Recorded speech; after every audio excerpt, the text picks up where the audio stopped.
Good day, ladies and gentlemen, sirs and ma'ams, dudes and dames, to patch 0.3.0 testing league starters. We get some things to prepare, we get some Act 1 to Act 3 gameplay to do, and see how well stealth works out, especially the potential new stomping ground tech with a shield charge, because the shield charge will most likely be able to be used for stomping ground.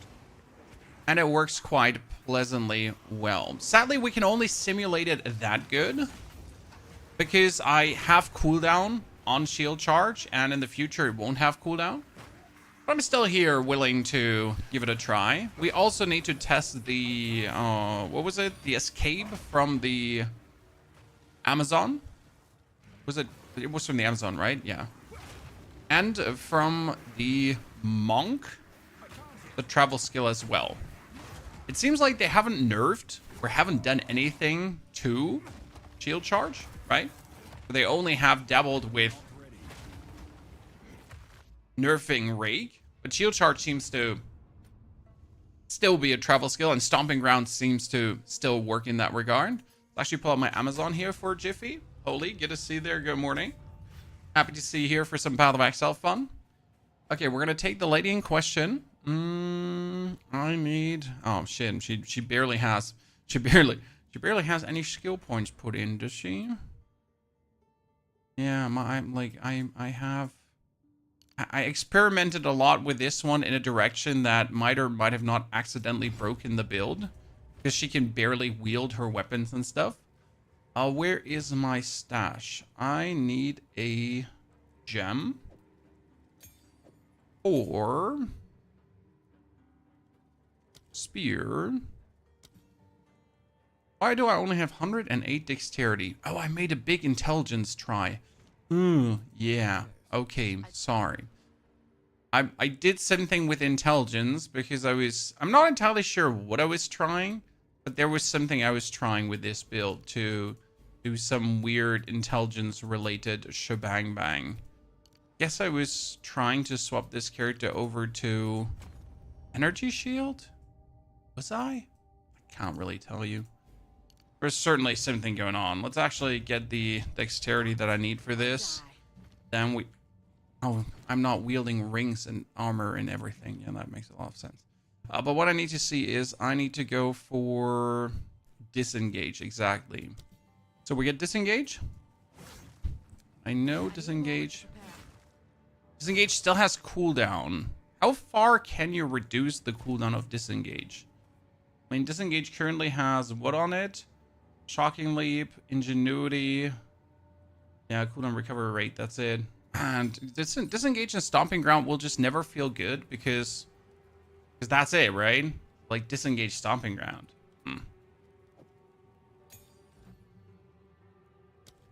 Let me still mess a bit around with this. I just don't want to give up on the fact that stomping ground should be possible, right? Stomping ground should still be a thing, just like not as good as anymore. Is POE 1 or 2? This is 2, sir. Duck, good to see you there. Good morning. How are you doing? You also. Pleasure. You're going on a cruise on Friday. I'm sorry you're so unhappy going on a cruise on Friday. Problem with disengage is that you're always disengaging away from enemies. I guess if I could use disengage and shield charge and both have stomp. Did you do that?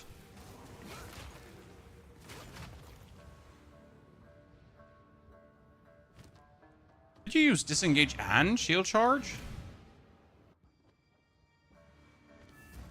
What does shield charge need for a big shield? Can I do shield charge with a small shield? You know? I need a very, very, very low level shield charge skill. Or a very low level disengage. So what can I get here? The lowest shield charge available is currently... That's a tier 2 skill gem, right? I need a tier 3 skill gem. There we go. So that is a mace. Incorrect weapon type. Yeah, sure. So you need armored shield. An armored shield. And this does not count as an armored shield. So I need to get myself like the lobiest lobby shield possible. Who's selling like a shield at this point? Let me go back to Renly. Actually, Rizzo.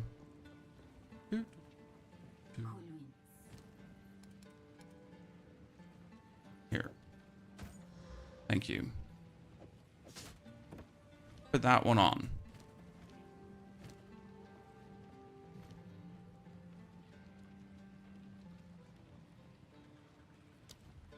Shield charge. I'll be damned. No, I never thought about it this way, but it could work.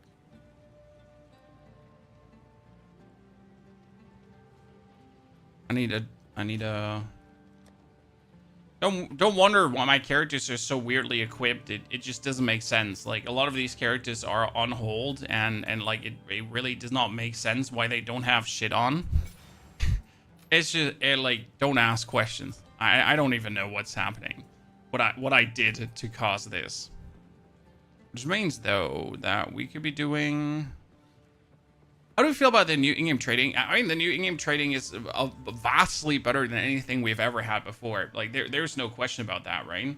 Like, is the new in-game trading good? Yes. Yes, sir. Okay, so I can do disengage into shield charge. Yeah. That's actually insane if you think about it. We do. We can chill, and then we.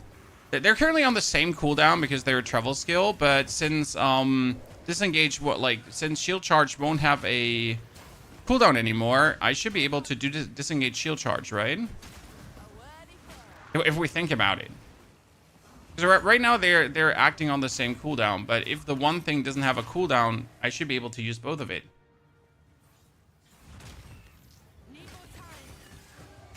That's interesting enough. Mm-hmm. Okay, I like that. I like that. That's good. Let's get out of here again.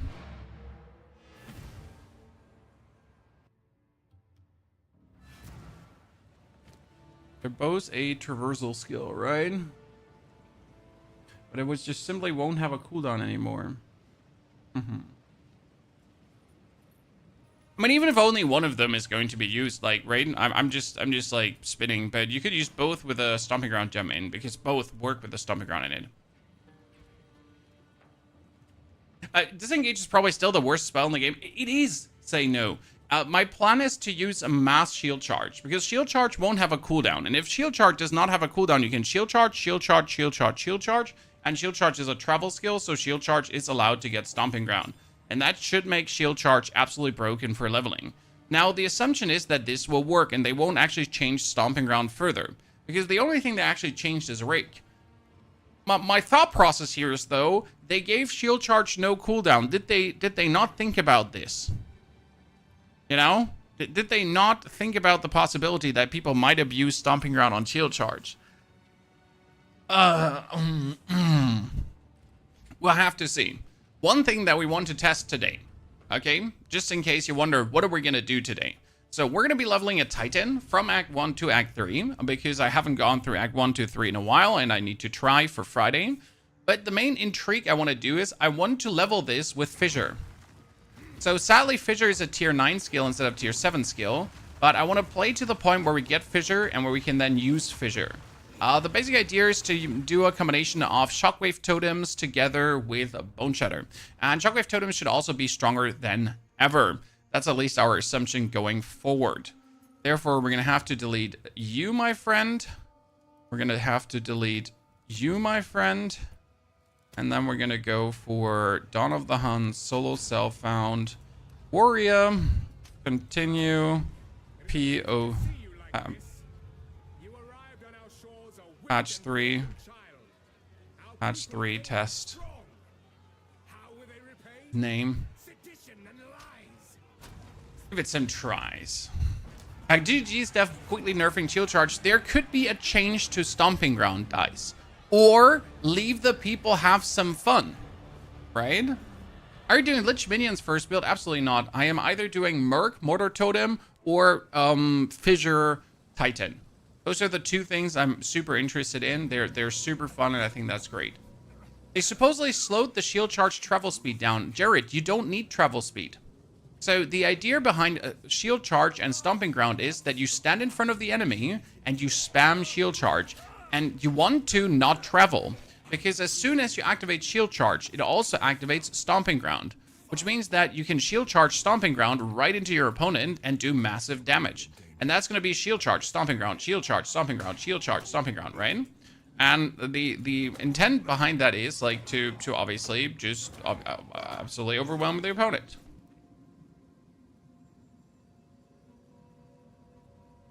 That's at least the idea behind it. Trying to see why my stream is in portrait mode, because you're on the vertical stream. It says vertical in the stream title in case you missed it. So that's why you're in portrait mode. It's not because you, like, you know, you did anything wrong. It's not you. You just clicked on the wrong stream. Edit, are you planning to return back to Dune after the big update? Sir, I will 100% play the Dune update until I have everything done that the Dune update has to offer. And as soon as I have done everything the Dune update has to offer, I'm also, again, then done with Dune. Same goes for Path of Exile 2. Like, I'm going to play every single Ascendancy again. I'm going to make starter builds for every single Ascendancy. I'm going to do some 0 to hero playthroughs. I'm going to try some uniques. I'm going to obviously kill everything that's available to be killed. And then when I'm done, I'm done. And, you know, I'm done. I mean, that's going to take a while in case of PoE 2, because PoE 2 got so much content. But still, it's going to be, you know, as always, as much content as there is will be played. If there's no more content, then it can't be played. What's the best starter for the new season? People will probably tell you Deadeye if you go for certain things. I think the Stormweaver will be extremely good. Titan, strong. Also, Infernalist with minions, really powerful. Main reason for minions being so good is they can't miss anymore. So you're guaranteed to hit, and that's going to inherently make minions strong, because if you can't miss, you're automatically getting just more DPS out of it. The same, by the way, goes for the Titan, because the Titan will not be able to miss anymore, which he is currently able to do. So I'm really looking forward to that. Or having our friend the Titan not miss a single time.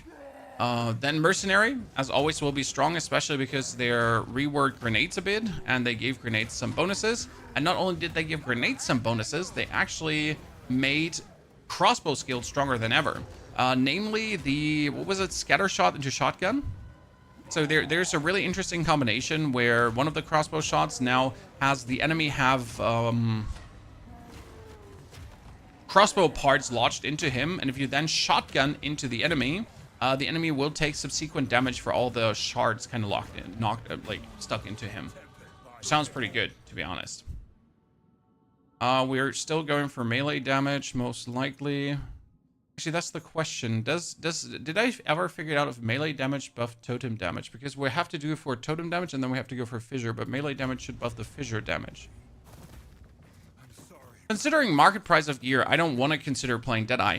Well, gotta say this up front, I don't consider trading an option for me. Like, right, my build gotta work without trading. I gotta play something, and if I can't make it work without trading, then I already failed.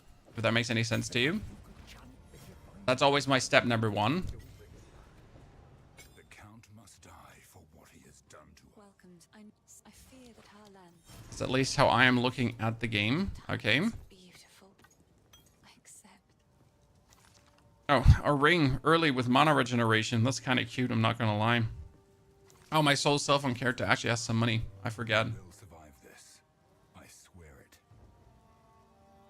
It's a good idea to make Amazon with grenades. I never scaled crit damage on grenades because I think the base crit damage on grenades is the base crit chance of grenades is relatively low.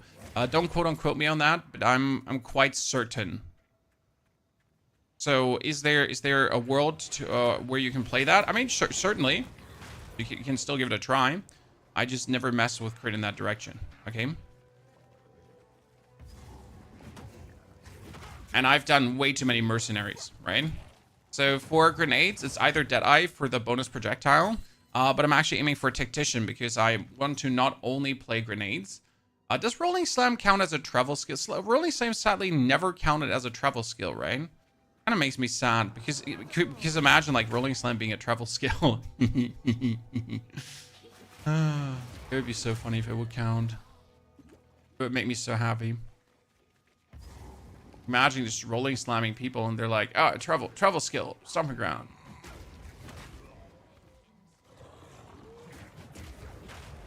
What about Titan Quest 2? Well, sir, I spent 30 hours in Titan Quest 2 where the game nominally has only 6 hours of content. So I already did 5 times the amount of content that's actually possible. We're right now waiting for a patch. I mean, as always, as with every game, we're kind of waiting for a patch. Isn't that the ARPG gameplay loop, guys? So you're playing a patch to then wait for a patch to then play a patch to then wait for a patch to then play a patch to then wait for a patch. The eternal ARPG life, right? Oh, look at me, chat. The perfect start. Ladies and gentlemen, raise your arms. We got a Feld Great Club to begin life with. +2 level to melee skills. Hold your horses, chat. We're doing totems for a while at least. That's gonna be sure. As hell. Hey, have you been at Gamescom? I was at Gamescom. It was very relaxed for me. It was more businessy Gamescom, aka really talking to developers, going to the B&B booths and looking at stuff. B2B, not B&B, huh? B2B booths and talking about stuff. I was at the Path of Exile booth. I played the new bosses and they're brilliant, chat. So one thing I can tell you, even if you're not interested in grinding the end game, alone going through Act 4, alone doing the mini acts and fighting the bosses, alone that is going to be worth it. Alone that is going to be tons of fun. And then you maybe experience that with 1, 2, 3 characters, and as soon as you're level 65, you stop playing. You're going to have a grand old time. I will put my hand on the fire for this. Okay? BO2 or Diablo 4, sir, optimally you would be playing both because no game has enough content to keep you busy all the time. My one game gamers are probably some of the saddest existences. I'm sorry, chat, I said it. Because they burned themselves out so hard, but they still keep playing the one game because of loyalty or what's so goddamn ever. And then they wonder why their fun in gaming just keeps waning and waning further. And at some point, they actually start hating their one game they're playing. And they're like, I don't know what's wrong. Well, I could tell you, sir. It's quite obvious. It's the same when I'm clapping your mom's cheeks, right? And it's always in the same position. Like, at some point, you just gotta turn it around. There needs to be some variety, right?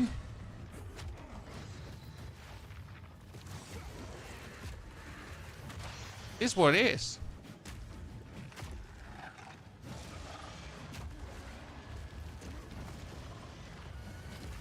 And I guess every gamer understands that plays more than one game, but the one game players, they're like, I don't know, gaming has become quite stale in the past years. No, sir, it hasn't. It really hasn't. Gaming is pretty goddamn amazing in the past years, and it's only getting better.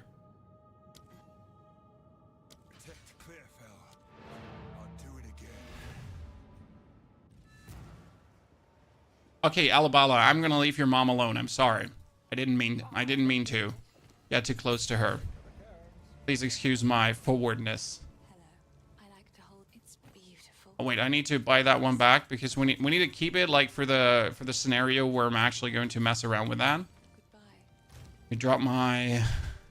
Oh my goodness! Oh no, this is still filled with my other solo cell phone stuff. Oh, it's bad. It's actually bad. I didn't keep this like completely safe. See, normally my #1 support right now would be go right away for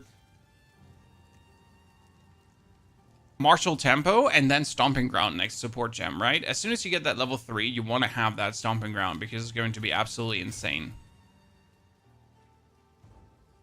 Game, Path of Exile 2, testing things for patch 0.3.0.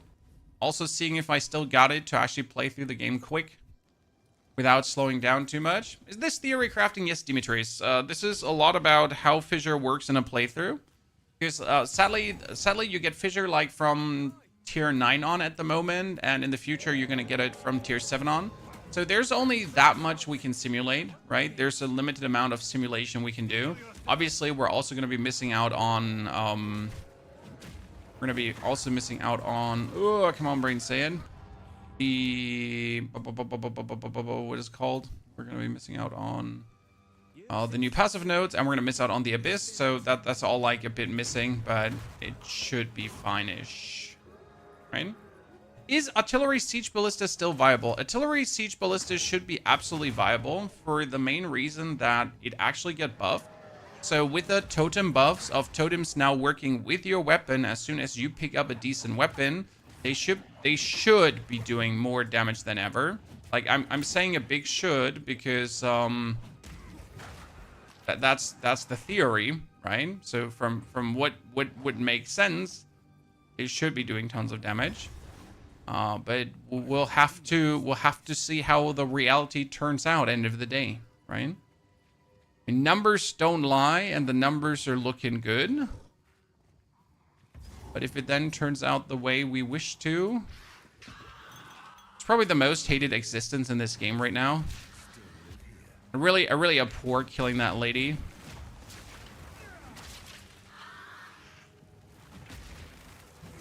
Depending on what kind of like thingy she might get. Oh goodness, I'm getting light stun left, right, and center. Okay, let's just hit her. It seems no one is safe from corruption. Give me these 2 items. Thank you very much. Oh no, unwielded yet. So we get another cool hammer chop, by the way, in case you missed it. Boom. More damage. Let's get more damage. Banners also affect totems, right? Yes, but I've never messed around with banners much because if you already put down totems, then also putting down banners, and like, how do I put this now? So you're gonna press the totem button to put down totems, and then you press the banner button to put down banners, and then you would do what? It's just, you want to play at some point, right? You want to put down the totems, and then you want to do other things. You don't want to put down more things on top of the totems, right? You want to then start using actual skills to feel like you're having impact on the battle. And that's like the issue there, right? Like, you don't want to put down totems and then banners and then like after 20 hours, you finally get to actually do something. See, that boneshatter just missed, and that boneshatter missing should not be a thing that's possible and will not be in the future. The auto cast on banner, I mean, you could go cast on elemental ailment at this point, right? You actually do some elemental ailment. I'm not sure if you can do that for banners, but they should be probably costing. Also, don't most banners have like glory requirements? There's something on your screen that should not be there. It should be there because it reminds me that I forgot to turn something on. Boneshatter will still be the best leveler. No. The thought is, okay, so right now we're playing Boneshatter because we don't have anything, and Boneshatter is obviously like broken for the early stage. So for level 1 to 3, Boneshatter is king. But what we really want to test out is, like as soon as the patch drops, so on Friday, how good is Shield Charge together with Stomping Ground going to be? Because Shield Charge Stomping Ground is going to be awesome balls. Why, as I get older, these type of games look good, William? That's very simple, because Path of Exile is a slow-paced, meaningful game where your actions and choices have consequences, and you usually get rewarded for good gameplay and punished for bad gameplay. So it feels good to beat, and there's a certain level of challenge that you enjoy to overcome. At least that's the reason why I enjoy the game. And sometimes you have to mature as a gamer to enjoy these kind of games, right? They're certainly not for everyone, and that's okay.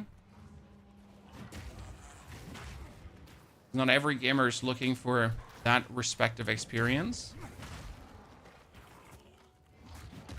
Pretty sure back in the days I would have also not enjoyed these games this much. I need to change one very important thing, and you know what that is, chat? And it might sound really weird to you, but for me, my heal needs to be on 2, and my other heal needs to be on 3. It has a lot to do with my finger hovering, like my middle finger, or my pointy finger is always on the 2, but it's never on the 3. It's never on the 1. So it's kind of like important. Wow. Wow. I mean, like seriously, what is this? Chat, look at that. So this is like my current hammer I have equipped, okay? Now, is that the solo self-found dream, ladies and gentlemen? Are we the bad guys? Are we hacking? Is this hacking, Chan? Do I need to go to jail? Am I going to jail for this? You've only done Stat Stacker Merc in Season 1, but not been back since. Aye, Lewis, you have been missing out on so many great things. How can you? Sir, you gotta come back and enjoy the beauty of the other things.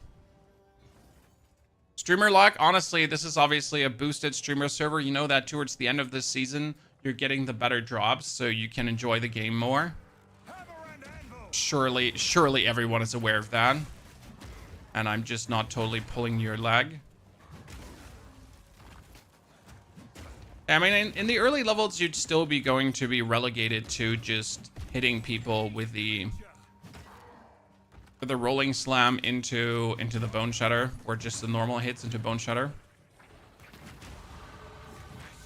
But then I have like another support gem. Yeah, I have another support gem. Which one do we want to take, Chan?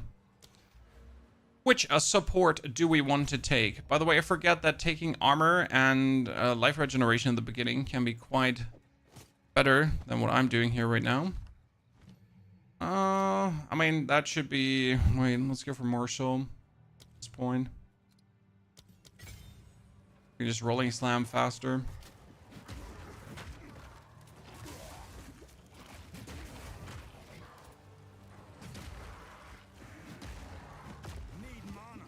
Need mana. I don't have in my memory that like mana would get used up so quick. Generally not. Oh, your build guy. Well, so on Friday, I will be there in the evening. I will sleep beforehand, right?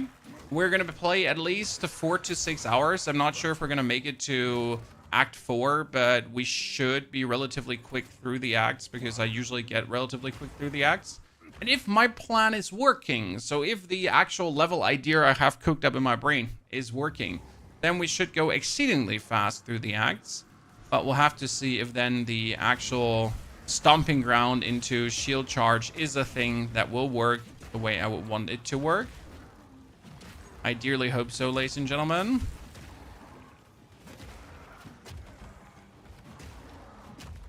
So our biggest issue right now here is that we have a weapon that does too much damage, so we're just stunning them. Ladies and gentlemen, we're not getting any like stun build up for the boneshatter because let me check my weapon. It does too much damage.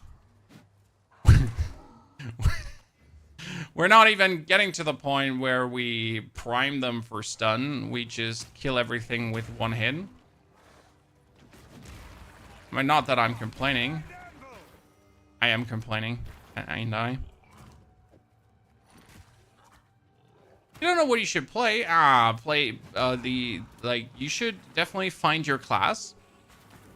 But even your class doesn't determine much what's going on. So you can look at the Ascendancies in which somewhat intrigue you. But do not forget that you can actually change Ascendancies, right? So I feel like a lot of people have forgotten this because they haven't played much in the last updates. But you can change Ascendancies, right? You're not stuck to keep playing a certain Ascendancy. So if you don't like your warrior Titan anymore, and you think, hey, maybe Warbringer might have been better, then you can swap, right? Each possible. I feel like a lot of people kind of gatsy doodles about that. And I've yet to actually swap an Ascendancy because I never needed to. I usually have laid out everything the way I need to lay it out. But there is a chance. Shouldn't the last checkpoint is right there, isn't it? Hmm?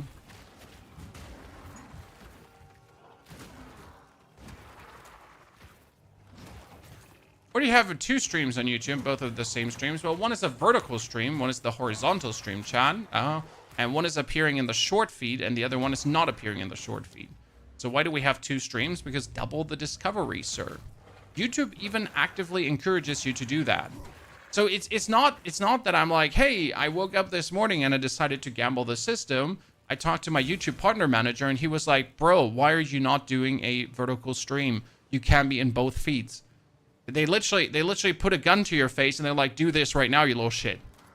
Or I'm gonna kick you out of the YouTube partner program. I'm like, okay. Zatine, thank you for the 85 months of support. Zatine, good to see you there, brother. Hope the family's doing great. Where do you switch Ascendancy? You have to ascend another time. So let's say you have 4 points, okay? You did your Trials of Chaos, you have 4 Ascendancy points. Then you go to another Trial of Chaos and 4 Ascendancy points. And at the end, instead of doing nothing, you can actually then swap your Ascendancy. It's super simple, especially with 4 points.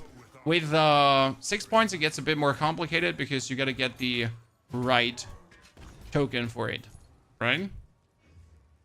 But it's rather simple the less points you actually have.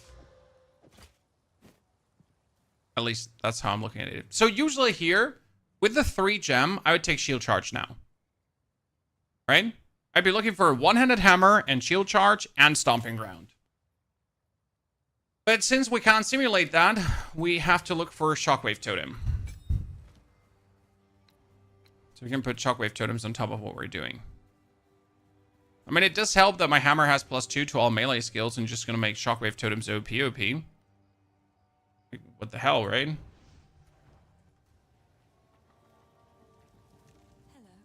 These are just some odds and ends of mine. Oh look, we got a regal orb. Stay safe if you can. So early already. Beautiful. 0 complaints. It's fine work, Father. Here's what I got. I still have much to learn. Stick to the carrots. Ready for baby number 3. Holy moly, sir. You've been busy. Have you tried Blood Mage? We have done quite some stuff with Blood Mage, but before I do Blood Mage for the next season, I need to see the passive nodes, because I do want to do some Blood Mage bleed shenanigans, and I also want to try out Blood Mage with some of the new stuff that's coming to the game. And Blood Mage Arc build is what I got in my mind. Arc get reworked to be now a real projectile skill, and it's going to work a tad different. Therefore, I get to try it actually out, right?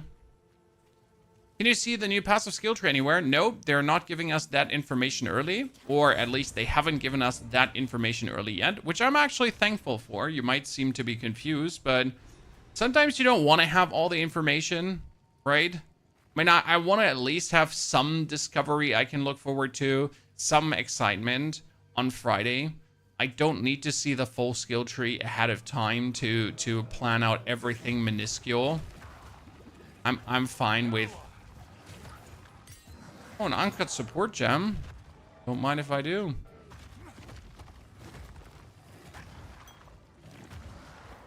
What support will we pick up early? So we got Rolling Sun with a Martial Temper, you got Boneshatter, and you get the Shockwave Totem. I mean, obviously you could put on Jack Ground, but I'm like more tempted to go for Random Brutality. We're not gonna play with like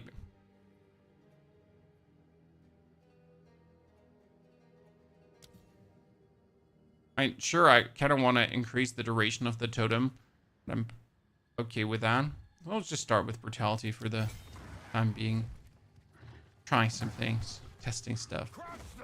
More damage, more damage. So for example, right now, the totem would be stronger in the new patch, because the totem has, you can see, 7 to 26 base physical damage, okay? But that 7 to 26, it would usually scale with my weapon. The totem would have 47 damage already. Fuck yeah. So almost twice the damage it has right now. And that 47 damage will be boosted by the 25% from this. So we are actually sitting at how much? We're sitting at like you have the 7 to 26, and then you get like the boost from the gem. So that being said, right? With a new patch, this what we're doing here right now, the just standard thing of just summoning one totem and then just doing boneshatter shenanigans, that would already be vastly stronger. It's kind of intriguing for me to look at it this way. Do you know of Warcry scale with weapon 2 now? There was nothing said in the patch notes on Warcry scaling, or if there was any need to like do anything about Warcry scaling. So I would be cautiously going with no. There is nothing Warcry scaling related being changed. Now again, like maybe they forget something in the patch notes, because as always, GGG says they put everything in the patch notes, but it's kind of not everything, because there are changes that are so trivial they don't end up in the patch notes, and then they turn out to be not actually so trivial. There'll be no passage here. But hey, you know, just have seen that they will in-game marketplace already in 0.3. It's amazing, dude. Not only the in-game marketplace, they got the search browser, right? So not only can you asynchronous trade, aka you can just buy from other players' hideouts without them being there, they actually put the search browser into the game, so that you don't don't have to leave the game anymore. You can now officially stay in Path of Exile 2 to play Path of Exile 2 to trade in Path of Exile 2. Which I deem to be absolutely insane, because I don't want to leave the game. Right? Hear my call, ladies and gentlemen. Who wants to leave the game? I wonder if I should put the Rolling Slam on the Shockwave Totem. And then we're just putting the Shockwave Totem out, right? It pulls this, it stuns, and I finish off. That's actually vastly better than playing anything with a Rolling Slam, because you can just prep them for stun, easy peasy lemon squeezy. And then finish them off. And I could still do like my physical damage. The only thing I'm a bit concerned about is like the mana cost of everything, because of the +2 skills. I can't remember having so few mana as a warrior. But hell, that what we have mana potions for. Pretty relaxed start into the day for sure. Wouldn't it be better to use Warcry to activate fissures? There is definitely a use for cries in the fissure build. But do you really want to use before every single fissure a Warcry? That's my question, Logan. Yes, Warcry fissures make sense, but I think Warcry hammer makes more sense. That being said, do you really want to use a Warcry before every single fissure you do? I mean, we're talking about the gameplay loop being Warcry, fissure, to then hammer throw, to activate the fissure, to, right? Like, you also want to have fun playing and not just hate playing after, like, 5 seconds of going about it. Right?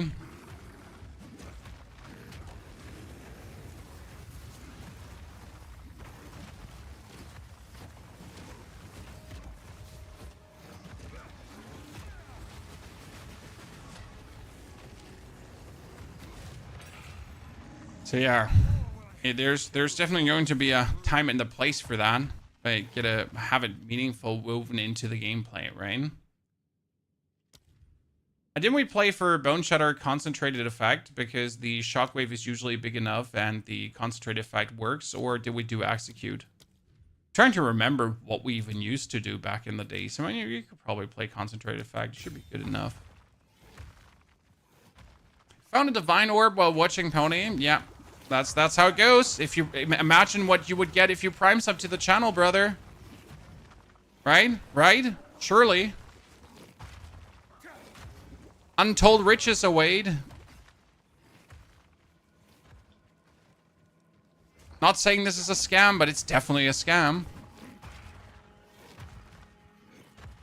Is Martial Tempo going to have tiers? Every single support gem is going to have tiers. Not is Martial Tempo going to have tiers. Every single support gem has tiers. Tier 1 to tier 3. I actually double checked all the contents to make sure that I wasn't mistaken on them saying only some support gem have tiers. No, they said every single support gem.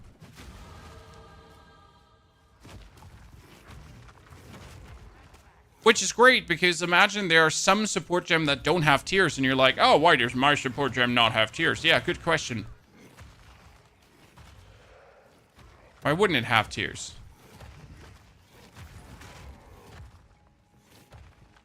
Are we playing 0.3 right now? No, we're doing 0.3 preparations, sir. There's sadly no early access, at least no early access I'm aware of. I definitely got to work on my GGG relations. You might not know this, chat, but Grinding Gear Games invited me 3 times to events in the US to check out their game. But obviously, I, didn't want to travel for free to the US because, you know, flight costs money. And I would have to leave my nice and cozy home. So I was like, nah, I'm sorry. I can't travel for free, lads. Even for PoE 2. That was before the PoE 2 release. So, well, you know, after declining 3 times and being invited 3 times, it's kind of like, I guess I'll never be invited to anything again. Probably on a blacklist. Somewhere probably on a blacklist. Do not talk to this content creator. I'm sorry, but I just don't travel for free.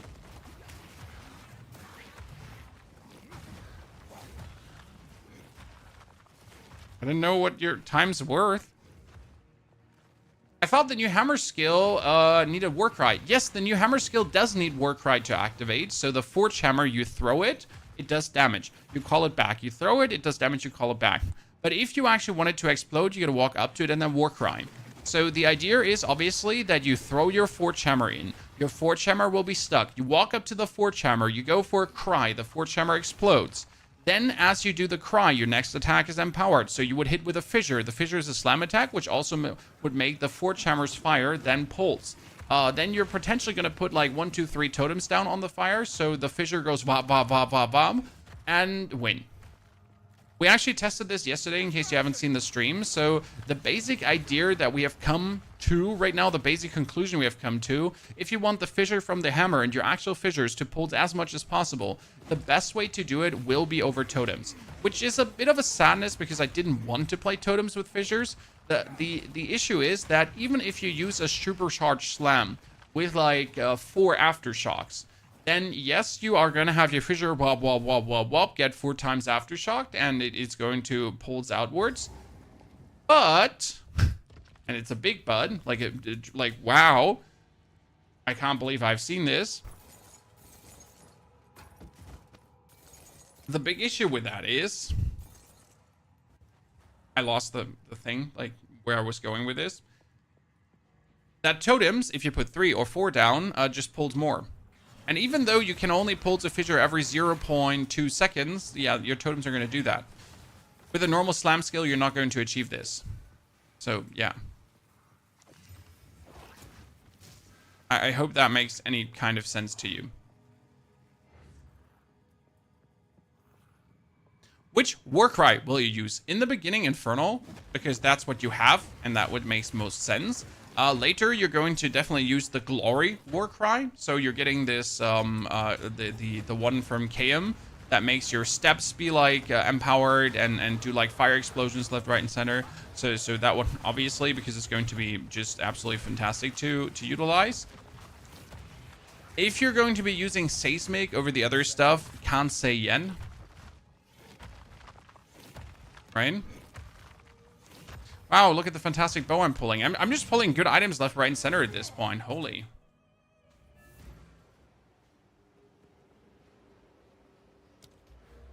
Okay, what should we do in the beginning? I kind of want to, head through the melee damage, and then we're going to go for the skill cost reduction, right? Seems reasonable. I mean, the hammer is going to be the best hammer in the game, so to this point. I'm probably not going to get anything better until, the end of act whatsoever. Oh, shit, I accidentally sold that Regal Orb. Right there, there's nothing that can even remotely live up to this. I don't know if I want to play Volcanic Fissures build or Lightning Arrow. I mean, Lightning Arrow is fun, don't get me wrong, and you could probably still play also Lightning Spear, so anything lightning related is great.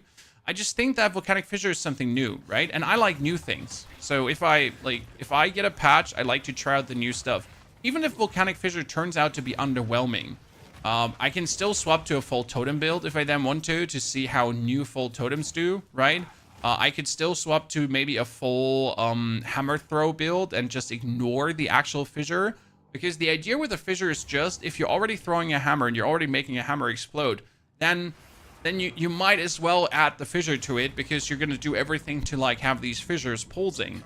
But if it turns out that that's actually sad, right, then you just swap over to like maybe full like totem with a new totem shebang.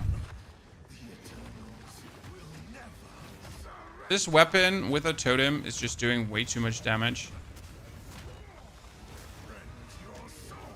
Oh, I thought I could definitely survive that. I would have done it. GGG employee on Zizarin stream said, we're getting the new passive tree earlier than the original 3 hours before, so people can get to theory crafting, Jared. Well, I'll believe it when I see it. You know, Jared? So how to, like, you know, plans and execution, 2 pair of shoes. So as soon as I have the passive skill tree, I'll believe that we get the passive skill tree early. Until then, I'll just treat it as non-existent. But let's be fair, the best way to use a new passive skill tree is by actually using it, right? You can do so much theory crafting, yes. You can look at all the numbers and try to crunch something. But the best thing will be playing it, experiencing it, going through the motions, right? That's going to be where the real fun comes in, where the real vibe comes in.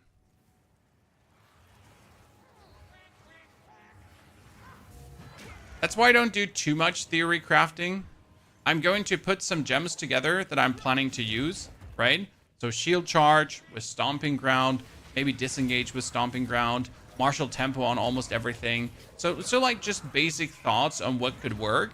And then we'll go on Friday through the actual reality of things and discover it as you go, right?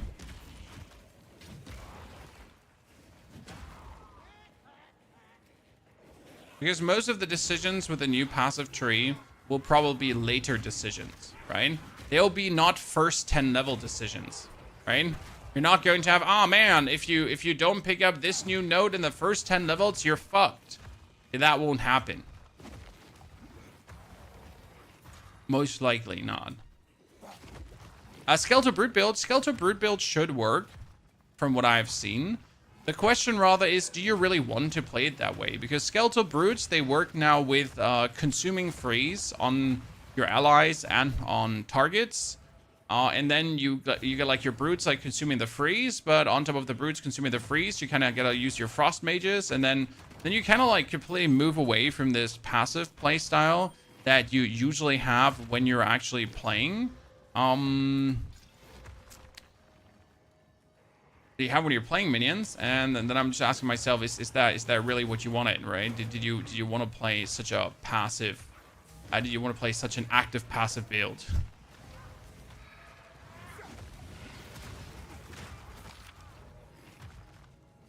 Obviously, everyone can decide that for themselves.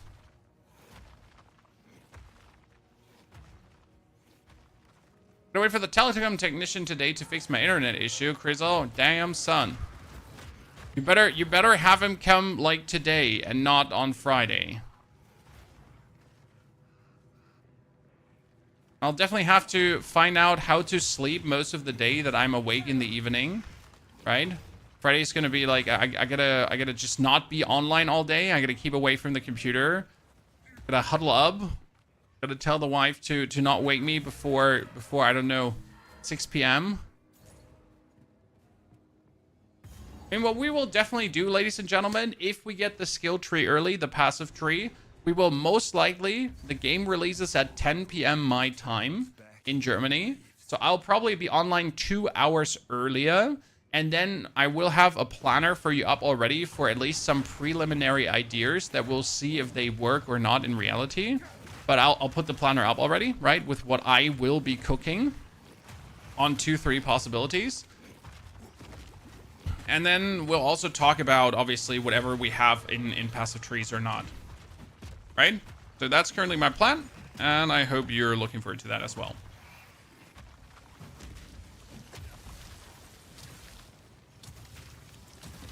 And right now, I'm actually really excited for the release. This is almost better than the 1.0 release because you know more now, right? But I'm positively looking forward to discovering Act 4. And you know what's going to be interesting about Act 4, Chad? We got to learn again, where do you get your bonus spirit? Because usually we were getting in Act 6, we were getting another 40 bonus spirit. When are we getting that now? Which act is going to give us the 40 bonus spirit? Which quest do we have to do? Which boss do we have to kill? Like, right? How did they streamline that? What other bonuses are we potentially getting? Because obviously you also get your chaos resistance usually in Act 3 Cruel, right? So that's something that's gonna be there as well. So yeah, well we're gonna find all these things out. Exciting stuff coming. The Titan got buffed because it needs less strength now and can get more nodes. Yes, we need less strength. We can get more nodes. We have better defenses. You could technically, as a Titan, also make use of Deflect by mixing in,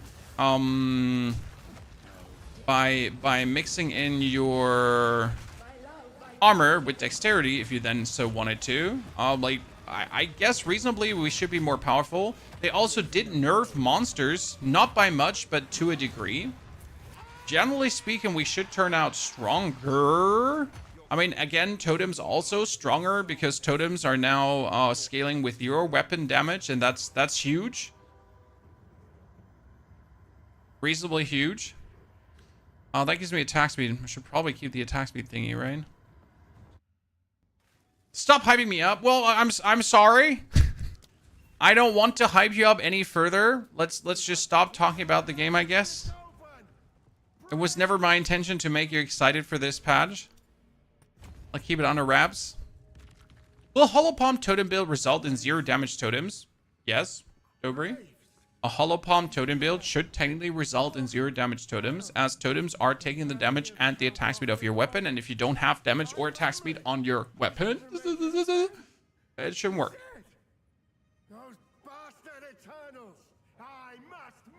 They said they removed Glory or whatever from banners, so maybe set to autocast. Maybe. Maybe a reason to finally try out banners. Okay, this actual, like, hammer that we found is just illegal. Like, it makes Warrior just look so good right now. Right? This is just... again, ladies and gentlemen, I found this bad boy. Okay? 25 to 47 damage. And 3 to 6 physical, and 2 melee skills, and strength, and for like I don't know how we found that bad boy. But it does not seem to be okay to just pick this up off the ground early into the game. Seems plenty like I'm gonna get banned for hacking.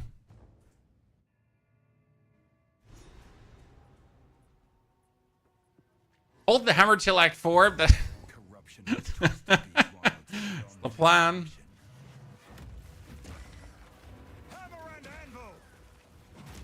Oh, wait. I should not forget to use totems, right?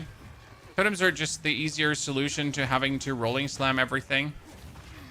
I know people are, for some reason, averse to totems, which I never understood, because totems literally make your traversal through the level easier, right? As a warrior, you usually have to waltz up to everyone, but instead of waltzing up to everyone, you do this. And then you still do your rolling slam, right? You still do your things, but your totem will already have done a lot of the support stuff that you're usually supposed to do. Titan Blood is not nerfed, where you will get strengths to the armor also applied to elemental damage on suffix before you suffix as 2 resistance and... Francis, try that sentence again, because I'm missing some stuff there. Titan's Blood is definitely a nerf, but it might not be as mattering as you think. And the question rather is if we 100% still need Titan's Blood, right? Titan's Blood used to be this thing that if you don't have it, you're completely screwed, right? You just literally needed Titan's Blood, or it was going to be uncool. And I wonder how much we are relying still on this. Like, you need, right? Like, without Titan's Blood, your build is going to be ass. Is that still going to be a thing, or have we finally arrived at the time where Titan's Blood is an optional suggestion to you could play Titan's Blood? Okay, I mean, what is happening here, chat? What's happening here? Look at this weapon as a one-handed weapon. I'm not hacking, okay? I'm cool. I'm just playing this game very chill, very chill. Is Ice Strike Invoker Monk no longer an effective choice? They nerfed how freeze works. That if you make a too low freeze, so if your freeze buildup is not high enough, then your freeze won't even be considered. So it doesn't count. It's like as if you're not actually doing any kind of freeze. Like this doesn't mean that obviously the Ice Strike Monk will be weaker. It just literally means that you have to invest in more freeze buildup nodes so that you actually break that freeze threshold and your freezes are actually considered to freeze and not are completely being ignored. Yeah. Correct? I want this luck in the actual new league. Absolutely. I mean, we're going to be playing solo self-found in the new league, but we're going to be playing solo self-found in the trade league. Why are we doing this? Because I need to still be able to show off the new features, right? Even if I'm not trading, even if I don't plan to trade, I still need to be able to actually show you the new features. Obviously, that's just a convenient excuse to then just trade off stream, right? Right, Chad? And be like, oh yeah, while I was offline and not streaming, I accidentally found this amazing weapon. Yeah, you should believe me. I'm a streamer. I would never lie to you. Right? No, these 20 divines the weapon cost? I farmed them off stream. Yeah. I did not buy them. No.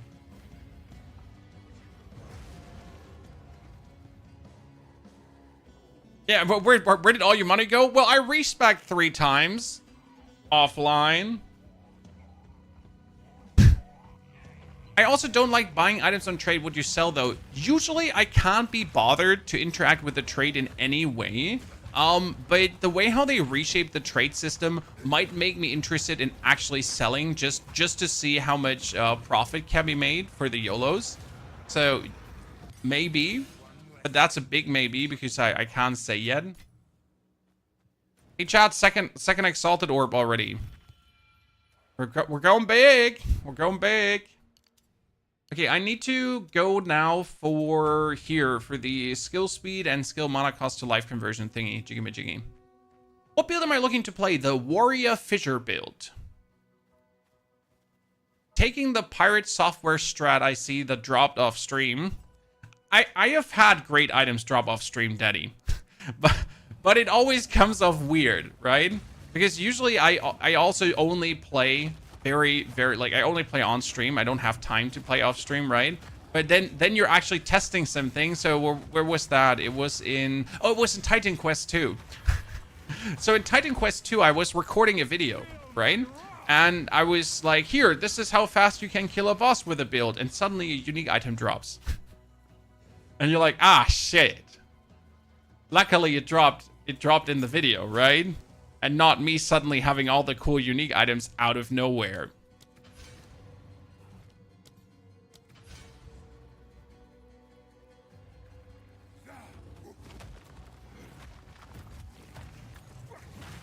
Boop. Rolling Slime is just still so massively disgusting. Uncut skill gem level 4. Can we already use that? Oh yeah, level 4 Shockwave Totem. Honestly, I recommend everyone to consider playing Shockwave Totem as a warrior because you just see what we're doing. Obviously, it's the weapon, right? The weapon is really good, but still, even if like you have a slight weaker weapon, it should still be slapping hard. How are your warrior going to think you beat my Deadeye through axe? I don't care, sir. I don't care if I beat your Deadeyes through axe. What I care about is how Warrior Fissure works, right? So I generally treat every class singular as what they do and what you can do with them.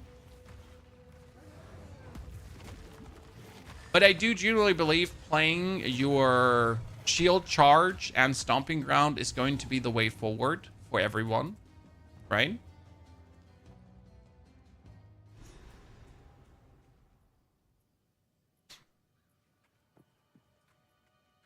I'm still surprised that we don't have a sort button.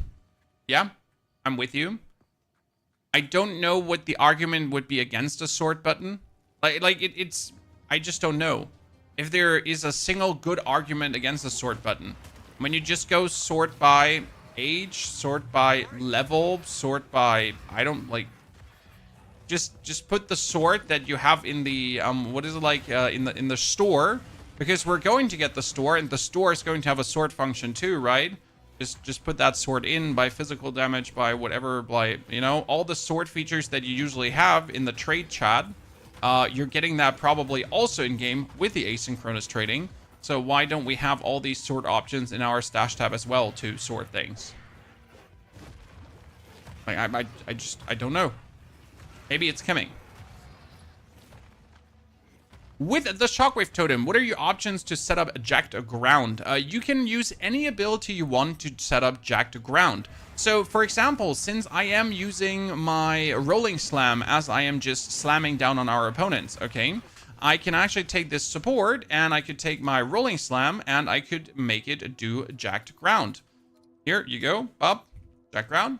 So, jiggy majiggy. So I'm going to put down my totem, and I'm going to do the Rolling Slam, but right, and there's a Rolling Slam could put the Jacked Ground down that you're then going to be infesting. Now, the idea that we had is that you're going to use Fissure later on. So we're going to be using Fissure, and Fissure can also get the Jacked Ground. And the plan would be that you put out your totems, or your 3 totems, and then you Fissure, and Fissure at the same time put out Jacked Ground. So you have Fissure that's getting pulled, and the Jacked Ground into the Fissure being pulled. Oh, boom! Katie, good to see you there. Lord, we changed that. Thank you for the 105 months of support, Lord. Appreciate it. To better suit, like, the multi-stream.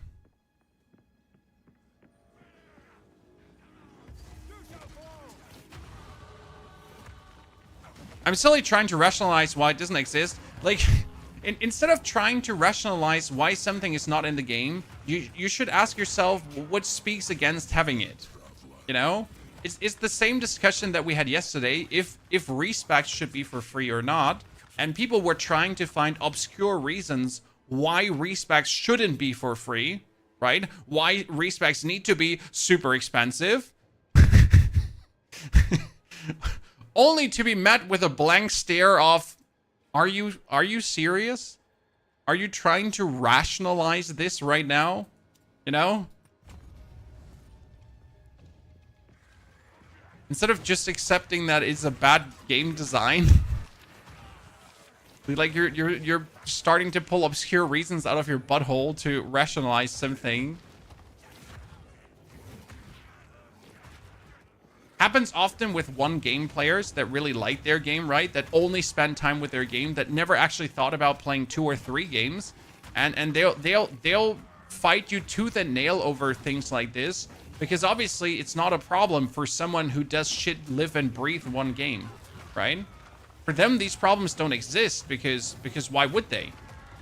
Why would they be actual problems if you're only playing one game? They're not. Because you'll just play more of your one game to solve the problem. I live, breathe, and shit 2 games. Well, see? But I also know you to be a very reasonable woman, Katie. On top of that.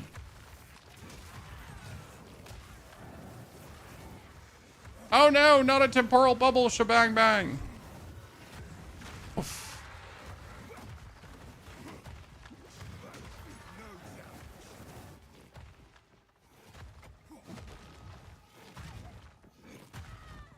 What is this logic you speak of? Games are perfectly flawed. Yes, sir. I mean, some games profit from these flaws. Cuff, Skyrim cuff. Right? Sometimes the flaw is the game. Or an existing big part of the game.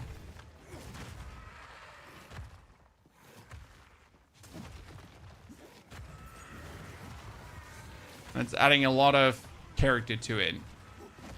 Would be Thunder viable this patch? I mean, Thunder technically has always been viable to a degree. That being said, I was like, so I'm talking about builds that can be done without uniques and that kind of stuff, right? Without crazy items, with just normal gameplay. And for normal gameplay, Thunder has just never felt good. I really wanted it to feel good, right? I wanted to just jump up and then and thunder and triple unearth and whoa. Which sadly, it kind of never was. You always return back to this, yeah, sure, it's kind of cool, but at the same time, it's also kind of not so cool, so yeah.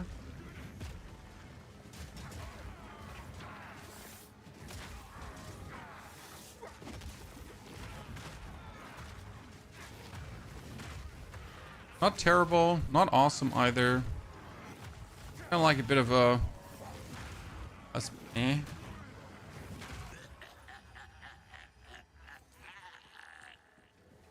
Does he read YouTube chat? No, Saul. I don't read YouTube chat. I mean, seriously. We'll play Path of Exile too, sir. Which best class will be OP for map clearing? That's pretty harsh to tell, like, before having even experienced a single thing, sir. The question is not what class will be OP. The big question is what skill will be OP, right? And I do believe Arc is going to be really strong. We're going to see Lightning Spear still being absolutely powerful. Like, Lightning Spear hasn't been ruined. Lightning Spear is still stupid OP. So that's far from going out of the window. But we're going to also see Totems, I think, definitely dominating. Totems have been great regardless, especially if you get weapons with a lot of +2 skills and then now in an actual good weapon. What's going to be hard is finding a good weapon with a lot of damage and then also the +2 damage skills. So like the combination of everything, that might be some rough and tough to actually fight. Because before, you only had to kind of get like a... you only had to get like a weapon that would have like the +2 melee skills, and then no matter how much damage it deals, it's going to be useful for your build. But now you kind of have to get a weapon that gets the +2 melee skills, and then on top of also getting the actual damage pumping. So you deal the right amount of damage, right? Your totems deal the right amount of damage. So I'm not sure how that will turn out in like solo self-found trying to get something good together. Might be turning out to be a bit of a doozy there. We'll have to see.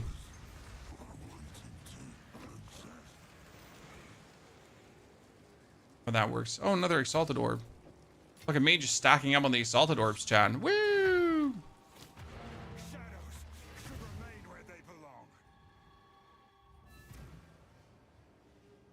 I played Monk Spear last patch, but I truly miss my Sorg. Stormweaver is looking nasty. Let me tell you that much for free. So definitely you are going to be able to enjoy your time with the Stormweaver easily. I like this one. Like, I'm not even going to argue about that. Just going to be like absolutely good. Here. Sorry, almost missed to use the Infernal Cry. And what we're gonna go for, they're reworking Scavenge Plating, but Scavenge Plating still seems absolutely sad. I need to know if the new Magma Barrier with Shield Charge can work, but even if Shield Charge Magma Barrier works, I think you're gonna still end up with Herald of Ash regardless, because it's just like stupid good to have Herald of Ash and then over damage people. Wow, this one is almost as good as the hammer I'm having. Hey, are we going to augment this with a new random modifier? Ac rating. Let's see what we're getting. And a 7% increased attack speed. Whee! Did I have to do that? Absolutely not. Did I still do that? Absolutely yes. If you find a fight down there, do bring it back. Selling versus disenchanting, which is better at the start? At the start, you are going to be selling. Simple reason, you need gold to buy identification scrolls and stuff. Or, like, anything from the vendor, right? You don't want to get to the vendor and be like, oh man, that's a very nice weapon you got there, but I can't afford it. Yellow items you could technically disenchant, but in the beginning I really just sell every shit. Because you really never want to miss out on that one item. Right?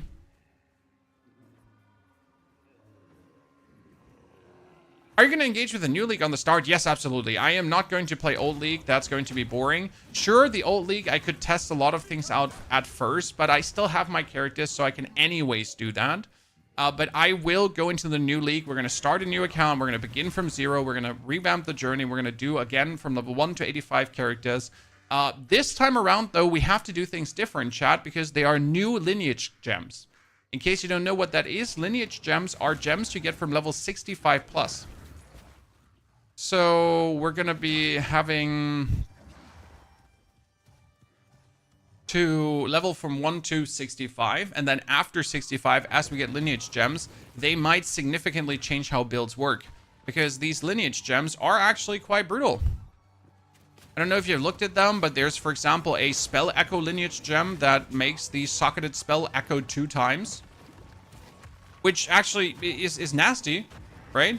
I don't think I have to explain that. Having a gem that just makes your spells echo another 2 times just like that without any other thing can potentially turn out very nice for skilled. I'm going Invoker this season. I mean, Invoker did get buffed, especially if you want to play around with Elemental Equilibrium, because Elemental Equilibrium does insane damages now. Could be potentially good. And as you say, you can still swap to Shayula later, because Acolyte of Shayula did get really good. You're going to make bank selling those new gems if they're sellable and not if they're not going to be account bound. Well, actually, nothing is account bound, right? Yeah. Screw that. I was still stuck in the philosophy of other games. You can sell everything. All characters will be faster in running. Yep, I can't wait for the sprint feature. I mean, alone this area here right now. So I'm obviously running through the middle. But I could just be using the sprint to just go faster through the middle here. Like this stretch here right now, I could just roll and move faster. Brilliant. I mean, as long as there are no enemies, every stretch where there's no enemy, I could just move faster through instead of moving slower. G to the G, exactly how you want it. And then if you have to backtrack because you went like a wrong direction, you can do that also faster. Do you think Warrior will have a better build for mobs than boneshatter? I mean, in the beginning, you're going to play boneshatter anyways. Why would you not play boneshatter? Like, I'm going to ask you this question in all honesty, as much as we all are sick of playing boneshatter, yep, right? But boneshatter is the one staple skill that Warrior has. Boneshatter can delete a goddamn whole board of minions. Like there's a room full of minions, boneshatter, everyone is dead. GG, right? Why would you not play boneshatter? That's like, hey, I don't want to have fun. I hate fun, so I'm not playing boneshatter. Let me check my notes. Oh yeah, I hate fun.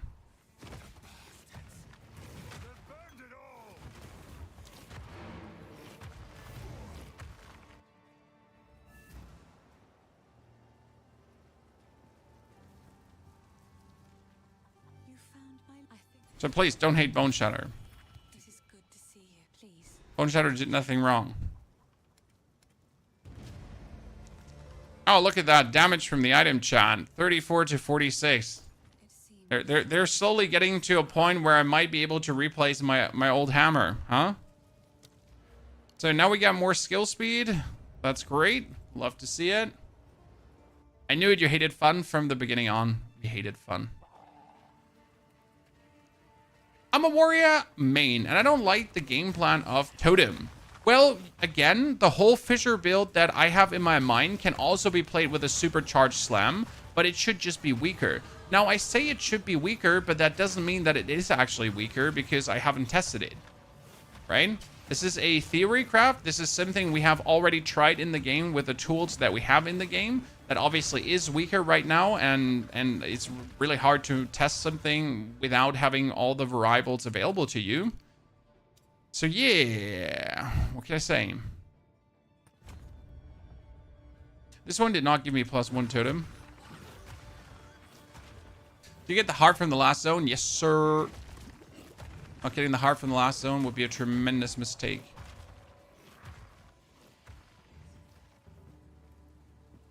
Is the new leak out? No, sir. We're testing 0.3.0 already by simulating at least as much as we can something down the line.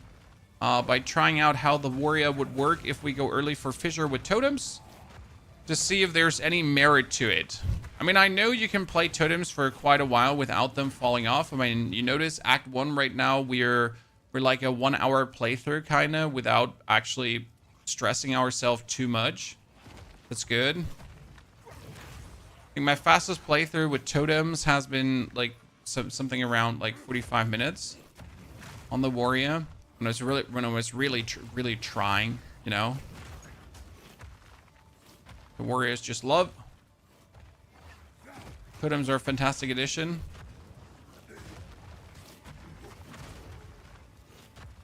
Top 3 starters for the new update. Depends on if shield charge with stomping ground is going to dominate. That really is going to determine a lot of things. I mean, everyone can obviously use shield charge. Some natively better. And since the shield charge stomping ground also profits from physical damage boosters,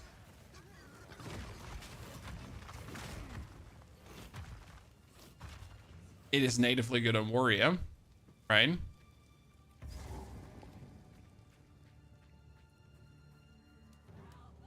I wonder if Molten Blast will be viable with the new fire stuff. Most likely not.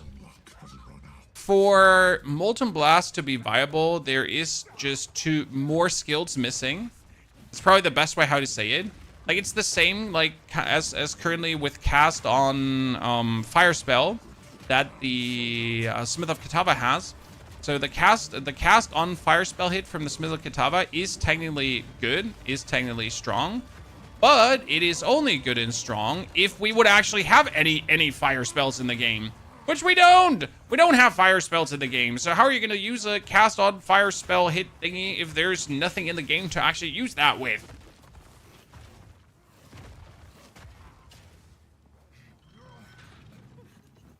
I'm feeling this will be extremely fun after the buffs. I mean, it's already extremely fun, so it can only get better, right?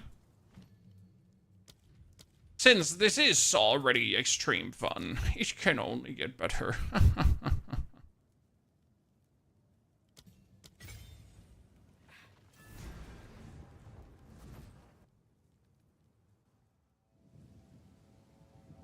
None will stop me from enacting vengeance.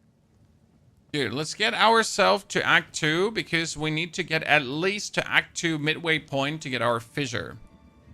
We're going to try to rush there as fast as possible. We're going to do it as a Titan, by the way. The main idea behind Titan is that you're actually going to use slam skills, and the Titan allows you to obviously aftershock easier, so Titan might be the preferred mode to operate. Would you recommend Warrior for a new player? Absolutely. With the changes, like usually with Warrior, you had to skill and get yourself resolute techniques. Because if you didn't get yourself resolute techniques, then you would actually not hit shit, right? You get to the point where every single hit just misses. And it's stupid. It's stupid. I'm a melee character. I'm melee walking up to people. How am I missing? How am I missing? I'm waving a hammer in front of your face, right? How am I missing? Luckily, they took care of that.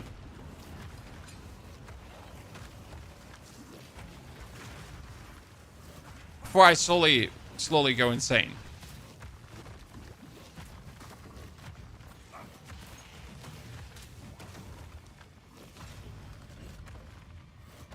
At some point, you're just asking yourself, how are you missing? I haven't played Second League in PoE. Now I want to try Warrior again. But do you think Smith of Kitava is all around? Nope. Smith of Kitava is nerfed, sadly. And Smith of Kitava, the only advantage it had over the other Smith... Okay, so the literal only thing that Smith of Kitava had was you can easily get your resistances. Okay? That's the only thing that Smith of Kitava has for it. Now, if you want to choose Smith of Kitava early on and just level with Smith of Kitava until 65, and then you change your Ascendancy as soon as you're in the endgame, you could actually do that. right? You could use the easy way out that Smith of Kitava gives you of the easy survival to then down the line swap into something else. Absolutely possible. You know, since totems get more damage with your weapon after the patch, okay, Chad? Does that also mean that the bonus melee damage and so on is going to work on the totem anyways? Good, right? Yeah, it's anyways a melee totem. I'm just wondering myself, how much would I be forced to go for the bonus totem damage instead of something like increased damage with two-handed weapon? Because if I do 40% increased damage with two-handed weapons, does that work on my totem as well? Because my totem works with the damage it gets from my weapon. But then, like, the 40% more should technically not apply to the totem, right? Because it's only increased damage with 200 weapons, but despite my weapon getting the scaling from my weapon, it doesn't like increase the damage of the weapon that the totem would get. Right. It's only taking like the raw damage number, and then it gets like the multipliers from things like bonus melee damage, for example. So we're gonna pretty much identify what would work for the totem and what would work for myself at the same time, optimally. If we're trying to, like, you know, get the best way possible done.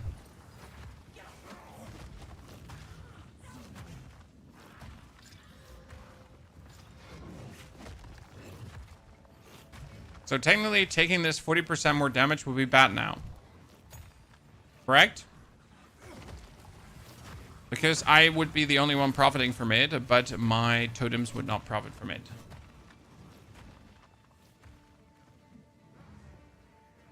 Titan can carry two two-handed weapons. Every warrior can carry two two-handed weapons with Giant's Blood.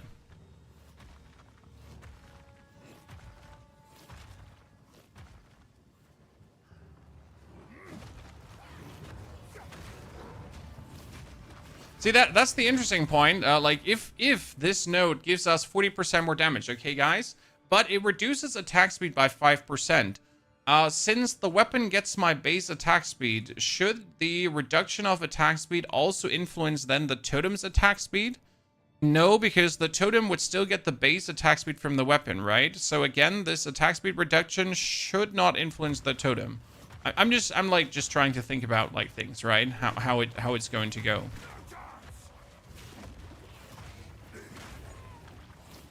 Because it reduces my attack speed, but the totem is not mine. The totem is just getting it from the weapon. The weapon is getting base. It increases damage with the weapon, but not the damage of the weapon. That's what I was trying to say, Crizzle. Thank you. Interesting thoughts, right? At least for me, Chad. You might not find this intriguing, but I like to think about this kind of stuff. Since if I now would like to increase the damage of both of us, right? I want to do more damage with the boneshatter or my fissure at the same time as I want my totem to do more damage. So I should look for here, increased area damage. Because boneshatter is, shockwave totem is area, right? Does it count as area? It counts as AoE, right? So yeah, AoE. And boneshatter is AoE as well, so that counts as area 2. Herald of Ashes AoE, so that counts too. Infernal Christ AoE. And Rolling Slime is actually also AoE. So all of these count as area of effect skills. So if I skip this and I choose these two, right? They would be better than getting the 40% more damage. Geonor must be made to answer for his crimes. I reckon. Crush them!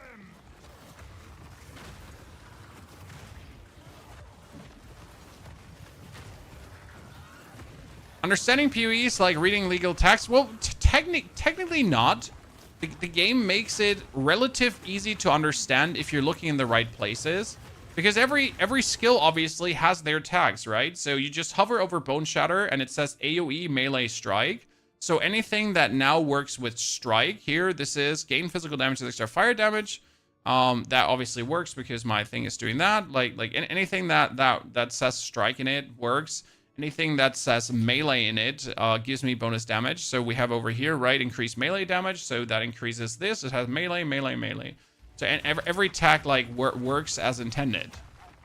If it then works, so like yeah, if it then works and doesn't decide to actually not work because the respective skill just decided to actually not work because it just didn't want to work. By the way, half of my hits on this guy now missed. Okay? Half of my hits on this guy just missed. That shouldn't be happening with next patch anymore.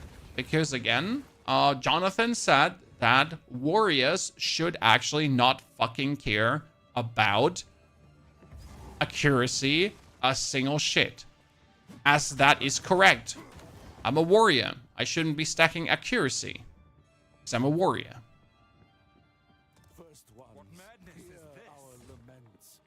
So sad we didn't get the druid to play. There was an interview, in case you missed it, where the sentence was pretty much, the druid is more or less done.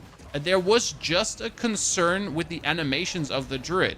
Now, hearing that tells me that the whole concept is standing, right? The class is finished, and they just gotta polish up the actual VFX, that it works correctly with everything that is in the game. And if that is then polished up to succeed, like, they can push it out.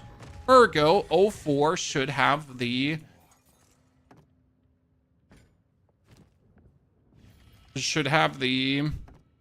Come on, saying. Druid. At least the way how I look at it. Good. This one could technically have more damage. This one does not have more damage.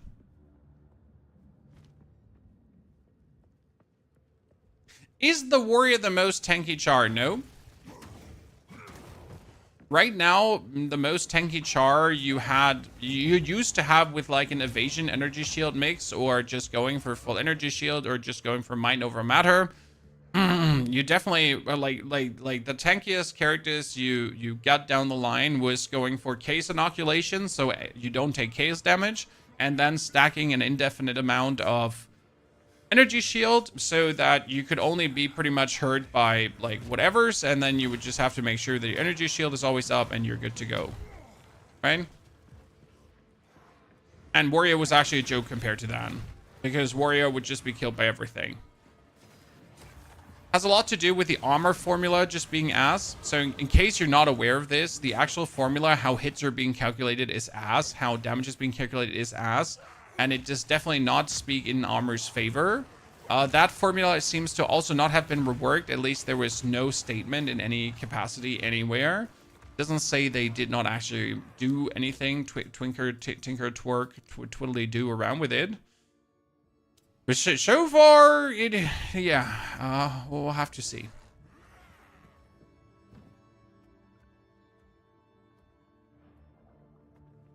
If Druid is so close to being done, there's a chance that we would see a second class. But would they actually give us that? I mean, let's assume the Druid is done, okay, Chand? Wouldn't it be smarter for GGG to say we're only releasing the Druid? Because then everyone is going to play Druid, right?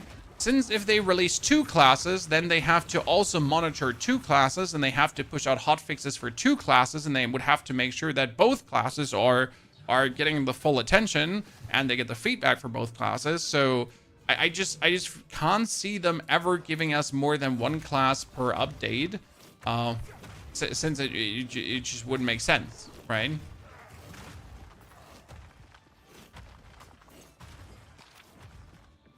If I release an update and then it's going to be the season of the Druid, then I want everyone and their mom, and I'm talking about everyone and their mom, I want them to play Druid.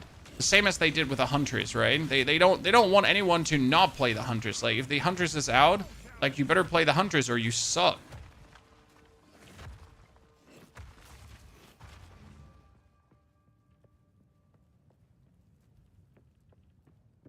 It would be more realistic to say they released Druid mid-league. I couldn't see that happening as well.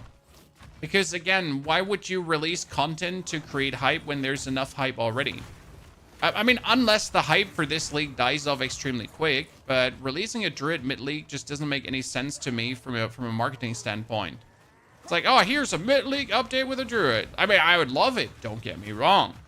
But I'm already playing this season, right? I don't need a mid-league update to then be more excited.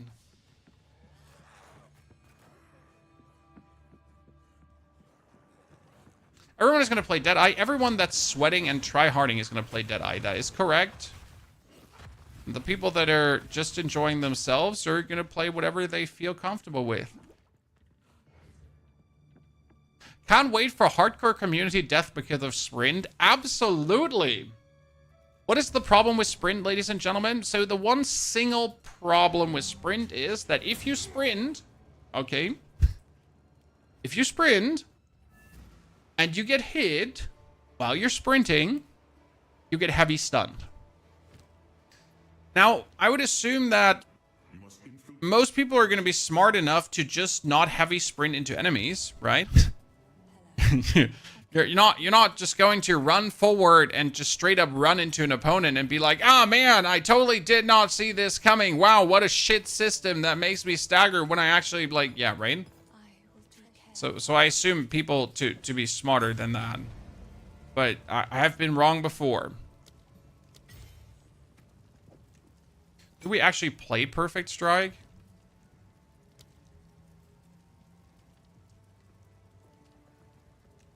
I need more dexterity to use window of opportunity. Change to my mind.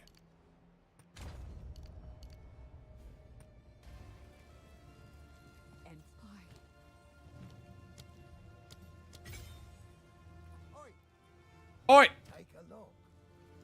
Wow. So what do we do now, chat? Do we take this one over the other one, or do we upgrade the other one? I mean, that's 16%. I could also just turn it into Shmoo and then use the other one. Surely that would make sense.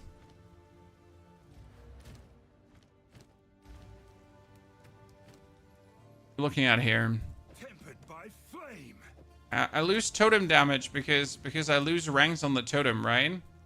But I get overall other damage up.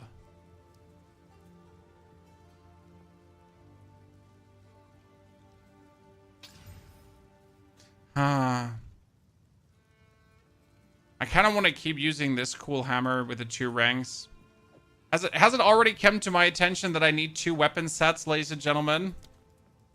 So this is going to be weapon set number 1, and this is all going to be weapon set number 2. See, this is like the intriguing part now with the new patch. Because right now I'm in this dilemma that I need to use the +2 to melee skills for my shockwave totem to deal more damage, obviously, right? But in the next patch, the weapon with the more damage would be straight up the better choice because it's the weapon with the more damage. Right? It's the weapon that does more damage. So obviously it's the better choice. What's the easiest char to play with minimum effort of grinding? You're going to choose an Amazon, Huntress, and you're going to play Lightning Spear. That's still going to be one of the easiest grinds out there. Lightning Spear is still strong. Yeah, sure, it was nerfed, but it wasn't nerfed in any way to the ground. And the Huntress is still powerful, especially the Amazon. But I think like a Lightning Spear playstyle should still be plenty popping. I just can't see it not going well.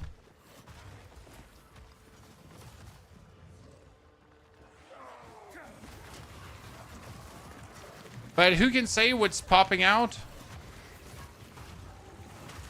Again, shield charge stomping ground is the thing that might exist. Okay.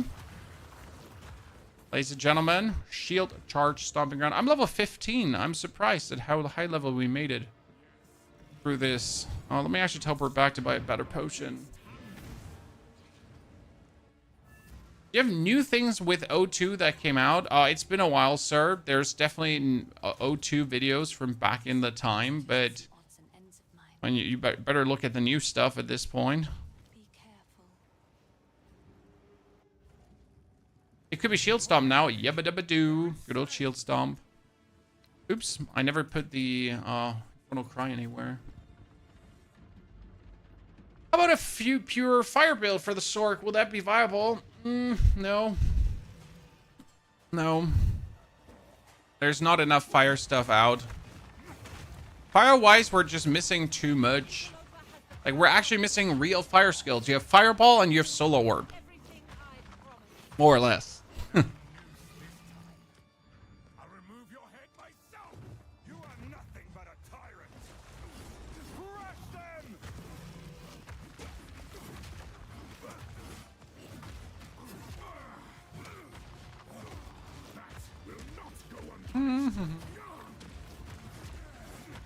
Count Geonor. Count Geonor. Ow. He stabbed me. Chat, he stabbed me. Oh, we get him already to open the cage. Mewling. Mariana, please open the cage. I'm very sad. The man with the hammer is bullying me.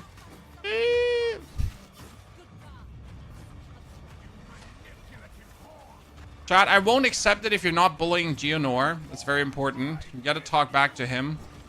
Like, or I'm gonna wonder if you're even gaming, right?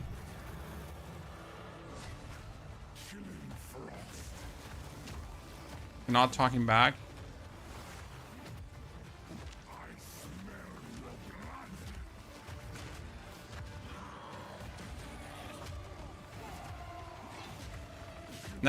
Number one rule.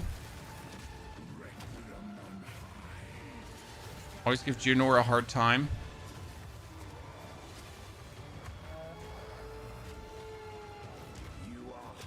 Good start, ladies and gentlemen. Oh, like, how easy are gonna totems make this? I actually don't remember playing this here with totems, but that should make it plenty easy. Oh, look at me. Look at me. Reflexes, chat. Reflux, I mean. Like, you know, the thing you get when you eat two fatty things.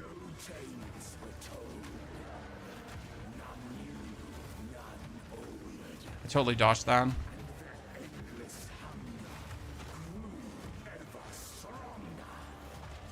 Who remembers their first time against Count Geonor absolutely being lost and not having the feeling they can beat him? Chat.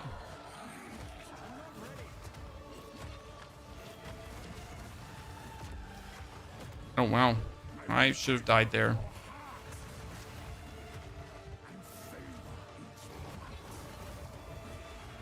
I should have definitely, like, looked to get myself a better potion.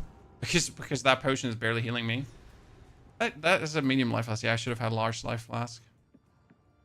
There's 2 streams on YouTube, a vertical and horizontal one. I froze monk him to death. If you actually played freeze monk in the beginning, that was definitely something that would help you there. I think my very first one was Spark. Yeah. I did Spark and it was also relatively easy going. But I did Spark without the Orb of Storms. So that was definitely something where I'm going to say that was weaker than it could have been. I mean, obviously you learn later that Orb of Storms is like the super shit and you want to have that. Right? Takes a while to get that knowledge.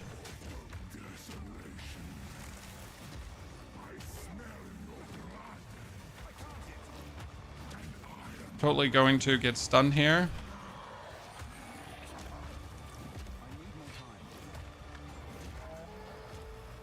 Wow. How many times do you want to just boneshatter past him? The answer is yes, Chad. Did they fix the freezing issue on Win 1124H2? I was holding back for a while. My friends want to start again. I mean, I've been playing now for the past 3 days on my new rig with the latest updated Windows 11. I've been having absolutely 0 FPS issues. I do have FSR activated. I do play on DirectX 12. I have everything else maxed out graphic-wise and so on. And it's just working like a charm, so...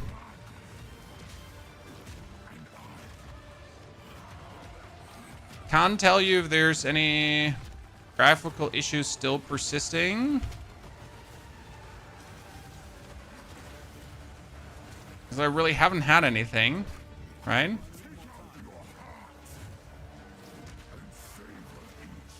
Ow. Oh my lord.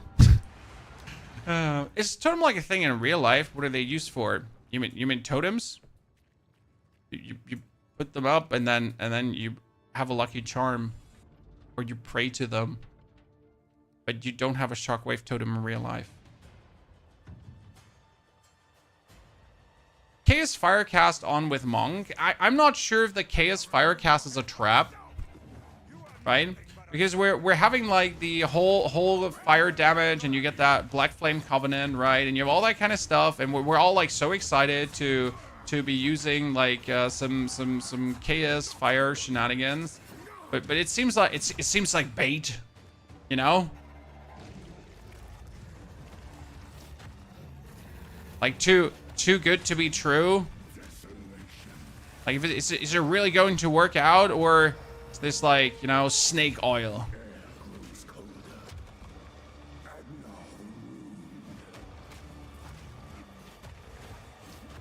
I mean, from the way it looks, it should be heavily viable. Oh my goodness, I have this on here, and I'm wondering why it's so weird.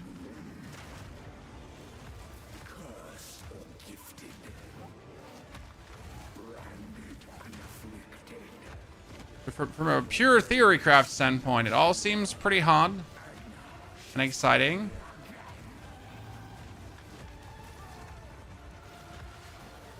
Unless we're all getting scammed.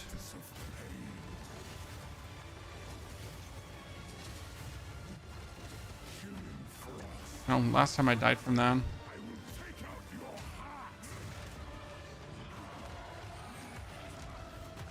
So we'll see if we're getting sold the snake oil here, Chan.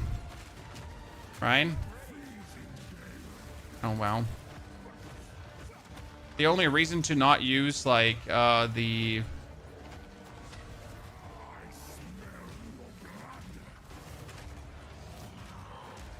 use the rolling slam against Count Geonor because it might kill you.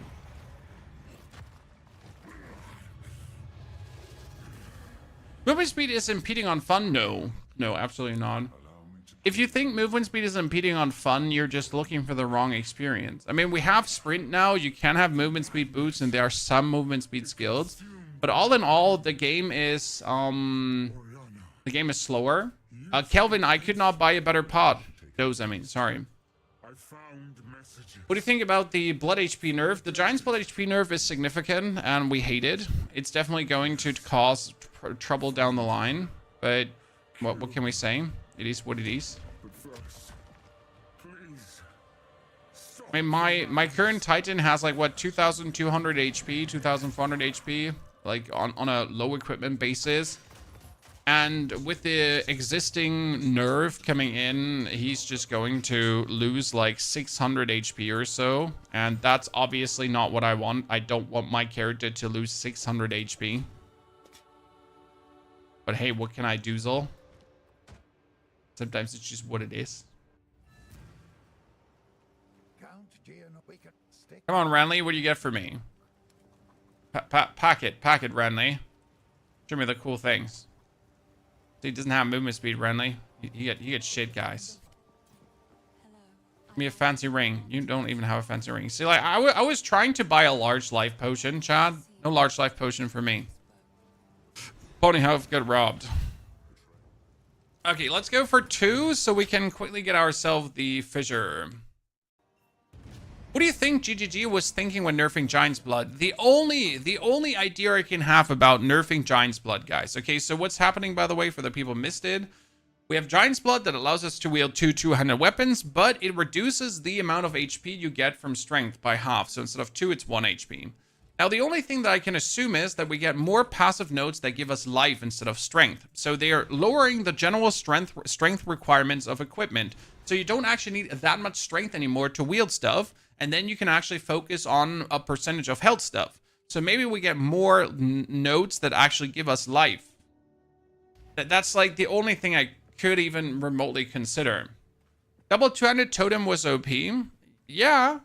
I mean, it was strong DAOs, but it wasn't OP because in order to make double 200 Totem work, you needed 2 very strong double 200 weapons that you then either had to trade for or find.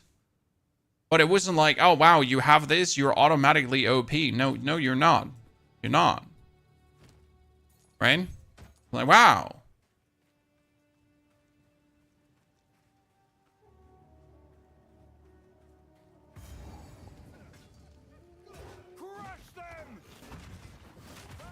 So the Giant's Blood nerf seems something in the direction of, like, a top-end nerf. Right?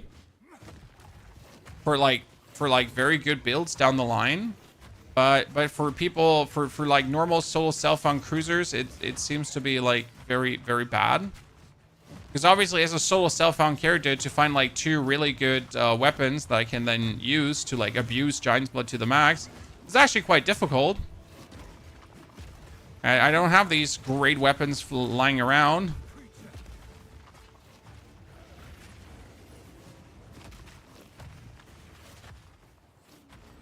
If totem scales of your weapon DPS, new totems will then, based on percentage increase to weapon damage from passive tree gear, will boost totem damage even if the totem scale doesn't carry the attack tag. No. The totem works off the base weapon damage you have. I think it says in the patch notes too. So, important.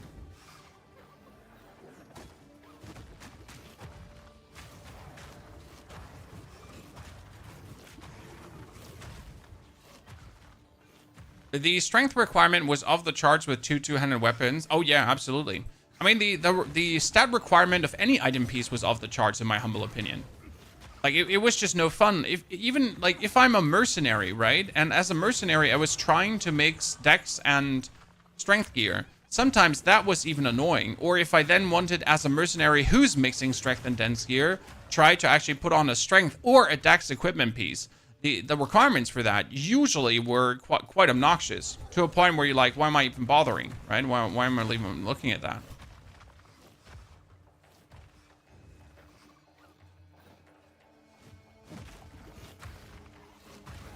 Would you say GGG or Blizzard does better? I mean, they have vastly different products on their hands, sir. And both suck at balancing. I mean, let's remember last patch 0.20, okay, Chad? Like, do you remember patch 0.20 and the very first hotfix they did? Anyone? Do you remember? So, like, in the last patch, Lightning Spear was already very strong, right? And the very first hotfix they did was Lightning Spear is getting 20-30% more damage. I was like, oh, nice! I'm like, it's already the strongest skill. It's already broken. And they're like, yeah, like, so Lightning Spear gets 30% more damage. It's okay.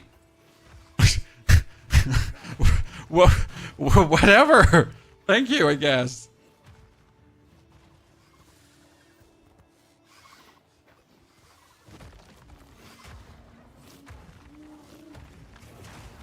Balance is an illusion that anyways only matters to a very few people that care. Like, for me personally, I don't care if things are balanced. I just want things to be good, right? Like, I want to play a Titan with Fissure. So, I don't care if a Deadeye is overpowered, right? I want to know if Titan Fissure is going to be strong. I want to have fun with Titan Fissure. If Deadeye is going to turn out, like, absolutely broken, who cares? Like, I'm here to Titan Fissure.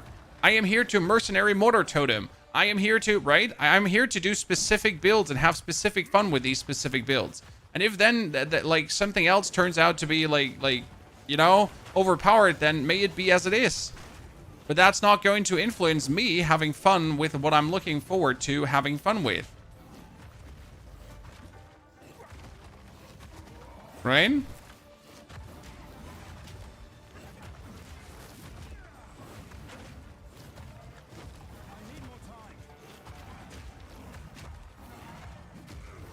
Bully him in the corner, Chan.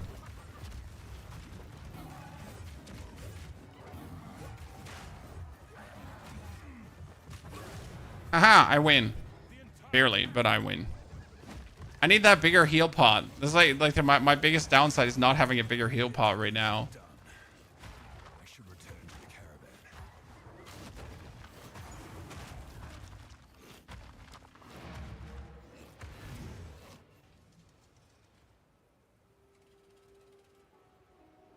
So that's how I look at kind of like what balance means. But if you just look at balance too deep, how are you ever going to have fun with the game, right? You're just sitting there and worrying about balance. Like, is what I'm playing in the top 3? Is what I'm playing in the top 5? How are you ever going to enjoy yourself? Right? That is a foremost thought in your mind. Okay, 34. They do nothing. I kind of want to buy them and upgrade them just because I want to see. Make it cool. Wow.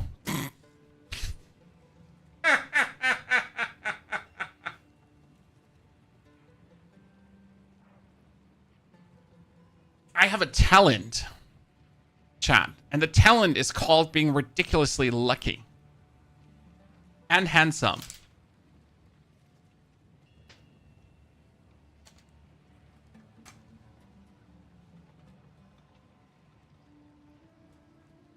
Did you see the new UI added to the trade system? I did see. Did you see, chat? I can play you the video if you want to, quickly.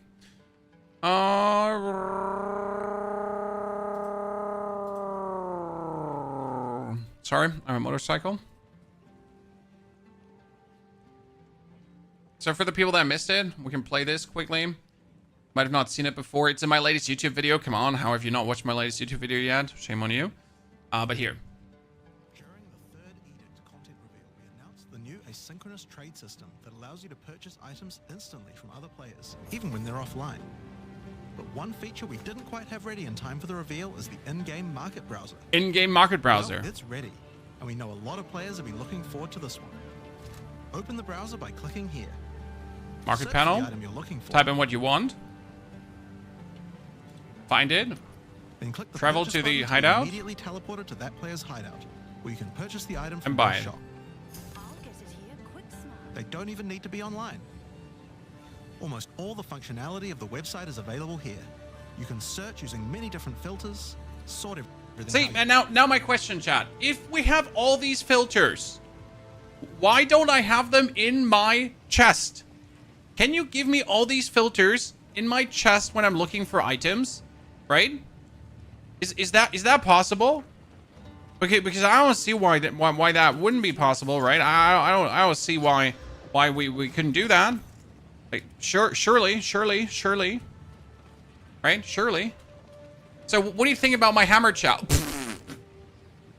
Hey, chat, what do you think about my weapon? Chat, what do you think about my weapon? Tempered by flame. Hey, chat, what do you think about my cool new weapon? Yeah, I just entered the act.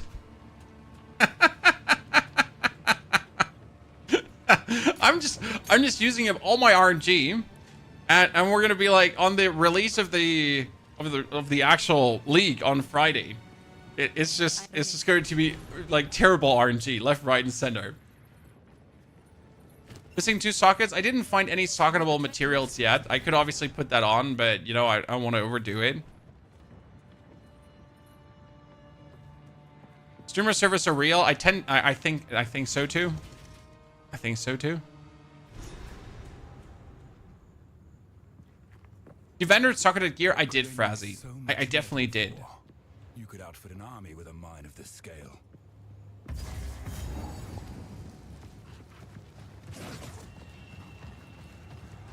Oh, it doesn't let me use Totem because I set it to weapon send. But imagine now, right? Totem's dealing my damage. So currently the Totem is dealing... what is it? 30 to 45 base damage, chat. But what if it would now deal 92 damage? I just can't see Totems not being crazy good. Right? I can't see this change not being amazing. I don't know, but like it already does good damage right now, right? But what if it does more? Like how can we not then play the totems? How can we not add them to our repertoire?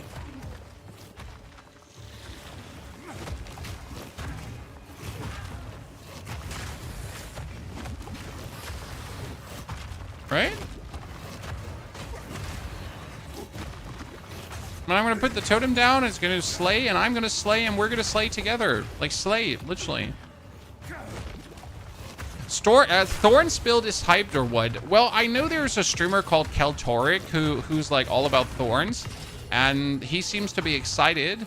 Now, I personally am not a big fan of a thorns playstyle, so I have to admit that I just single-handedly never looked into it.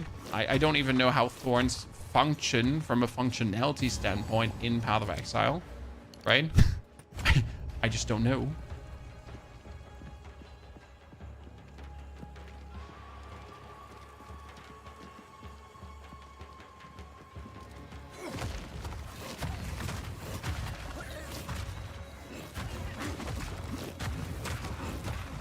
To me, Thorns feels like playing minions without minions. Yeah.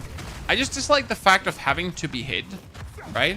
It's like, yeah, so in order for Thorns to work, you gotta be beaten up.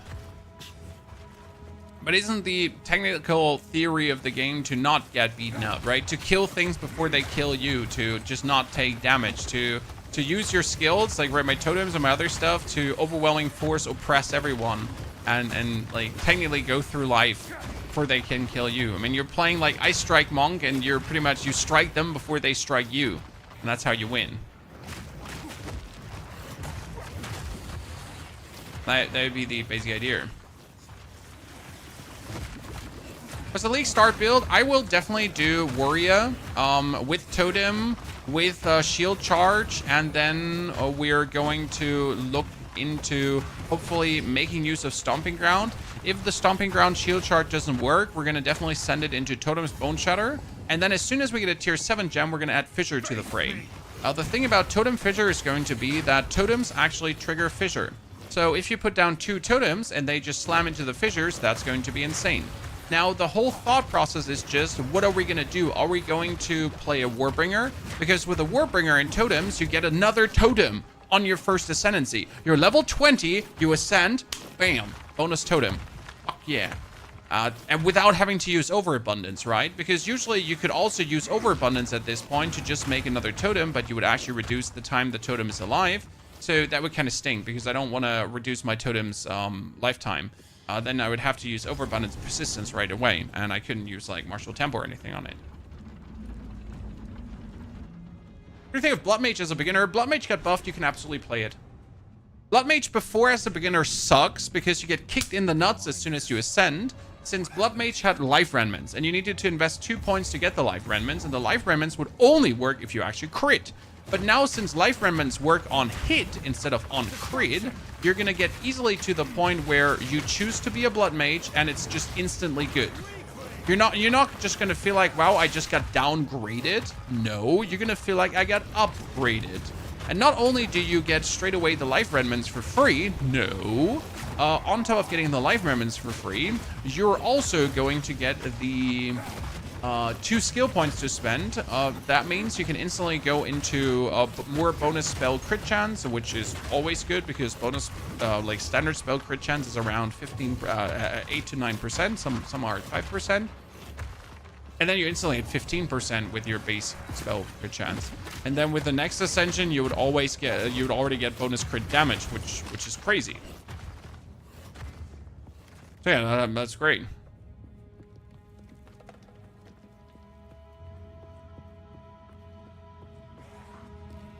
What about Titan Totems on League Starter? Any benefits? Well, Titan allows you to slam better, so your fissures would slam better. But I believe that Warbringer, like right now, I think from what I see here playstyle-wise and how easy it's going, I would say Warbringer over Titan, at least for the leveling portion, and then you might want to swap Ascendancy. Because let's not forget, chat, you can swap Ascendancy, okay? I will say this again for the people that missed this. You are not stuck with your Ascendancy anymore. GGG caved in. I'm going to say caved in, but it's not really caved in, but they actually caved in. Right? And you can finally... Do I go through this and try to get the bonus totem? Probably, right? They caved in. And you can finally change your Ascendancy. Since last...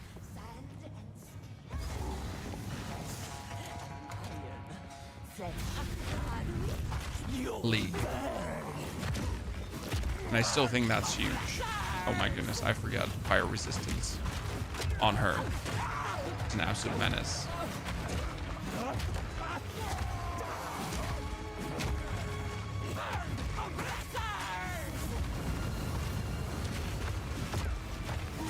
I hate like, oh, you know what? I'm an absolute doofus copter, guys.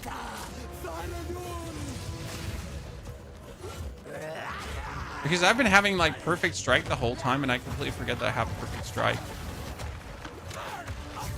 Okay. Oops. I completely forget that we actually do have perfect strike. Oops. Yes, I know it gets nerfed, but we still have Perfect Strike the whole time, and we completely ignored the fact that we do have Perfect Strike. So can someone please just lock me up? Because obviously we're not using Rolling Slam anymore when you have Perfect Strike. Oops. I completely forget that. I feel a little bit stupid now.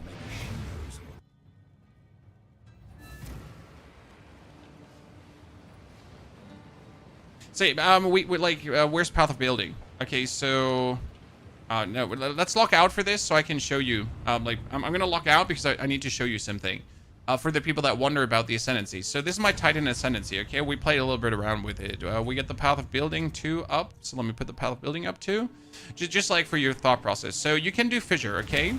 And the easiest way to trigger Fissure is over Totems. So Totems trigger Fissures. Like, you see this, right? And my Fissures are also having jacked ground. So my Fissures are making jacked ground. The Totems are triggering the Fissures. And so you make Fissure, Fissure, Totems, and they all get triggered. It's like actually crazy, okay? You could also make Fissure, and then you could trigger it, for example, with the Super Slam. And that also works. The problem is, as you can see, that only when I slam, it actually gets triggered. So it's better to have the Totems. That being said, if I Fissure, and then Totems, I could like just slam on top of it, right? So that like super overload.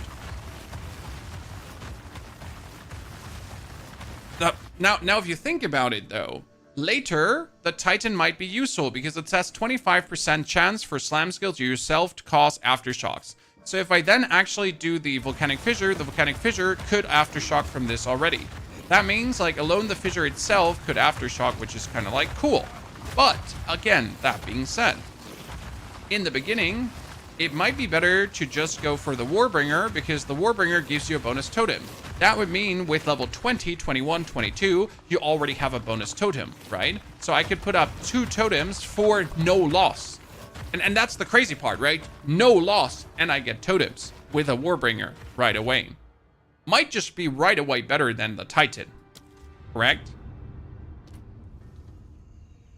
Because if you trade now a 25% chance to get bonus aftershocks, or we're getting the guaranteed bonus totem, what's better? What do you think? What do you think? What's better?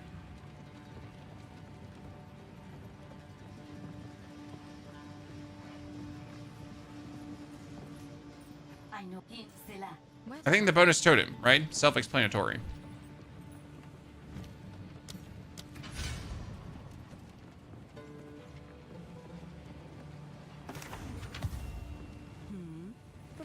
Yeah, and I think that settles it pretty much.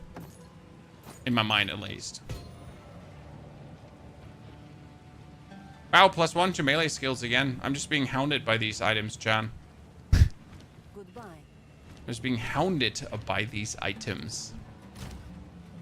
We could probably make like 1 socket on the weapon with the stuff that we've found already. What do we have? Dexterity, strength, 3 to 5 cold damage, 6 fire damage. Woo! Flame of the Forge!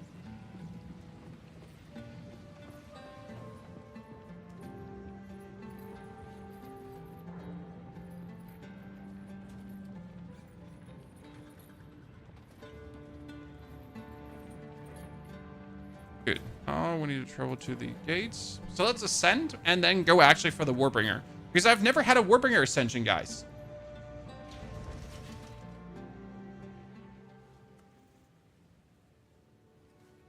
Do totems count as minions? No, totems count as allies. So they're a totem, and a totem is an ally. AoE, melee, they're slam skill, they're physical, they're duration, and they're a nova skill. This is all the tags, and therefore everything related to these tags helps them. So every single thing that has a totem tag helps them. Every single thing that has a melee tag, here, melee damage, melee damage, melee damage, bonus melee damage helps them. All of these help them. Everything that has the area tag, AoE tag, helps them. And since they now scale with your weapon, instead of having a 53 maximum damage, my totem would have a 94 maximum damage. Why have we stopped? The fight to the last. Do we know which skill level is Forge Hammer? I think it's set skill level 9. Now, don't nail me down. Please nail me down. So, Forge Hammer. It doesn't say it sadly here. But if I would have to assume, they moved Fissure from 9 to 7. Okay? Right now, let's get my gems. So Fissure is going to be moving from 9 to 7. That means that probably Forge Hammer is going to be 9.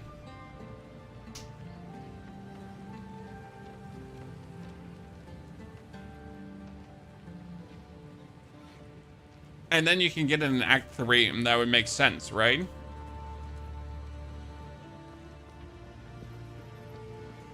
Your small window hides this tax. Yeah, we're gonna be moving that small window. Don't you worry too much for the release. I'm gonna have to like re-put the sponsors somewhere else so they're not blocking too much of the vision. Don't worry. We're gonna make sure. Not gonna be losing your mind.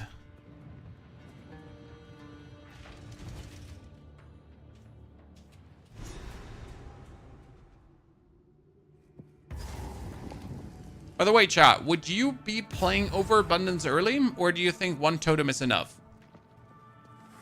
I mean, 2 totems are obviously double the DPS, but like for Rabble, it's useless, right? For Rabble, you're not anyway summoning 2 totems. You summon 1 totem, they get stunned, and then you boneshatter. So it's kind of like useless to do anything else. So having the Overabundance here is like a non-mattering thing. And 1 totem is also enough to kill everything.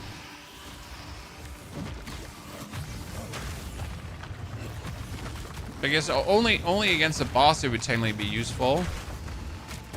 But then again, also against a boss, you're still doing perfect strikes, so also doesn't make sense.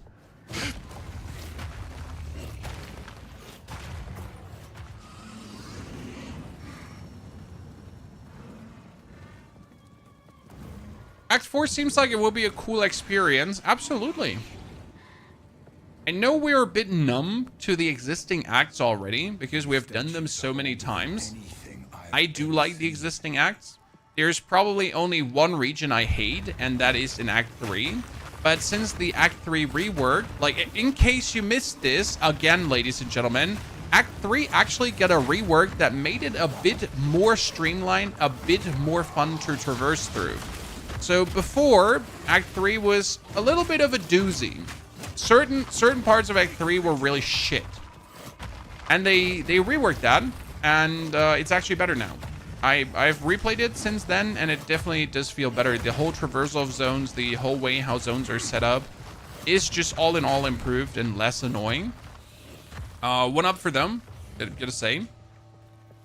Crush them!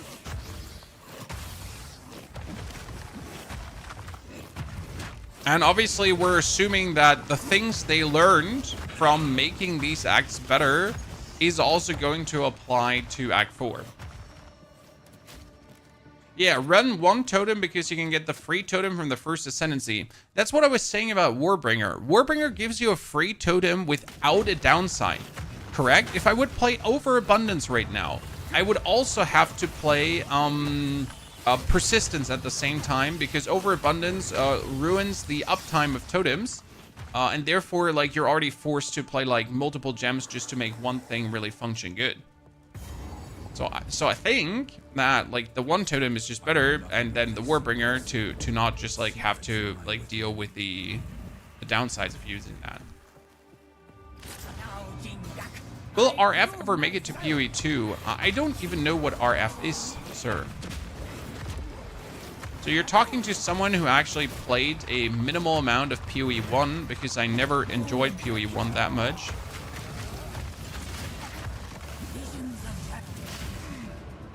Not a bad game, but never just my fancy. Okay, like how am I missing that perfect strike, chat? How am I missing that perfect strike?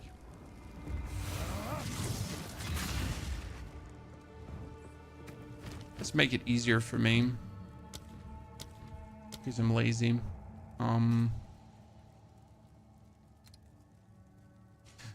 need more intelligence for that. See, by the way, that is something that's getting fixed. You know how your perfect strike sometimes misses, okay, chat? You know how you're sometimes feeling like, oh man, perfect strike doesn't feel too hot. Well, they increased the range of perfect strike, and that's significantly. Right now, perfect strike is giving you a 14 range, and in the update, it's going to have a 35 range, and I think that's actually a good change.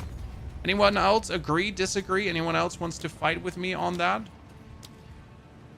I mean, right now, like for the YOLOs, I'm just like, hey, I need magnified effect on perfect strike.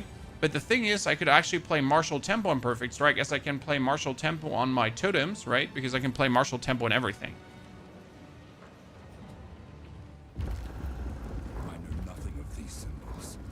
And they increase accuracy too. Yes, exactly. They did not only increase the range of the perfect strike, they also increased the accuracy so that you don't have to worry anymore about actually missing your attacks.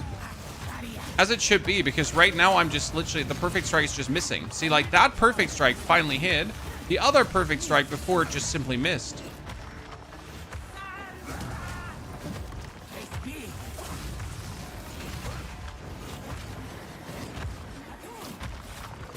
Destruction!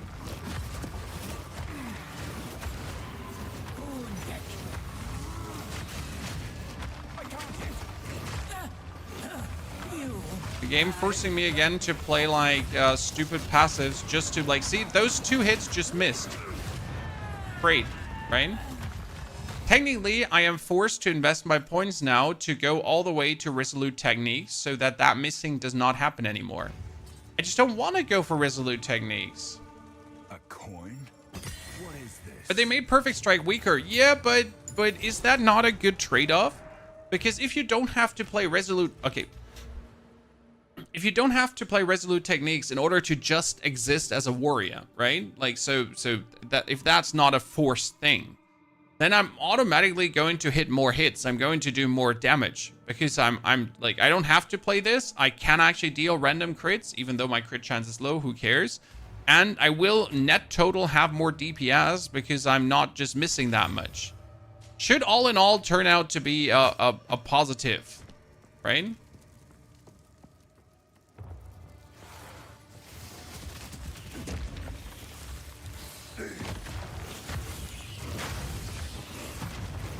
That's why I'm generally just really looking forward to the warrior changes, because a lot of the minor nuisances that you used to have when playing warrior are just gone, right? A lot of these minor like, you know, I really don't like that. It really makes me unhappy. If I'm running around Act 1 and I'm just missing my hits because I'm a warrior and GGG is stupid. And these nuisances being gone are just generally really making me a happy little dandy Andy.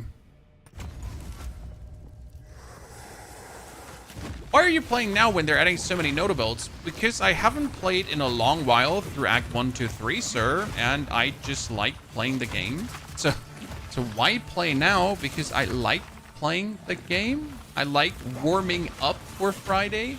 I like going through the motions. I like sharing ideas with you, and like we can all put our thinking hats together and see how like, you know, how our path in the future will look like. Because why not?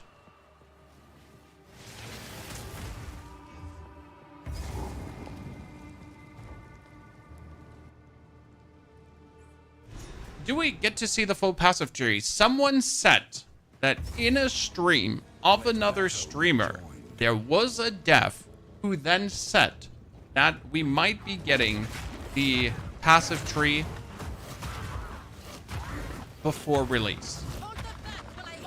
Now, I don't know how reliable that information is. Right? That someone said that there has been, that there might be, that on a Reddit post. Correct? Again, I'll believe it when I see it. Until then, it doesn't exist.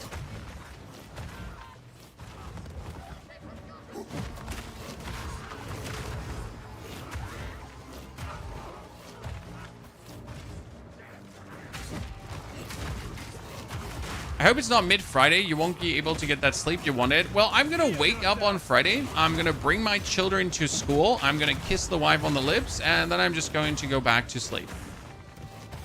That's so far my Friday plans. Maybe squeeze in a little workout, right? Before that. So I can actually fall asleep. To do a long run with a dog. Like, I luckily possess the uncanny talent to just fall asleep whenever I want to. Right? So if I want to go to sleep, I'll just fall asleep. That's it. Done. We get a restart from checkpoint because Asala bugged. I'm gonna fix that Asala bug soon.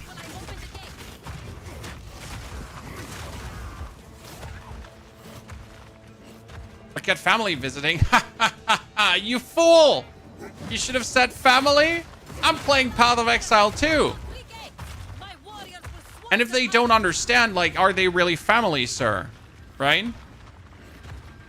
They might just be a passing acquaintance at this point. Because they clearly don't understand your needs and wishes.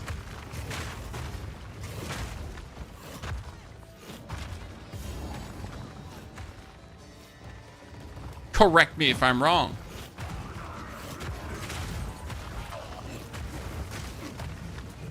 I mean, Path of Exile 2 only releases like once a year. Or every 4 months.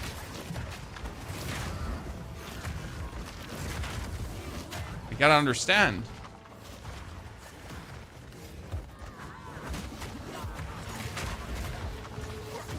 Yeah, your husband already knows he won't see you on Saturday. Exactly. As he should, Katie.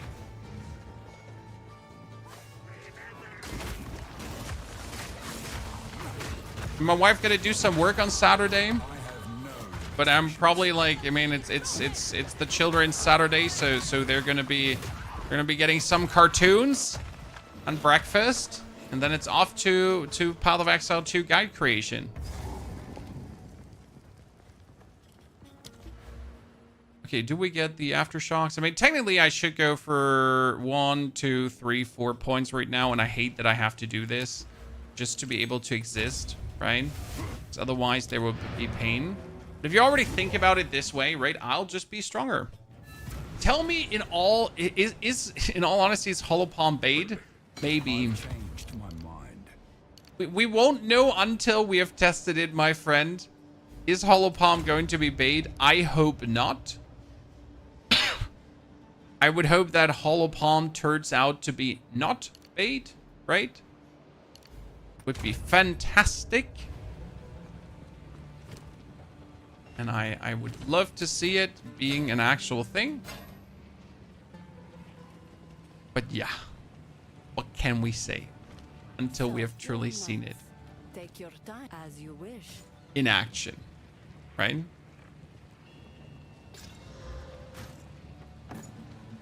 I'm myself not too keen on playing an unarmed monk, and I also do not understand the actual... How do I say this now? I don't understand the obsession. Obsession, I think, is the word of people. What does make your, like, you know, what does give you such a hard boner on monk, right? What does make you so unbelievably excited that monk is going to be that thing, right? Oh, did I just get a lightning resistance topaz? And I'm about to fight Jamanra, Chad? Well, don't mind if I do. Ha ha ha ha.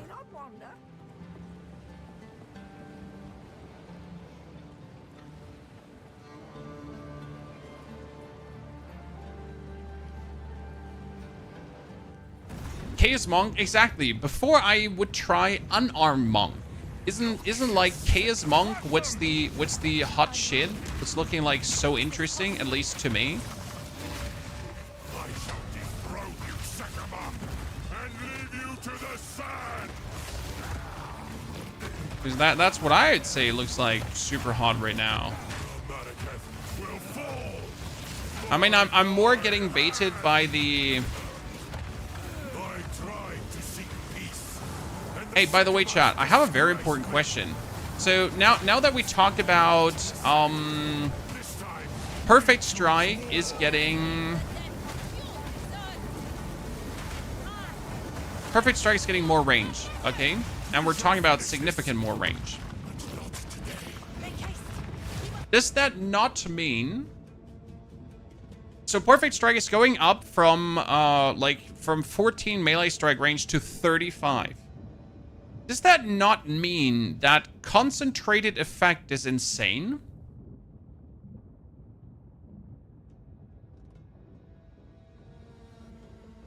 Because if I'm going down from 35, 50% less area, that's still plus 17.5 area, right? Right? Surely. I mean, am I stupid? Look, am I stupid? Sure, I'm gonna get less damage, but I can get like another 30% more area damage on Perfect Strike. Has the beast. I must stop him. Quickly! He conjures the very sands against us. Does the reduced AoE even reduce your range? I mean, like, it kind of reduces the forward boom that Perfect Strike has. I've tried it out, like it currently does in the existing form already. But then if you have more range... See, this is why we're playing. This is why we're trying out things, to just have these ideas pop up in your mind, right? Just be like, hold on. Oh, wait a second. You would get a tier 7 gem this early, so this would give us fissure now, chat. Okay? This, at this point, that would give us fissure. Way.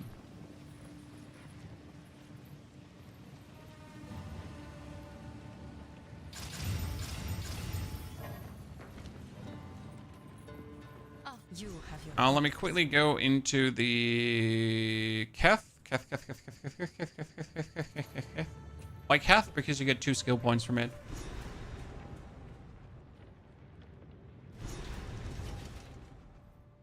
Should work. Should make sense. Should be reasonable. Barren place holds an essence of water. And if we're looking at our power level, sure, we get really lucky with the weapon, correct? But right now, I'm really excited. Even if Shield Charge Stomping Ground doesn't work, right? I'm really excited for what Warrior will bring to the table. Because the assumption is still that Shield Charge Stomping Ground will actually work, but if it doesn't work, if I'm going to level with Totems, boneshatter, and the fissure, I'm quite excited, looking forward to that.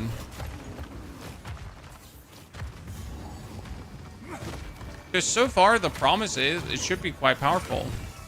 I mean, obviously, if I have the fissure, I'm not going to use the Perfect Strike, but it's still like we gotta also try out the Perfect Strike just in case the fissure just doesn't work. Snake woman.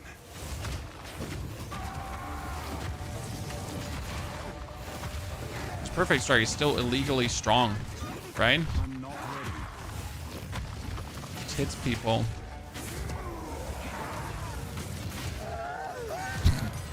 Perfect Strike is so stupid. The Visteri Desert. I mean, seriously, Perfect Strike is just so stupid, Chad. It would be a nice spear.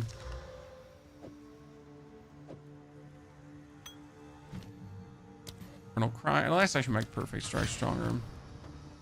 Okay, 2 skill points. These 2 skill points can be finally invested here into... See, like, by the way, chat, okay, like, put on our thinking caps here for a minute. I am currently level 20, right? Level 20.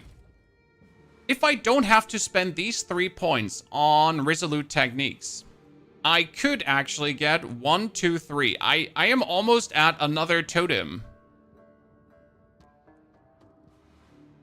That means as soon as you get Warbringer... Right? As soon as you ascend to Warbringer at level 21, 22, you would have 3 totems already.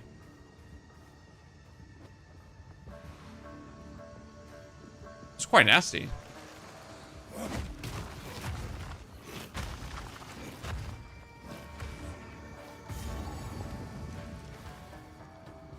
It's like you sitting at 22, triple totem. Just going out. And fissures on top, right? That's the thing.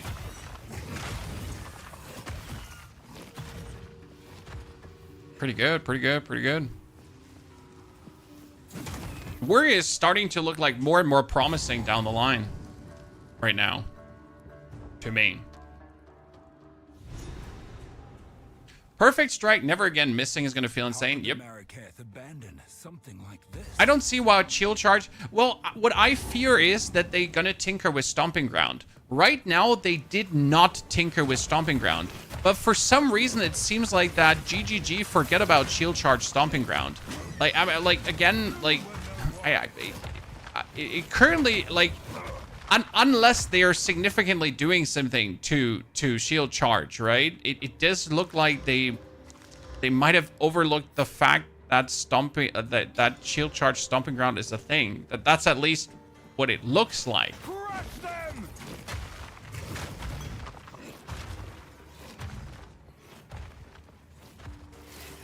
I mean, Rake Stomping Ground only worked because of an unintended interaction. Like, right, they said it, that they never wanted a Rake to actually keep the traversal attack, and it kind of like, they just, like, yeah. Right? They after it happened, they kind of just let it rib. So, I mean, at this point, I'm just hoping, sure, like, shield charge Stomping Ground is going to work, and we can have some fun with that. I mean, that being said, do you really want to shield charge Stomping Ground? Because it's going to be rather boring gameplay. Right? It's going to be fun for one playthrough, but then it's going to be like, yeah, so what? So how much fun is that going to be persistently? Right? Up for another hunt. Oh, yeah. Try keep up. Don't lose sight of it. The thing about sprinting, oh, it's going to be great. What I don't understand is, why do we have to roll for sprinting? So why could we not just get like a toggle button? Okay, because that means like, so right now I kill these guys, right? Then I'm gonna roll and hold down the sprint button.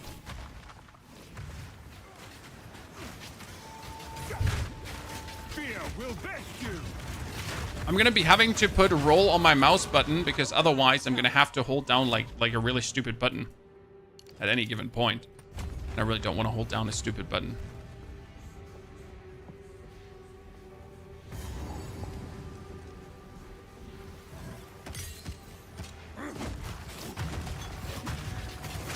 It's getting away. So yeah, that's like,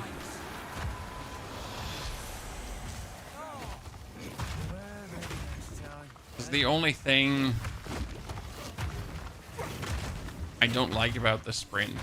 That's like a minimal thing to not like, I guess, right? Too many buttons for console players. Yeah, I think on console it's going to feel great, like to roll and then hold down your button. But right now for me, I would have to roll and hold down spacebar. And like for anyone that has even a little bit of RSI from playing games knows that that's painful, right? So I already gotta get used. Can I bind roll to my mouse button? Let's already try this out, because I will have to do this. Options, input, dodge roll. Fuck yeah. Because you're gonna have to roll and then hold down the button, right? That's me holding down the button right now.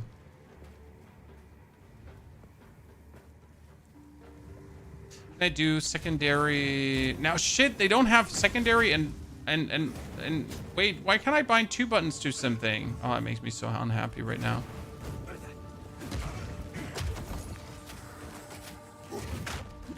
Give a separate key for sprint. It should at least give the option to bind a separate key for sprint, right? So because right now, if I can bind a separate key for sprint, I would still have roll on my spacebar if I then want to roll. But if I want to roll sprint, I would bind that to a different key. That's at least how I would personally do it. By the way, totems are making the actual Trial of Sekimas also really easy. Just in case you ever wondered, how do you easy mode the Trials of Sekimas as a warrior? Because some people are still struggling with it, just totem. Because you can like kill things before they kill you, or before they even touch you, or remotely think about touching you.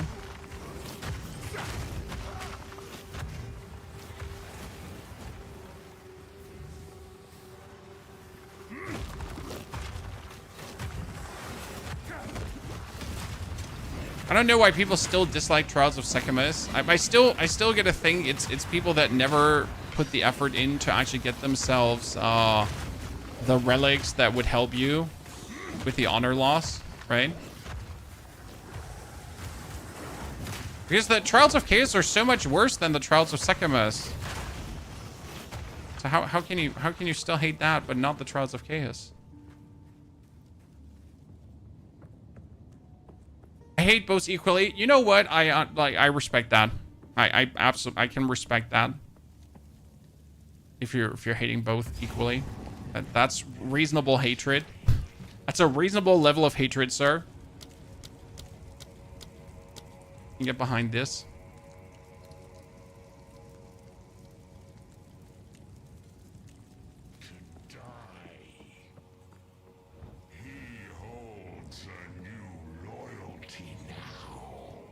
I was mortal then. Do that. Yell. Perfect strike. And he's already dead. How can you not like Warrior Chan?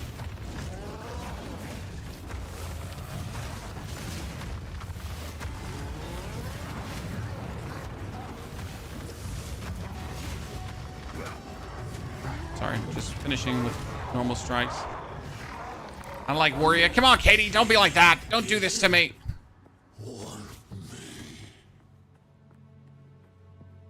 Immortal, I ask you. I shall grant you mercy.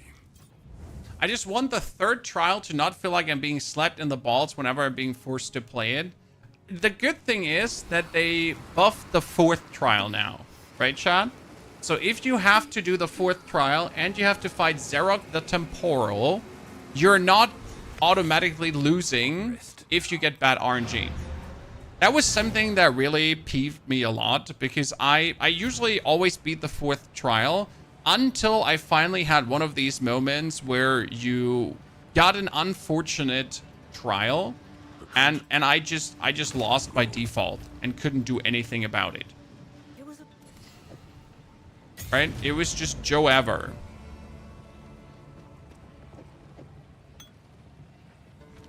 That felt bad. Who goes there? I hear you. Take your time. But yes, I'm hoping obviously for the third trial to be somewhat interesting. Too.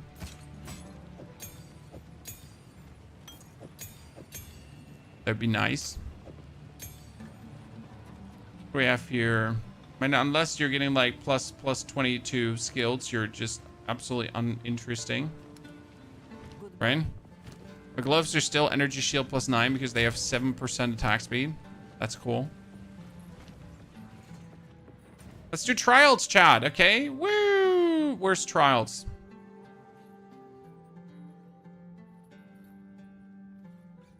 Trials.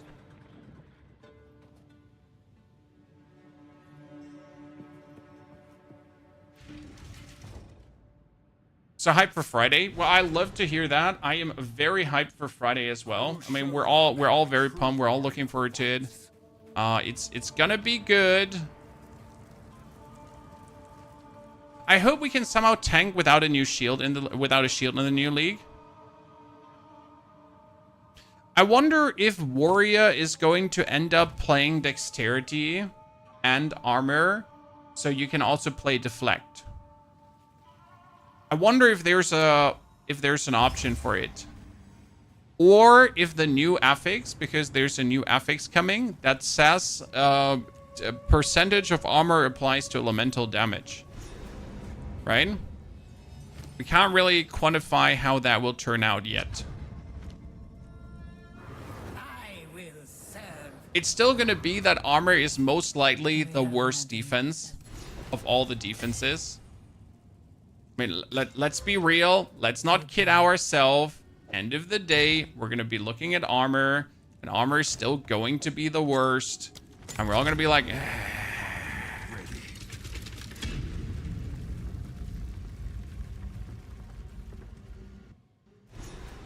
What time is the release on Friday? So Friday, relative to now, in 9 hours.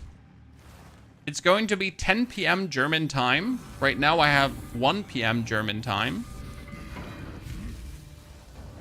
Actually, it's almost 1 p.m. German time. So 9 hours. Destruction.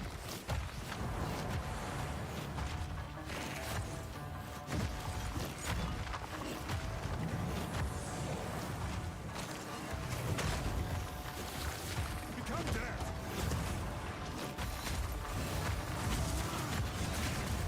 Boom. Oh, I gotta start gathering relics again, right?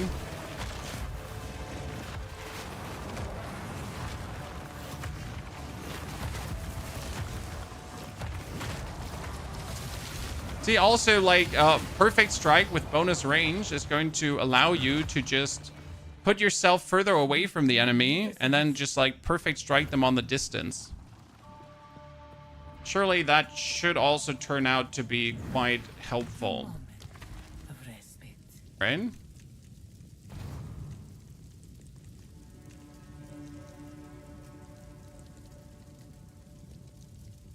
Lose sacred water when you take damage from an enemy hit. Yeah, how about no? Perfect strike with tempo will also feel good. Yes, I mean, right now the problem is that your martial tempo always ends up on other things. Like right now my totem, for example, has martial tempo. But if you can pretty much put martial tempo on everything, that's just going to be an absolute lifesaver. Because as you say, like, I can play martial tempo on my standard mace strike. I can play martial tempo on my totem. I can play martial tempo on like the actual a perfect strike. So you can pretty much take martial tempo and then just put it on everything. What would you recommend for Friday? Currently, I am very much looking at either Stormweaver, because Arc looks really good. The way how they reworked Arc. If you don't like Stormweaver, I would be playing Titan or Warbringer and then Fissure Totem mix. We have grenades on the Merc with totems is also going to be insane because the mortar totem looks good. And the potential some of the crossbow skills could be great. Last but not least, lightning spear should still be fantastic. So if you actually like to still play around with lightning spear, you should have a fantastic time regardless.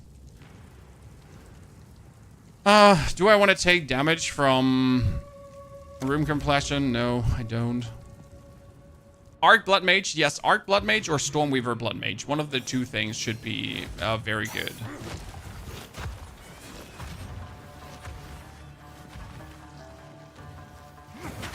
Might be that Blood Mage actually feels better than Stormweaver because you get the Remnants on hit now, so it should be like super easy to work around with these Remnants. And get like then good crit, because currently Arc has a base crit chance of 9%, okay, and with the Blood Mage you could bring Arc's base crit chance up to 15%. And for example, on my Amazon, on my current Blood Mage, I could easily get a 60% crit chance, critical hit chance, Corpse Explosion, and that's without new passive nodes. Right? So I could easily already have my Corpse Explosion go crazy with that crit multiplier. And it should be even better now after the patch. Blood Mage also gets technically 2 bonus Ascendancy points. Not technically. Blood Mage gets 2 bonus Ascendancy points. Yes. Not technically. It definitely gets it. 100%. Guaranteed.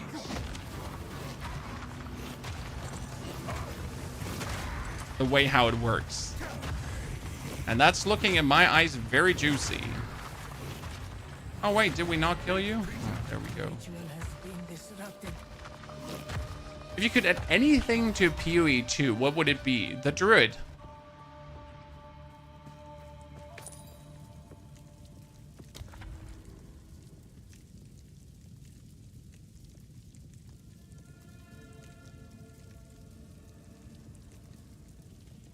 I would right now add the Druid. Because I want to play it.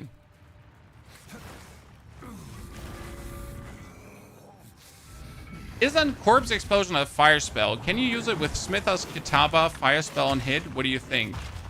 I don't know if Corpse Explosion was a fire spell. I just don't know right now. But technically, you should be able to use it with Smith's Kitaba. If it was a fire spell. I just don't remember correctly if it was a fire spell or not. Like, I considered playing it that way, but there was something that held me back from playing it that way. I just don't know what it was.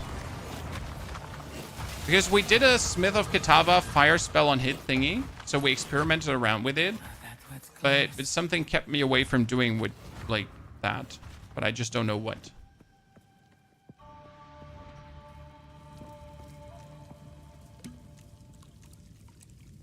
I would choose Sword over Druid. No, because I want Druid to have more fire spells in the game.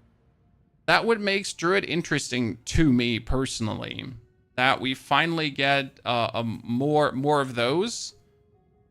And I think that could be cool. Potentially.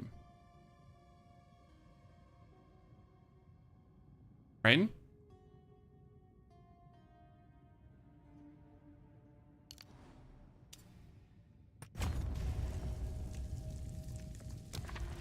Would you be deleting all your characters? Well, I won't be deleting all my characters, as I still want to experiment with things on my existing characters. So all the support gem changes and so on, they obviously apply to your existing characters as well. So if I need to quick experiment with something, I have my existing characters to still do said experimentation, right? That I wouldn't have to delete them. But I will play in the new league. So I won't play in the current league, right? I will play in the new league because I want to obviously see the abyss mechanic, and I want to have the new abyssal crafting, and I just want to experience how that will actually turn out and how much fun that will be. So that's what I'll 100%. Also, in case you're new to this channel, hi, name's Ponyhoff. Pleasure to meet you all. We will play every single character, and we will play every single Ascendancy, and we will try to make everything work. Do keep in mind, though, if you're new to this channel, we are making casual-friendly builds, so we're not playing uniques, and we're not also trying to make builds that require uniques. We're trying to make builds that use the characters of the skills usually. So if I play a warrior, I'm trying to use warrior skills. If I play a monk, I'm trying to use monk skills, and so on. To make relatable builds. And then after we actually have done this, all of these things, then we start doing like a tactician that's also using shockwave totems, or we're going to be using a warrior who's using also mercenary skills, and so on. But that's usually after we have made the builds for the respective classes that are suited for that. Bear and Wolf are confirmed. Last time checked, Bear definitely confirmed. Wolf more or less confirmed. Human form with elemental spell shebang bang. Yeah, sure. I mean, I just hope that as a bear, I can also still use my spells, and not that it's like going to be this restrictive. If you're in bear form, you can't be using your cool elemental stuff anymore, and so on. Will you try Spear Warrior? There are some things I want to try out with Spear Warrior. Warbringer with Mercenary Totems could be cool. Well, we're going to try actually Tactician with Mercenary Totems, because that should be already cool in itself. Right? By the way, has this just been an absolute easy breath through, chat, or am I just imagining things? I will overcome this challenge. Just wait me getting killed by this thing now. Hey, chat, has this just been an absolute easy breath through? Gets killed.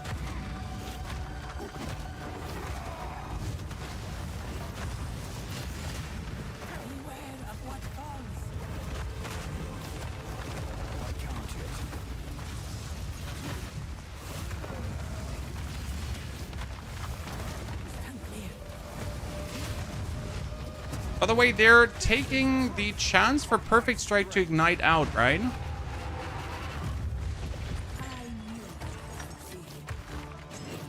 as far as I paid attention. Which is technically bad. So currently, we are level 22. Okay, chat? We are level 22, and we should have +1 totem already because of these 3 points actually going into 1, 2, 3 here. So we should have had double totem at this point. And now we should obviously ascend into the Warbringer. We will also do Warbringer right now. And that Warbringer Ascension should instantly grant us another totem. So technically, we could be sitting at +3 totems and fissures already. Which is actually nasty if you think about it. Because we could go for the Totem Life, and then we could go for Ancestral Spirits, right? Each of your totems will summon an Ancestral Spirit minion to fight for you. If the totem was summoned, the minion dies, then the Ancestral Spirit will too. And these Ancestral Spirits, instead of getting AC rating from Dex, are getting attack speed from Dex.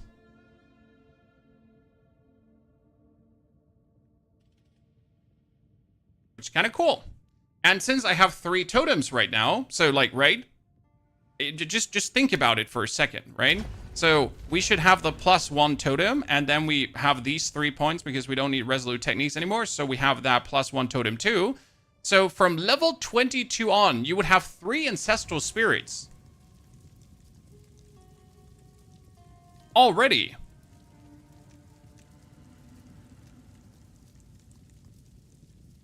Boom. Should I wait for the next season or can I start already? I have a question for you. Do you want to play the new league or not? If you don't want to play the new league, what I would recommend right now doing, okay? So let's assume you don't want to play the new league, okay? You just want to play Act 4. So the best thing that you could actually do is you could make a new character, okay? Make a new character.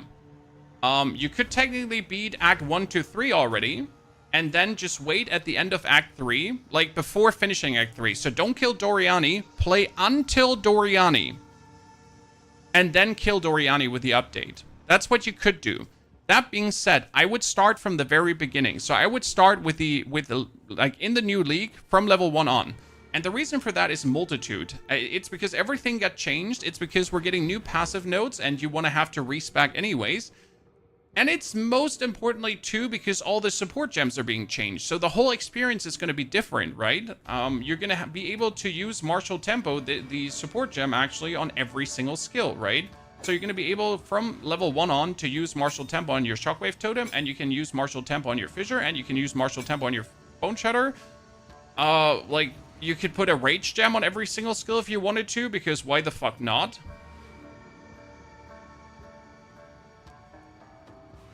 It's actually kind of nice.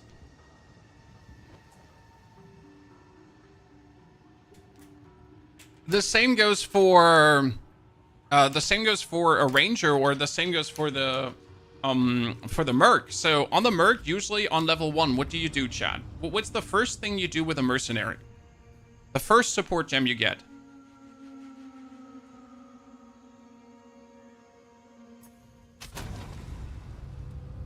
And the second.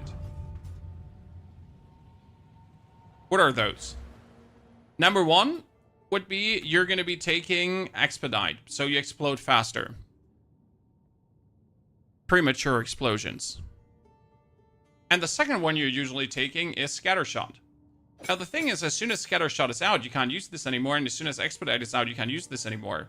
Well, funny story, Chad, correct? I could use a Scattershot on the Explosive Grenade, I could use a Scattershot on the Flash Grenade, I could use a Scattershot on the Gas Grenade, and I could use a Scattershot on the Oil Grenade if I want. So every single grenade is now getting +2 more. I mean, sure, I get minus 35% damage, but the thing is, we're also getting 3 stages now, right? Right, chat? I mean, currently, Scattershot is technically not so exciting. But there might be something you have missed, or you have forgotten. We're getting 3 levels on every support gem. Let me show quickly for the people that have not watched our latest YouTube video. Chat, that have not watched our latest YouTube video. How dare you? But since we're getting all 3 levels now, right, on these support gems. Come on, could you load, please? God, Christ. I blinded you all, sorry. I was hoping for this to load faster, like the website is just taking too long. So, with the 3 levels on support gems, they're getting better. So, for example, Double Barrel says, right? Double Barrel level 1 is 30% reload speed. And Double Barrel level 3 is 20% reload speed, but when heavy stunning, you instantly reload, which is kind of cool. Which means that Scatter Shot might actually get also an interesting upside on level 3. The same goes for Expedite, which has supported skills have less detonation time. There is so much that could come down the line to make things even more interesting.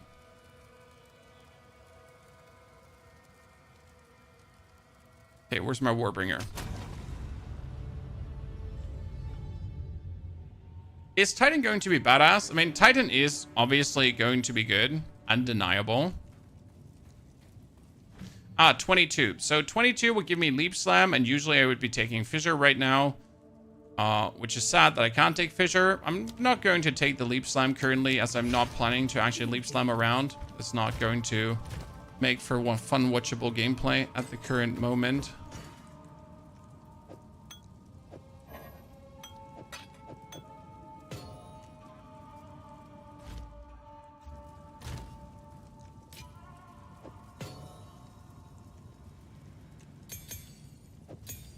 Don't need those. Let's teleport back to the caravan.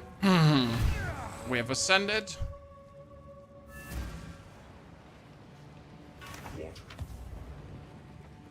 And let's not forget that there's also legacy gems coming. Sorry, yes, I forgot the legacy gems that you get after 65 plus. There are significant, fast, big changes heading towards the game, right? Not just minimal, tiny, non-mattering changes. There's good, intriguing stuff coming left, right, and center. Okay, what is this, chat? What is this? What is this? Every single item I've pulled out of my butthole right now has so far gotten +3 to melee skills.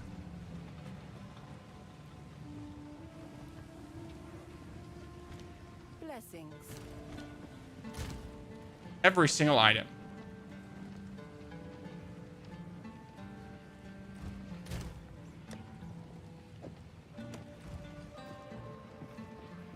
The big bong is sadly worse than this bong right now. But if we could upgrade it, it might turn into a better bong. Okay, let's go to the Macedon Badlands. Take care of that guy. You're using up all your luck until Friday. I am, and I will complain. You're gonna hear a lot of whining and mewling, like. How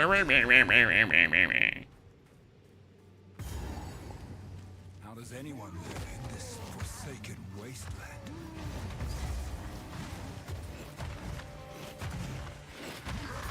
Oh, I get 2 totems, right? I know I get 1 totem. No, chat. I was like, I get 2 totems. See, imagine right now, this very moment, okay? This very moment, I am already plenty strong. I'm already zooming. I'm already killing things, right? We are having a great time. I'm getting my bonus warrior guys, right? But I would now have 2. That's it. And if I get another 2 levels, I would have 3.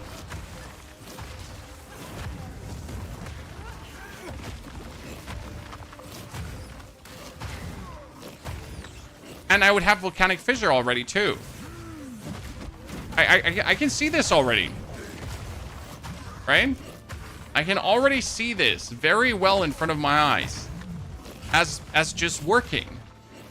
And that's without, again, considering any buffs to any supports, without any new nodes in the passive tree, without any, like, yeah. Enemy scaling, right? It's already good. And without my totems getting the bonus damage from my weapons. Because obviously the totems should be stronger at this point, right?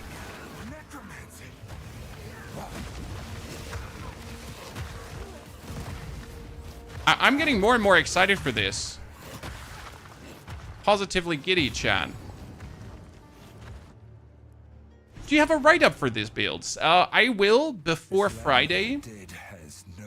give you a video about this warrior where I talk about everything, every single step I'm planning to take, every single thing I'm planning to do, right? Also, what for supports do you actually use for spirits, since I never played spirits? What would they count as minions, right?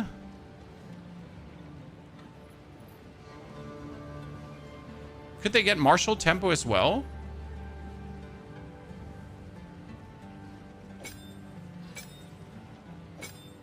Oh, you can get martial tempo too? That's kind of cute. No, no, no, no, no, no, no, no, no, no, no, no, no, no, no, no, no. They can get Jack. Why can they not get Jack Ground? That would be so cool.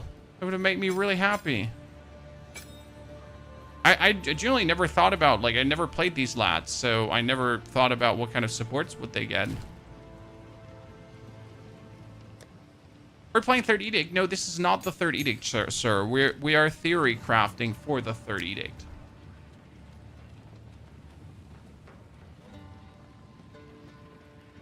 So they could get brutality already.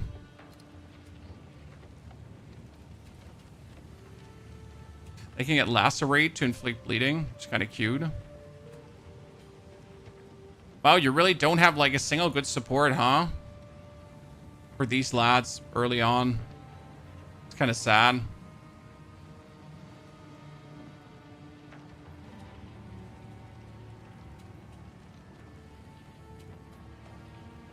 Like, genuinely.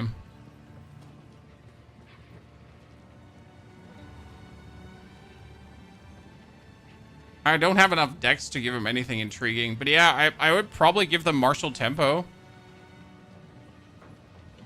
Also, a good consideration, right, guys? If you need so many martial tempos, we also need to take more dexterity. Correct? Because right now I have one martial tempo, but I would usually have another martial tempo on Perfect Strike, and I would now have another martial tempo on the Ancestral Spirits, because why not? But in order to use all these martial tempos, you would also need the dexterity. Correct? Crush them! Fear will best you! I can see that. Mm-hmm. Julian, good to see you there, brother.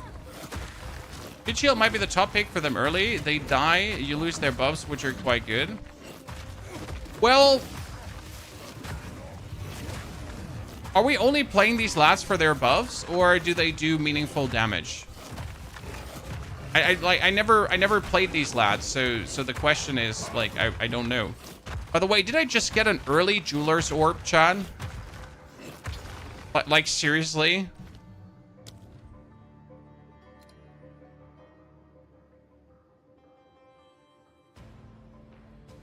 Just give me early cool things.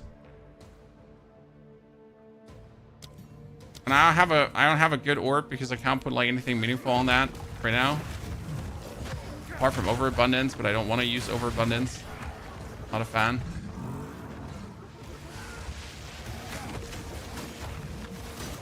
Well, we could now use persistence and overabundance to simulate the having Warbringer, right?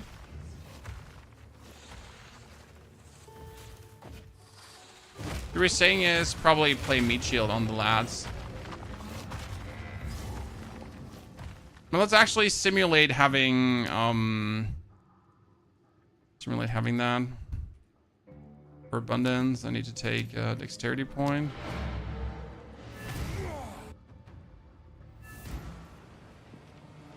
What are you playing first? Honestly, I was torn between Warbringer and Merc. I was really torn between these two.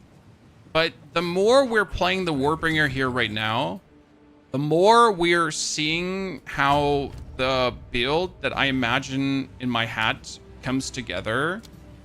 Like the more I get excited about actually making it work, right? It's just kind of like, it's all falling into place. At this point, I would just go bomb, bomb, and I would have three. I would have the fissure. I would be just walking around, and everything would just die without me having to lift a finger, right? And it would be even better because they're buffing support gems. It would be even better because we wouldn't have to use like certain supports. It would be even better because we could use Perfect Strike with a concentrated effect, which would make the Perfect Strike even stronger than it is. I mean, look at what we're doing to these guys here right now. Well, what is this? Right? And this is like pretty much the weaker version of what we're playing. Right? This is the weaker version. This is the weak alternative to the strength we could be getting when we then play the real thing. Join the dead, so that these tusks are what I seek. That's crazy. And I like crazy. Like, give me one more level, and I'm 2 more levels actually, and I'm sitting here with 3 goddamn totems, and then give me 4 more, like, and I'm gonna sit there with 4 totems and the fissures. And you're not running the earth. I hear my wares are renowned. Oh, that's another melee skill thingy, chat. Look. I was gonna have a hard time being better than what I have, but like maybe if I upgraded, could be turn out good. So let's just buy it and put it in the bench. Hey chat, my thing of like cool hammers that have +2 physical skills already, because why would I not have a bench full of things that have +2 physical skills? Sands guide you. Right?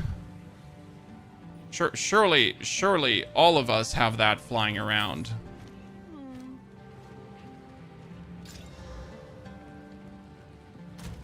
Oh, here. So which one are we going to turn into a here? Which one are we going to Regal Orb up, chat? What do you think? The 41.3 or the 57.2?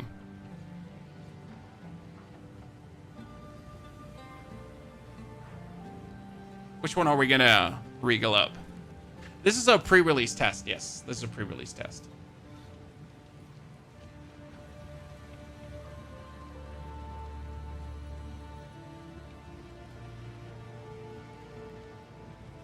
Totems will cost charges to summon. No. Only the Ancestral Totems cost charges to summon. These here. Here.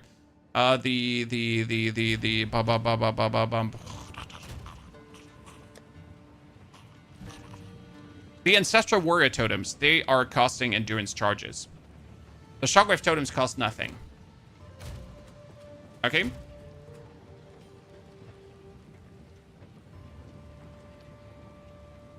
Okay, let's do the 41.3 here.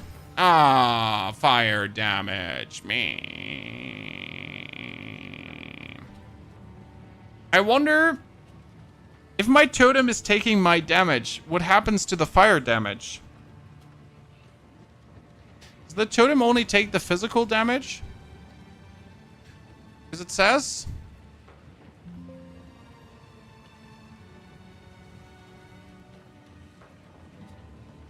Here. Shockwave, Ancestral, Artillery now use your equipped weapons. They no longer have their own flat damage, base critical hit chance, or base attack time. So, technically, it should also take the bonus fire damage.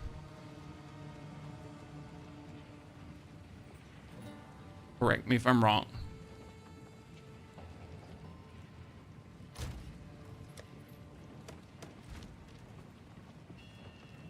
Yeah, it's every weapon, every number in the weapon.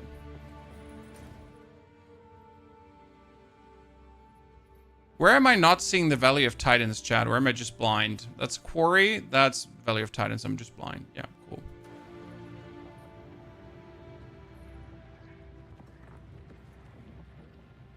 Hi, for everyone that just joined. Greetings. Welcome. Hi, YouTube. Hi, Twitch. By the way, Twitch, you're falling behind YouTube. Woohoo. YouTube #1 chat. Just saying. By the way, Psycho Child, thank you for the 120 months of subscriptions. We're testing patch 0.3.0. We're pretty much doing the League starter build that I'm planning to do. Okay? This is my League starter that you will see from me. As much as we can test it. It's going to be Totems, Fissures, Boneshatter, maybe Perfect Strike, but again, like, we obviously want to get away from Perfect Strike because Perfect Strike is... Some people still hate it. I obviously love Perfect Strike at this point for the insane damage it deals. Sadly, Perfect Strike won't do the fire damage anymore because we're kind of like, they reworked how Ignite works, and it's now like this weird flammability shit. And then you need to build up like stacks of flammability to then be able to ignite. So I'm not entirely sure about how I feel like about that change. Right? Because my poor Perfect Strike, it used to be so cool. Katie, thank you for the 20 beautiful months. I feel like I've been watching more than 2 years. Definitely, Katie. You feel like a fixed part of this stream. If I couldn't say good after boob to you, every after boob, then I would be sad.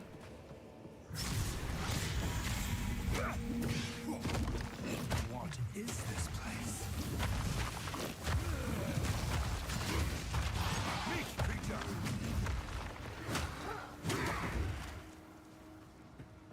I love the fire combo they showed in their promo. Yes, I mean, throwing the hammer in, war crying, having the hammer explode. And that's also why we're playing totems, okay, chat? So totems erupt fissures. Now think about it. We're going to take the forge hammer. You're going to throw the forge hammer in. Bomb, bomb, stamp 2 totems out. Walk in, war cry, explode the fissure. Then your totems are going to be slamming into the fissure created by your forge hammer. It's going to be vob, vob, vob, vob, vob. And you're consistently just having the fissure keep erupting from your totem, from your totem slamming into it. And then you're going to, on top of everything that's happening, you're going to roll up and you're going to put down 6 fissures too. So not only do you have then the fiery explosions from the fire shebang bang you're doing anyways, and you're going to have your totems like re-explode the forge hammer over and over again, you're also going to have the fissures who are going to be re-exploded, and then like technically it should be like lava. Okay? That's the basic idea. That's what I want. And if everything works, then everyone is just going to choke on lava. Hopefully. Can we make Perfect Strike bleed instead? That's not what you should do, because Perfect Strike says converts physical to fire damage and converts physical to fire damage. So you're actually not doing a lot of physical damage with a Perfect Strike, and bleed is physical. So sure, you could make it bleed, but then what? Then you do more fire than physical, and bleed is physical calculation. Yeah, fire works everywhere is the actual plan. And like all of this with bonus area damage, because fissure right now does not actually get longer from area damage, okay, Chad? But after the patch, fissure will get longer the more area damage you put into it. Ergo, if we then have a lot of the area stuff that makes our totems better, and we have a lot of area stuff that also makes the forge hammer better, and then you have your fissures get longer with the area as well, and we should be covering like the screen. We should be covering the screen. The first one's Everything should be fissure. here.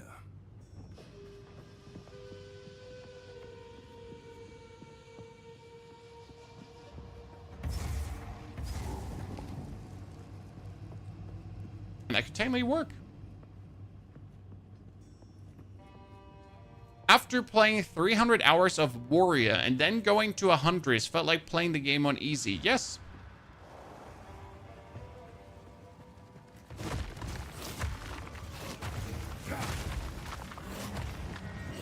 I mean, if you played Warrior, especially Warrior in the end game, a lot, and then go to any other build, unless you've been playing some totems. So if you swap from a warrior over to a lightning spear, you're going to be like, well, am I a joke to you?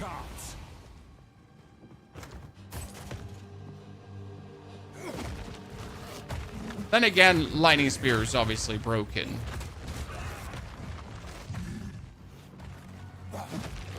I'm going to do supercharged slam and exploding hammer. We tried that out, Marco. The problem with the supercharged slam is, so your fissures, ladies and gentlemen, your fissures can be exploded every 0.2 seconds. Okay? Every 0.2 seconds. Now ask yourself, can you supercharge slam aftershock every 0.2 seconds? One single time, yes, but then not anymore. But if you actually have 4 totems and all of these totems have attack speed, then yes, sir, I can absolutely make those fissures erupt every 0.2 seconds. And that even without a single doubt, problem, or thought. Right? Are you going to be playing Borderlands 4? How? I mean, right now we get Path of Exile 2, right? And there's so much to do in the 3rd Edict. Like, I have so many builds in my mind swimming around, and that's only the first imagination with all the other stuff. So I'm gonna have to at least make 10 to 15 builds this season. And 10 to 15 builds, considering that getting to the end game takes around 20 hours. I mean, we're looking here at another 200 hours of game time at the minimum. Okay, and after I'm done with that 200 hours of game time at a minimum, we are looking at the Diablo 4 Season 10 that I will also have to cover. So that's going to be another busy time on top of the busy time anyways. Plus there is Krana's New Dawn coming out. There's Hellas Hus. There's technically Silk Song around the corner. Like how? Right? Sir, how?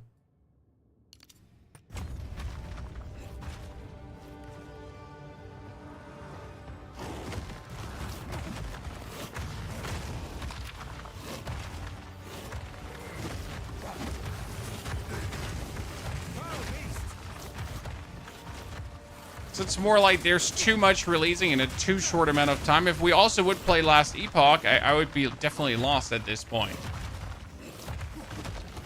Are you saying the explosions are shorter than 0.2 seconds? No. Okay, guys. Marco, could you please remind me after we killed the giant to show you what the problem with the supercharged slam is?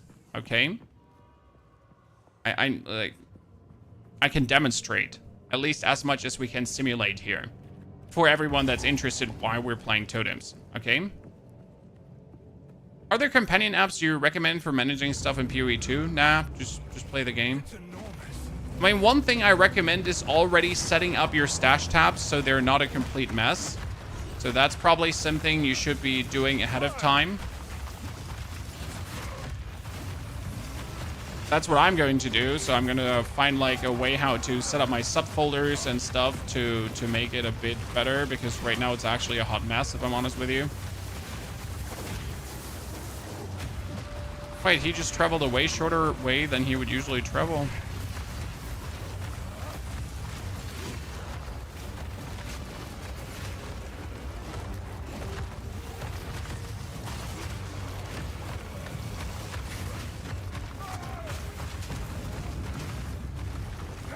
Totems are also making this easy mode.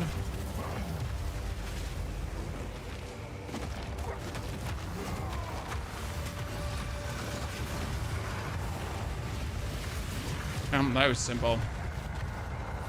Oh, will you be launching a video on this build before 0.3.0? Yes. And I will also put all the speculations in, okay? So you will 100% get a video of this before 0.3.0. It will be a lot of speculations in there, as obviously there is a lot of speculations, right? It's a lot of like what if, when, maybe, baby. Quickly. Because we don't have all the facts, data, and everything, so we gotta gamble a bit. Stay inside. Don't want to. I hear no need. All right.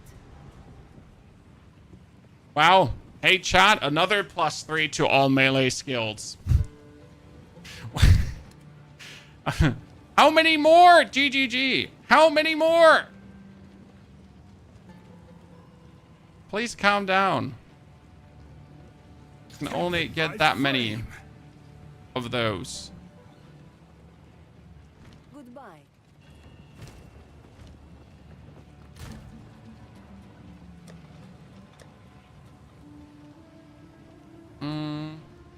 Oh, wow, I don't have a single iron rune. Interesting. Oh, bonus cool damage it is, ladies and gentlemen. So, I wanted to show you something, right? For glory. What our thought was. Arco. We're going over to the Titan. So. The thought process is, as the Titan, with Giant's Blood or without Giant's Blood, right? You have your fissure, okay? And the fissure says that the aftershocks of the fissure can be erupted every 0.2 seconds, okay? So if I have 6 fissures up, then these fissures can bonus fire Vomp every 0.2 seconds. So I would need to attack 5 times per second to optimally trigger them, right? If I now use the supercharged slam, even if it aftershocks a lot, I can erupt them, right? That's a nice amount of eruptions. Makes sense, correct? Does that make sense? That looks nice. But now think about it. Is this really nice? Because if I summon 1, 2, 3 totems, and then I put out these ruptures,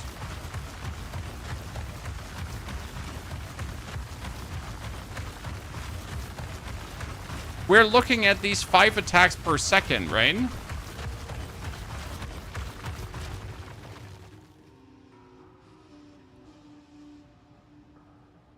I mean, you could still do 3 totems, ruptures, and then you can still supercharge slam. Right? And you can still keep fissuring to keep the fissures up. So in this case, you would really trigger the fissure the maximum time and the forge hammer the maximum time. Plus, you could have the fissures actually use jacked ground to make jacked ground to then have your shockwave totems explode that set jacked ground. So what you're going to have is you're going to have a fissured jacked ground that is being exploded at the same time. You see like these stones coming up? So that's a wombo combo triple double super damage. And that's why the supercharged slam might not be the idea. But I'm not saying that this is the only way, okay? I'm not saying that this is set in stone. It's just the whole thought process behind.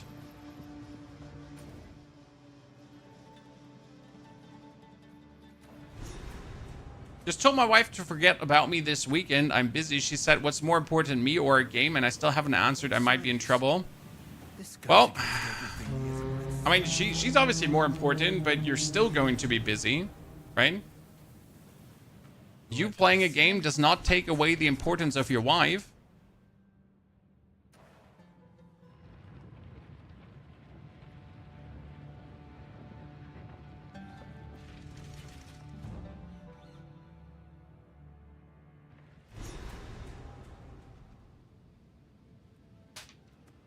This is a graveyard unlike any other.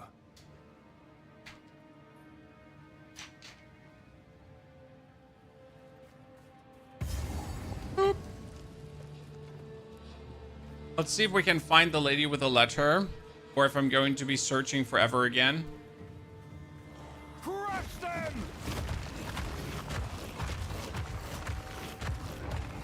Do you stream, make content full-time, Omnis? I am now 12 years full-time streamer, in my 12th year. Been doing this for a while. We've been doing it throughout all the games. We started our journey back with Hearthstone, and we still have viewers that remember that. Then we did a lot of PUBG, into Dota Auto Chess and Teamfight Tactics and Dota Underlords. RIP Dota Underlords. Rest in pieces.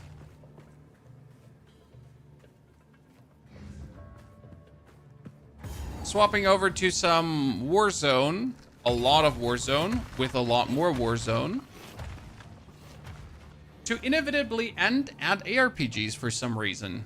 But it's actually not ARPGs, so in case you don't know this channel, I make guides for games. And that includes all the games, okay? I literally play everything that I enjoy playing, and that has an opportunity to help you get better at these games, okay? So I play Diablo, and I make Diablo guides. I play PoE 2, and I make PoE 2 guides. I played Wuchang, Fallen Feather, Elden Ring, Dark Souls 1, 2, 3, and I make guides for that as well. Whatever game I find interesting, right? Whatever game I can help people have more fun. That's what I'm doing.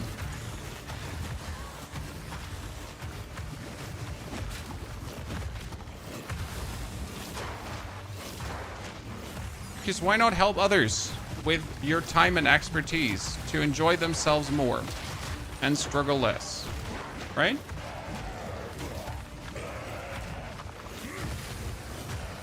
That's at least how I'm looking at it. You know what? Totems are just trivializing this part of the map. Usually this can be like somewhat annoying as a warrior because you're always teetering at the brink of death because you're jumping through and you're almost like always close to death. Do you know when 0.3 is releasing? Yes, 0.3 is releasing on Friday at 10 p.m. German time. Ergo, like 8.5 hours from now. And I will be live on Friday, 8 p.m. my time. We will be already answering all your questions. We'll be going over builds. We'll be like seeing like if you have any question about your starter skills whatsoever. It's going to be like a big Q&A session where we are just simply looking at everything and try to like give you a better feeling for whatever you're planning into the season.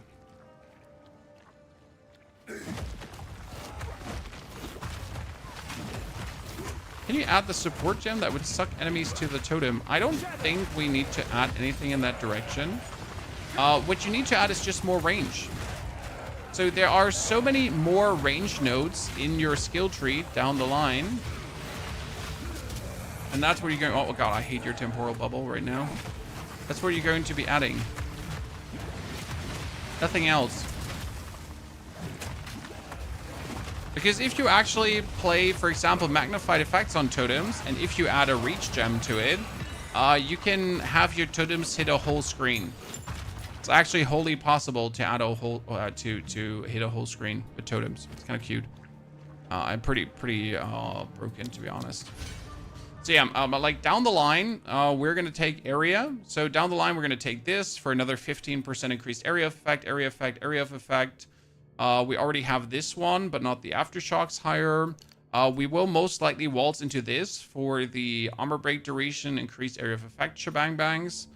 There might be more area effect stuff obviously added down the line. This would obviously be nice to take here too because it's like two-handed weapon damage and area effect. So that's all like, right? Pretty much things you really want to have. Here, like, ladies and gentlemen, third totem. So we can go 1, 2, 3, and I would have 4 totems now. Okay, ladies and gentlemen. If this was patch 03 already, my Warbringer would have given me +1 totem. I would not have to play Overabundance. Okay, currently we're doing Overabundance, Martial Tempo, and Persistence. But I could be kicking out Overabundance and Persistence to play 2 other gems, still have 3 totems, right? I could be putting back on the Brutality gem for more damage. I could put on Lacerate if I want to for the chance to bleed. Yay! Right?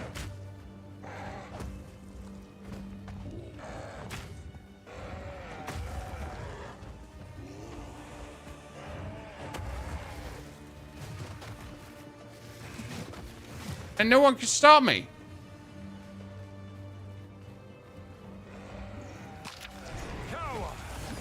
And still maintain those 3 totems. I guess I made myself clear on how cool this is going to be on patch. Yeah, I think I made myself pretty clear.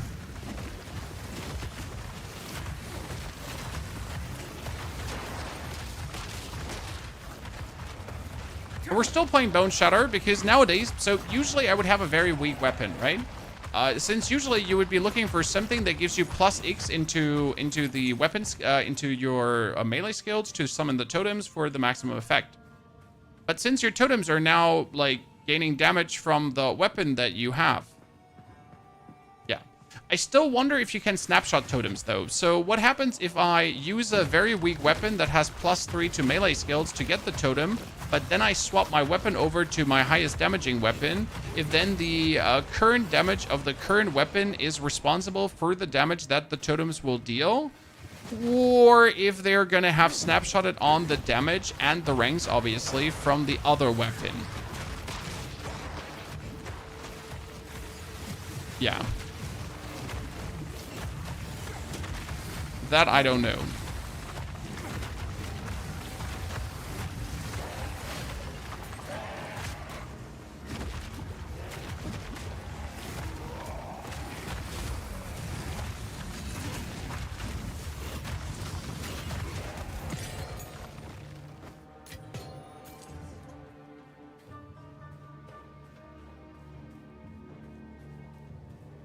Totems always snapshot whatever used to summon them. Yes, but since totems have your weapons damage, like they snapshot the ranks summoned and then they take the damage of your current weapon. I So pray I'm not too late. that's Warbringer. Like Warbringer gives another totem with the first notable, but which one are you gonna take? Hey, we're playing totems, right? You're gonna get your ancestral spirits. Like it would make no sense to not take your ancestral spirits. So yeah, like you're obviously going to take answered call right away.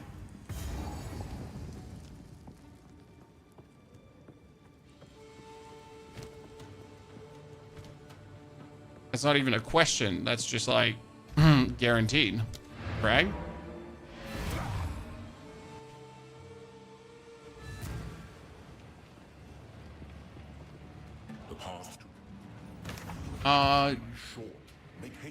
Are we also getting more level, more skill points since the skill map is getting bigger? No, you just have to make different decisions, better decisions. I hear you. If you are traveling, my wares are. We're not going to get more skill points. We have to give this to a Riso. No, but which one do we have to give the letter again? Welcome. Why would you? What? For glory. I thought it was Zarka. Speak up. I will tell your tale. Oh, there. Jesus. Ignore me. Ignore me, John. I'm drunk. I'm drunk! I'm actually drunk. Yep, I'm definitely drunk. I'm drunk.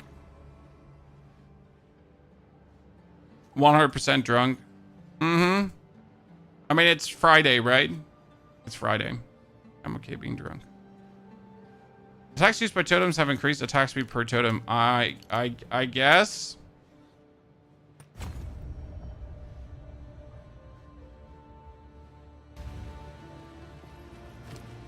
At this point. Who goes there? My wares are renowned. Another +2 to melee skills. Are you pulling a leg on me, chat? So I already have this in my stash, right? So the 57%, the 41%, and they're just like, hey, so like, listen, brother, there's another one. Woo. Okay. Everyone Deadeye in 03? No, absolutely not. Everyone that wants to sweat and super tryhard is probably going to play Deadeye, yes. But I have no singular intention to even remotely enjoy Deadeye for the time being.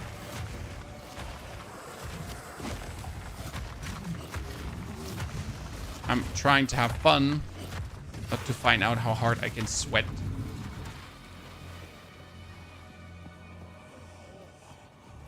Curious, is there any build with Stormweaver, and if what would be the best path forward? Right now, I think Arc could be very good. They're changing Arc from being a payoff skill to be a projectile skill, which also means that all the projectile-based shenanigans will work on Arc. And you're going to be able to pretty much sit there and spam Arc out instead of Spark and completely go like bzz, bzz, bzz, bzz, bzz, bzz, bzz, bzz, with the Orb of Storms. And technically with the Stormweaver Ascendancy, you could also very easily now go for a bonus to... Come on, brain, say it. You could go for a bonus to limit on elemental spells, which allows you to just summon more Orb of Storms, for example, and just go absolutely to town with that. So you'd be summoning Arc, and then double Orb of Storms, or even triple Orb of Storms, and then go bzz, bzz, bzz, bzz, bzz, bzz, bzz, bzz, mass zapping the opponent. That could potentially turn out really good. I like totems. I'm not necessarily the biggest lover of totems, but I just like what they did to totems, so I naturally need to find out how good is it. I also just really love the idea of the mortar totem, a totem that shoots grenades. How cool is that? I was planning on bleeding concoction. Yeah, forget about that drill. Pathfinder is dead. I genuinely believe that this season I am not going to touch Pathfinder unless someone figures out an insane poison build with the actual poison Pathfinder passives. Smith of Katava is dead for me too, so there are two Ascendancies that I have no like urge to touch very much, as both of them just seem very lackluster. Witch Hunter the same. I mean, they did nothing to Witch Hunter. Nothing to make it more interesting. Nothing to make it cooler. Nothing to make it stand out.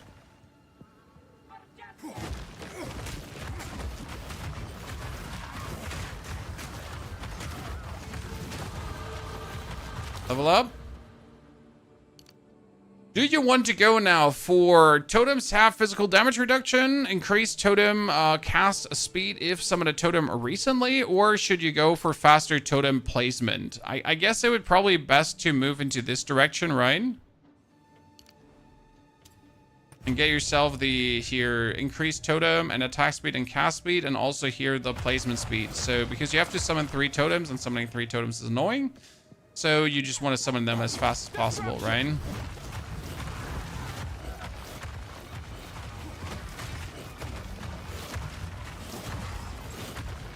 Doesn't Witch Hunter Zealot affect the new league mechanic? I mean, Witch Hunter is not bad. Like, Witch Hunter has never been bad. The actual Witch Hunter bonus area explosion has always been good. It's just that Witch Hunter is so uninspiring, right? It's not like, wow, I'm a Witch Hunter, I do so cool things. It's more like, yay, I'm a Witch Hunter, I get bonus area damage explosion. Right?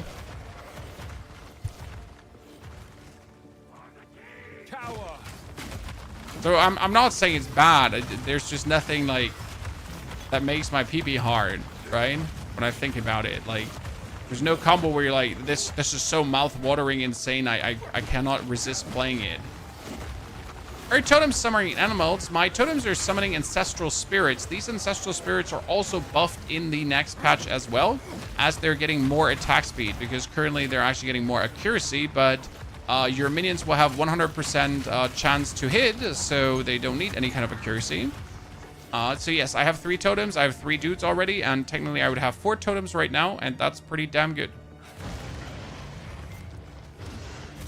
How are you getting already 3 totems? I have the +1 totem from the skill board, and I have using overabundance and persistence gems, which makes my totems weaker because I am forced to use overabundance and persistence. And if this was the next patch, I would actually not even have to do that because I would have 3 totems anyways because of the ascension.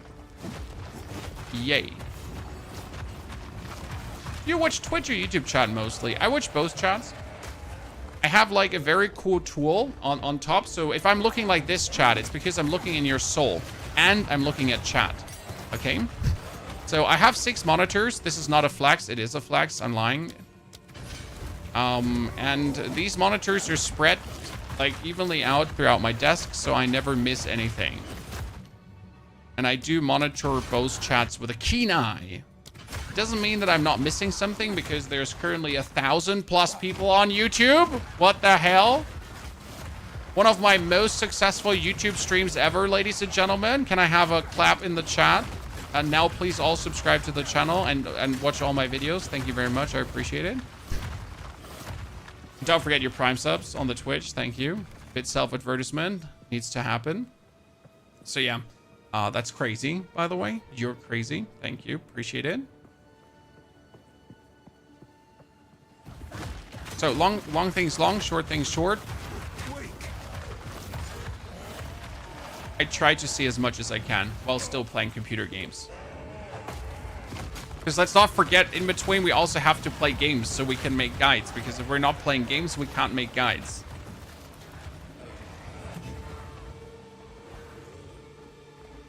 By the way, this whole level here with the sprint mechanic, that should be so much more convenient, right? Like, I've been walking. Sure, there's a lot of opponent, but with a sprint in between... You are relentless. This is even more than the BF stream. I mean, on the Battlefield stream, we had only like 400 viewers just in. Wasn't too much. We've had a Diablo stream, I think, with 1,300. No, actually, on Path of Exile, we had some release streams with 1,300 viewers in between. So that was crazy. Like, I think we've never crested the 2,000 viewers on YouTube yet. So that's a milestone to aim for.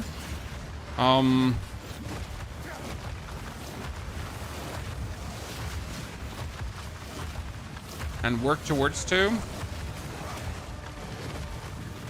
The damage is like positively amazing.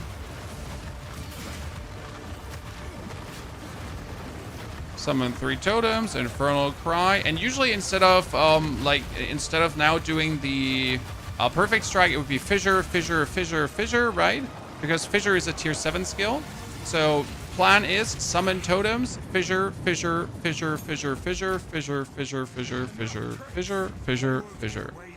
Okay, ladies and gentlemen, are you ready? Are you ready to break the RNG?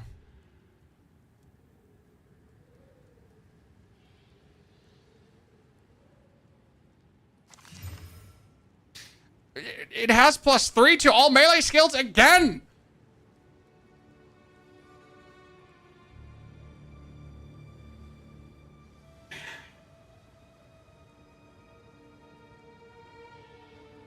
Something very bad is going to happen today.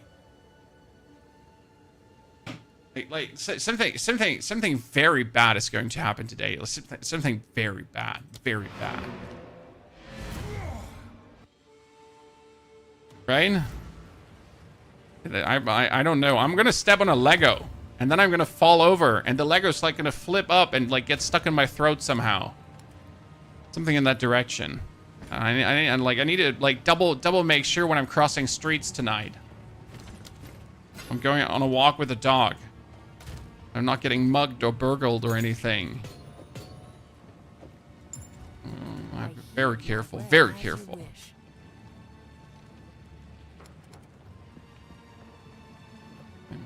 We're in danger, Chad. Definitely in danger. Goodbye. Yeah, stop playing. Save some luck for the launch. Nick, I can't stop right now, sir. I can't stop. I'm having too much fun making this work. Enjoying that it actually works, right? Enjoying seeing this come together. I'm ready for war. The best starter going to be for 0.3. Blood Mage is going to be good. Stormweaver is going to be good. Merc with a grenade is going to be good. Lightning Spear, very good, definitely. Shield Charge Stomping Ground. So there's one secret I'm trying to keep, obviously, from everyone, but Shield Charge Stomping Ground, guys. Shield Charge is a travel skill. Shield Charge triggers Stomping Ground, and Shield Charge has no more cooldown. So in all, like, all calculations are pointing towards Shield Charge Stomping Ground being nasty.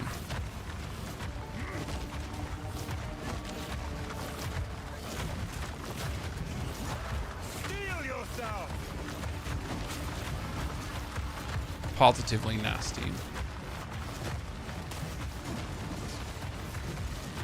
I mean, usually this caravan can be somewhat annoying, right? But nuh-uh, Chad. You know what's annoying? I'm annoying. I'm annoying. Not the caravan. I'm annoying.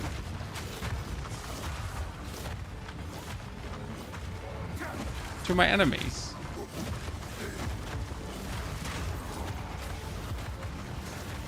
Don't even need fissure at this point. Any possibility for melee but projectile based Deadeye build?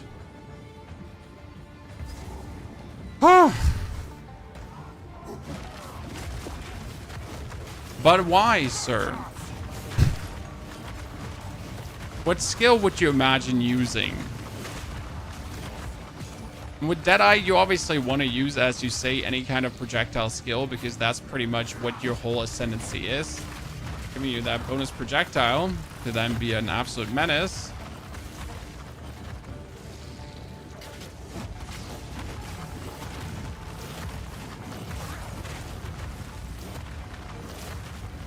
Isn't a spear like that? I mean, you could play Deadeye with a lightning spear, obviously. Deadeye lightning spear. Marks on surrounding enemies. Did they mention if they reduce the amount of stat point travel nodes? As far as I understood, there is going to be less stat point nodes, and there's going to be more nodes that actually do something. So yes, I would assume that there are going to be less stat point travel nodes, because how else are they going to do it, right? We're going to get tons more clusters. And unless they're reducing the amount of stat point travel nodes, like you're not even going to be able to mess around with these clusters. So adding them would be kind of useless. Therefore, the only logical conclusion is that yes, they have to reduce that, right? We're just zooming, Chan. I mean, this is crazy. What game is this? My Little Pony, the Path of Exile 2 edition.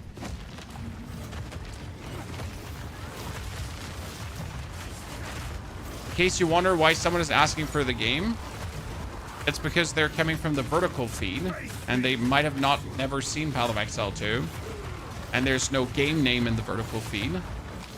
So don't worry, sir. We don't think you're stupid.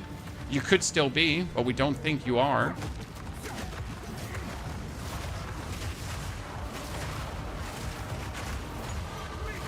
This is just bullying. All right, seriously, what is this, chat? This is just like cyberbullying. Now we get placement speed, so we can put our totems down even faster. Also a thing, ladies and gentlemen, if you're not playing overabundance and persistence, okay? So like as you can see, we're playing overabundance and persistence right now, correct? Farm boy, thank you very much for your support. Thank you for joining as a member. You know what you could play? You could play Ancestral Call, I think it's... What was Ancestral Call? 80% more placement speed. You could play that one thing that just makes you pull out the totems faster. Like you're going to pull them out of your butt like 1, 2, 3, pop, pop, pop, and then you can fissure already. Destruction!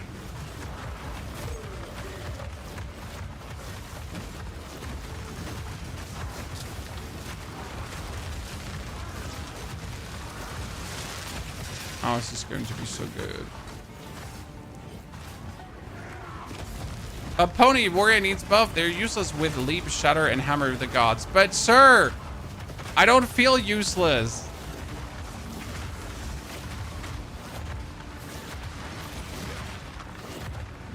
I feel very good.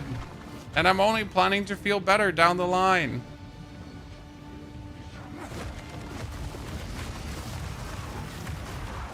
But what are we looking at? We're looking at not even 4 hours, chat. So I think this character has like what, three hours something of game time. And we're looking at Act 2 beaten without rushing it. Feels good.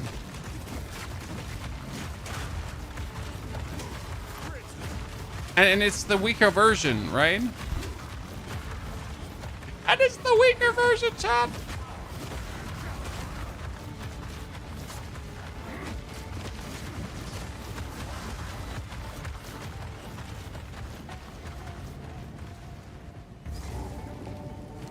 Okay.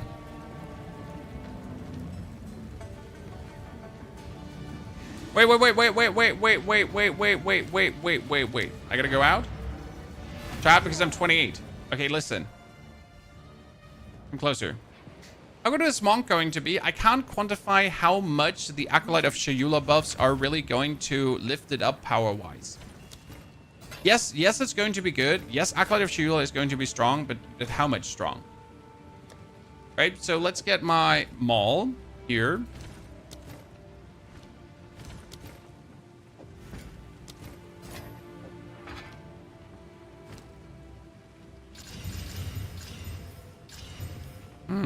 Beautiful. Double. Lightning damage. Well, I guess we're adding lightning damage, Chan. We're going to be adding full damage too. Flame of the Forge! So look at this beauty. Okay, my totems deal, what is it? 240 and 280. do you think about the no weapon monk? It's either going to be great or an absolute bait. Potentially good, potentially super bait. Do you think a full Lightning Thor build could be done with a Mjolnir Club and Forge Hammer? Potentially, yes, Shiniz. But again, you will need to have the Mjolnir's Club first for that, right? Either trade it or find it yourself. And we all know how finding yourself, how well that actually works out. The sick man here. Bow before your king. 1, 2, 3. Walk around him.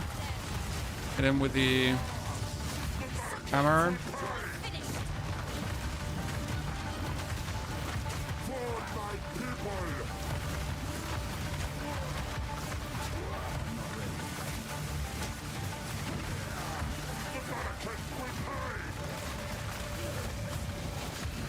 Boop.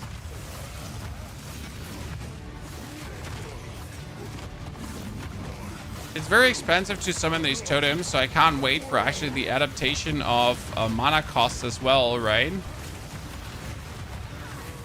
To come.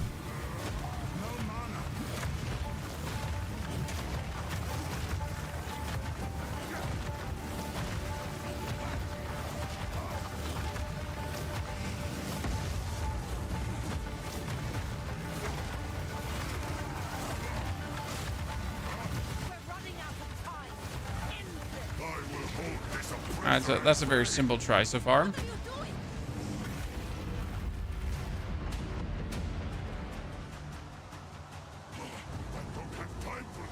I don't have time for this. Me neither, Jamanra. Me neither.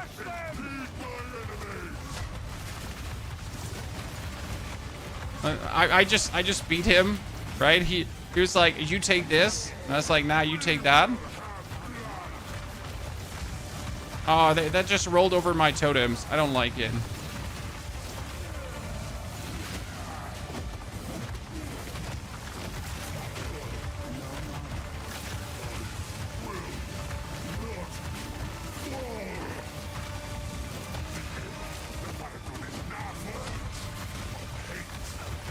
He's being a meanie. He's destroying my totems. I don't like it.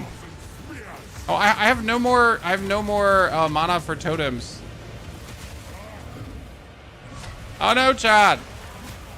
Oh, I am not rolling the whole time. And do you know why I'm not rolling the whole time, ladies and gentlemen? Because I rebound my roll key. In case you forgot, my roll key is on my mouse button. Because I'm training for sprint. Because otherwise I'm going to be having heavy RSI going on.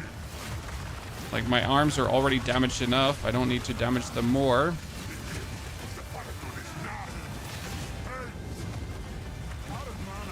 Right? Yeah, that was an easy good try. Ladies and gentlemen, well, we have, was there a plate command? We're 3 hours, 27 minutes. This was good. I like it.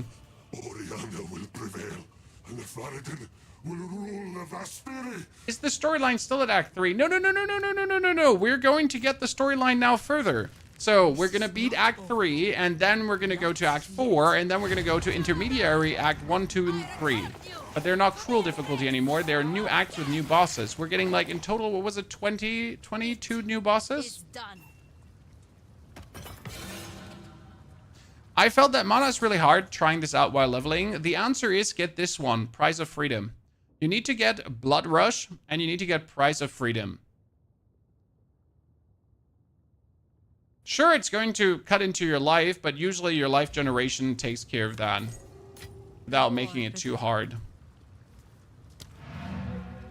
Cruel Act quest rewards are going to be in the new intermediary acts in Act 4, Luthic, most likely. I mean, Act 4 is going to have some permanent buffs, and then the intermediary acts 1, 2, 3 are going to have some permanent buffs as well, right?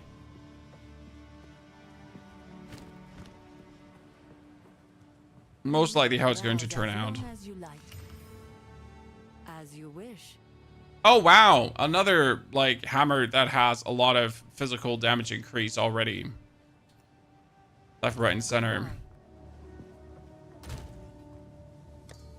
But by the way, fully buff this one out. Oh, this was fully buffed out. Okay. They added a new act? Yes, and 3 new areas too, on top of the new act. Oh, that is my family. Give me a short second. Daughter back from school.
Highlight, that wasn't family. That was the male person. But it gave me a good excuse to get myself salted crackers. My worst. It is time for honesty. You're right.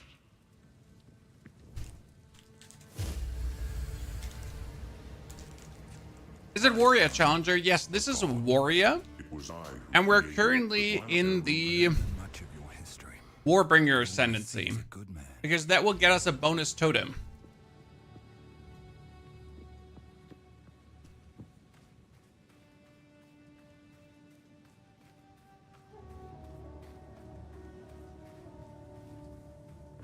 What I'm trying to understand is, how do you think you can generate charges to summon the new version of Ancestral Totem? I'm not planning to play Ancestral Totem. So how am I planning to summon Ancestral Totems? I'm not planning to play them. I gotta evaluate if they're even worth it. I mean, right now I just need slams, and that's what the Shockwave Totems are providing me, tons of slams. I have like no need to use the Ancestral Warrior Totems. The beast has grown too powerful. But that We can being no longer said, contain it through however, mere means. There was once an empire that embraced maybe I will change my mind. They studied it, mastered it, and became the great. I will tell you. Maybe down the line we're like, oh man, we should potentially play that, Burning right? sands to steaming bogs.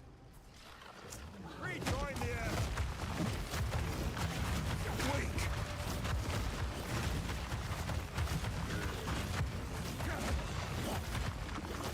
We definitely need to move the skill cost, Jan. Earlier. So I thought I could like wait with spending these points on the skill cost, but I can't. You notice that on Jamanra, like if you notice on Jamanra that you're running out of skill cost, right? Then you already know like this is lacking. Also, there's one thing we notice right now, how this like the thing we're doing is slowly falling off, quotation mark, because we're missing out on the fissure, we're missing out on the bonus jack round damage. So this is going to get slowly weaker now, as we're like missing the things that we would need from the new patch, right? To keep up the power leveling. But it's still strong enough. I'm not like, no. In any way, sad.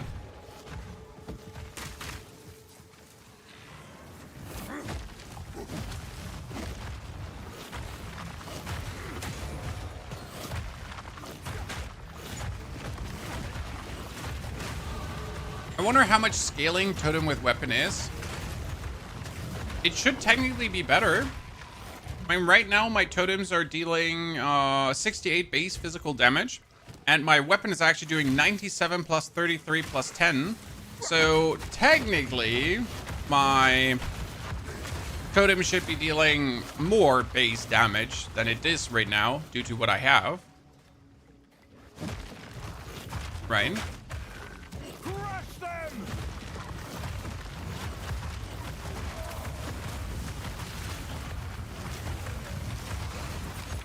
That's a big technically.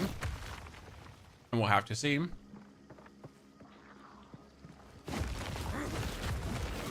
Volatile plants, we don't like you, sir. Why you have to die.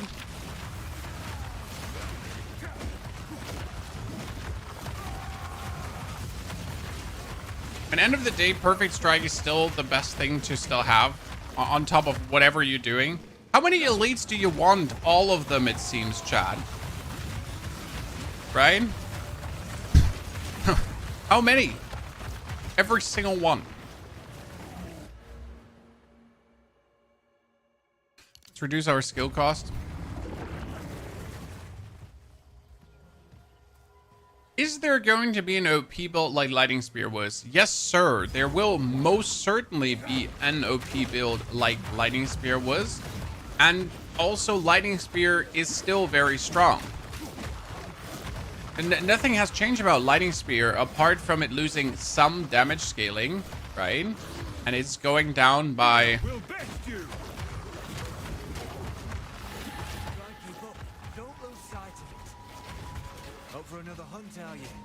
a bit because the Amazon lost some of the crit scaling. But all in all, it should still be a more than powerful enough skill to play. Right? So I'm not in the slightest worried about that not being powerful. Okay, we get another jeweler's orb. What are we going to use it on?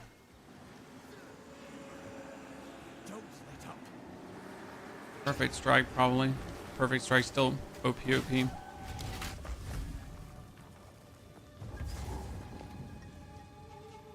Can everyone play early to check builds with the new update available? Necronics, the new update is not available. We are simulating. So we're playing as if we're going for 0.3. We're trying to, like, that's why we're also playing Overabundance and Persistence right now. Because I would be having 3 totems with a warrior. So I'm pretty much going through the motions to see if the things that I'm planning to do are working the way I want them to work. Okay. Including trying out Fissure. The problem again is that Fissure would usually be available already from level 7 on, but it's not available right now. As well, it's only from like tier 9 on available, which is a bit sad because I want it right now. So we can only simulate that much. Steven, thank you for gifting a membership away. We appreciate it, Steven. Thank you, my friend. Oh, that's my daughter. Give me a very short second, guys. We're going to open it. I'm going to show you my cool wand while we're going.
I will make builds after the patch drops, and we do have multiple warrior builds on the channel already. So if you actually Google for Pony Half and Totem, we have the whole Totem Warrior route completely down explained. So that was here, Totem Warrior overpowered in 1 hour. That was like really fun. I really enjoyed that one. I can highly recommend this. And we get also Pony Half Warrior should be also working, right? Ah, there. You see, that's the Smith of Kitava, and that's the other one. Sitting at 280k views. Jeez, that's crazy. So you get the warrior here, and this one is also not outdated. So they're still like, if you just need to gain knowledge from this, it's still there. Okay.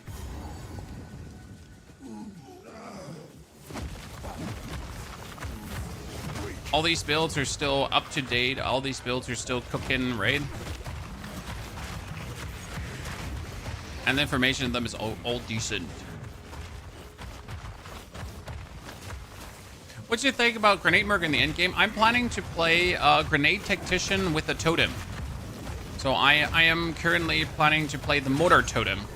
Together them with Rapid Fire to make use of the new heat mechanic on the Mortar Totem, or the altered heat mechanic with the explosive grenades. There's a lot of potential super shebang bang coming.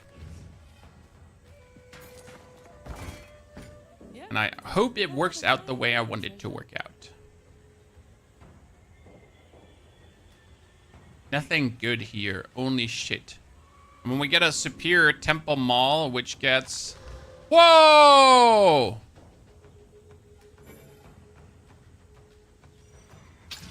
Whoa! I mean, apart from not having +3 to all skills, right? That's nice. So... Keep your eyes peeled. I wonder if getting +2 skills will become less relevant down the line. Because right now we want obviously the +2 skills on the totem, because the +2 skills makes the damage scaling higher on the totem, right?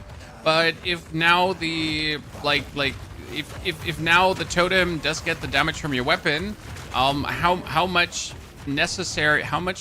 Yeah, great English, buddy. How necessary will bonus ranks be? What do you think, chat? Has anyone tried Titan Quest 2 yet? Yes, I have tried Titan Quest 2 in and out and everything, sir. It's really fun to play. It has limited content currently, so if you can wait and buy it later. And why, you know, like, why buy the game early if you don't have any super incentive to play? You might as well just wait for it to get more content and then you have more game to enjoy.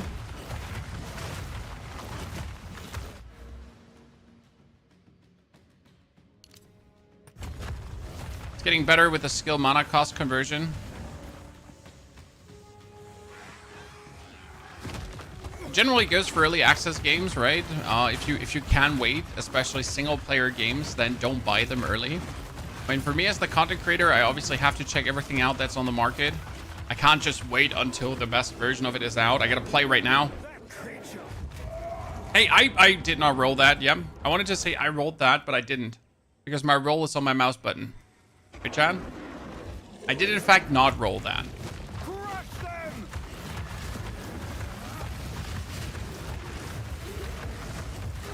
Oh, I should have rolled that. Oops.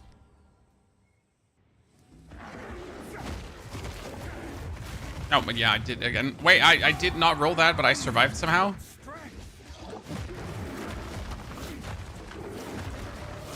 I keep pressing the spacebar for rolling. And it keeps not working. Chad? Keep pressing the spacebar instead of the mouse button.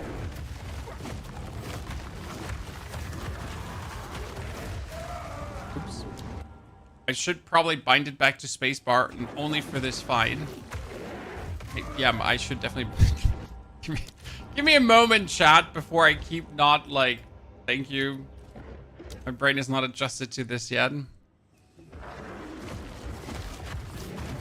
Yeah, that's working.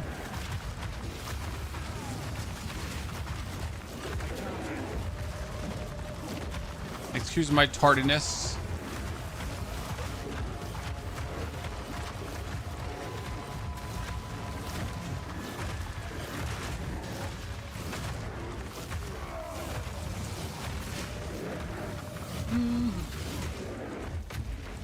See, with the right mouse, with the right button, we're good again.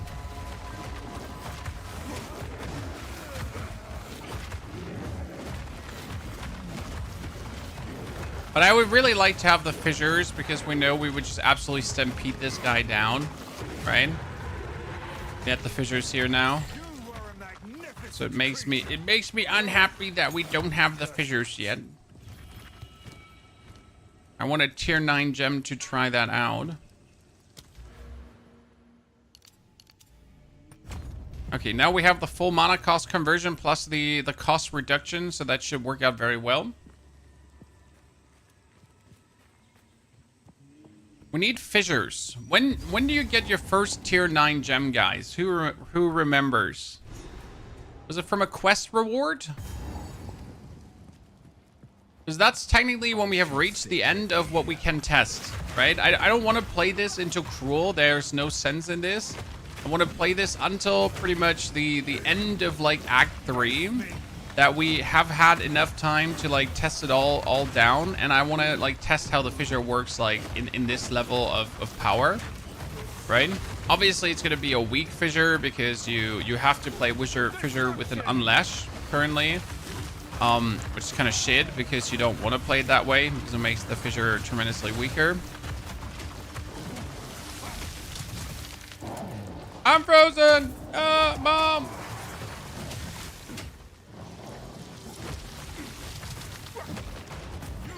Finally an iron rune. Are you starting to feel the drop off of power right now? I do feel that my new weapons are not as useful as like they would be expected to be. I mean, Act 3 is the normal power drop off act for totems, but since we're still using the perfect strike and everything, you don't really feel it. Because end of the day, you put down the totems make enemies get staggered, and then you just finish it off, and whatever is like in your way just gets destroyed by the perfect strike, so any kind of relief. Therefore, there's like no drop off point yet power-wise. Bosses are also still just getting absolutely slap-a-doodle dandy-andy. But the build would be stronger, right? So we're feeling a power drop off that wouldn't happen as we would usually play other support gems on our totems. We'd also play other support gems on our perfect strike, and we would play other support, like we would play other support gems everywhere.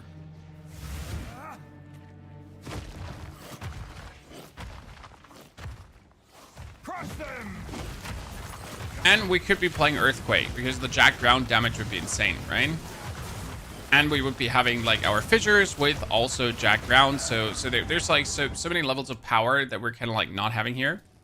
That was a very strategic death, guys. So we can go now the other side to find the priestess faster. Super smart, Mr. Ponyhoff. I wish I was more like you.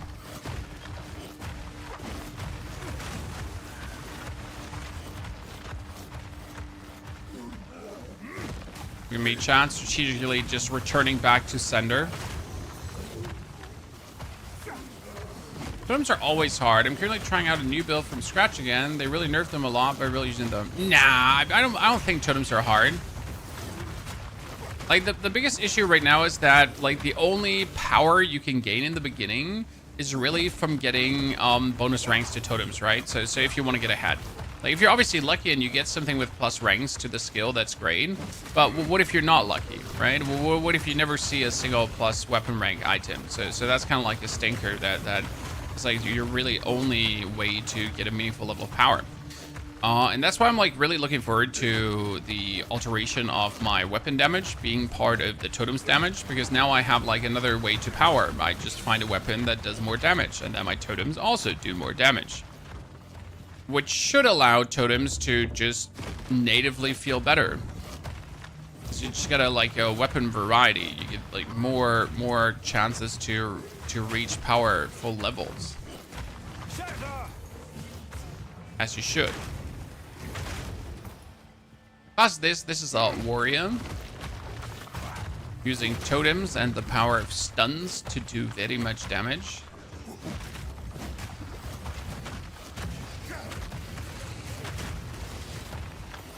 This is one of the few areas, by the way, I still hate, because there's not a single way how to smart traverse this area. So every single Act 3 area was actually reworked to a way where it's like more convenient to go through. The problem with this area is that no matter how you go through this, it's always going to be completely random where the priestess appears. So she's sometimes in the middle, she's sometimes on the outside, she's sometimes on Narnia, and she's never where you're going. Right? I would have assumed that she's in the middle right now.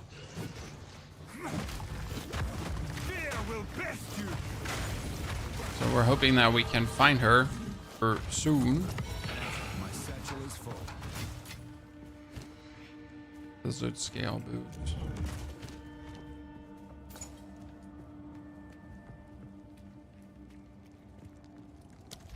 Okay, totem placement speed. Do we do totem placement speed, or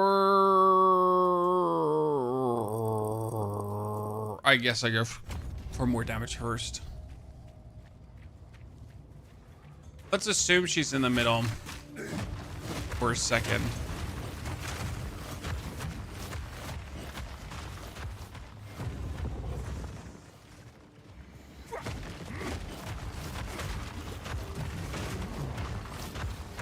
Good. We need to find the priestess. And she could be anywhere. Anywhere. There's also the problem, like, sometimes it's just right here in the middle. But it depends on which corner you're trying to get to her, right?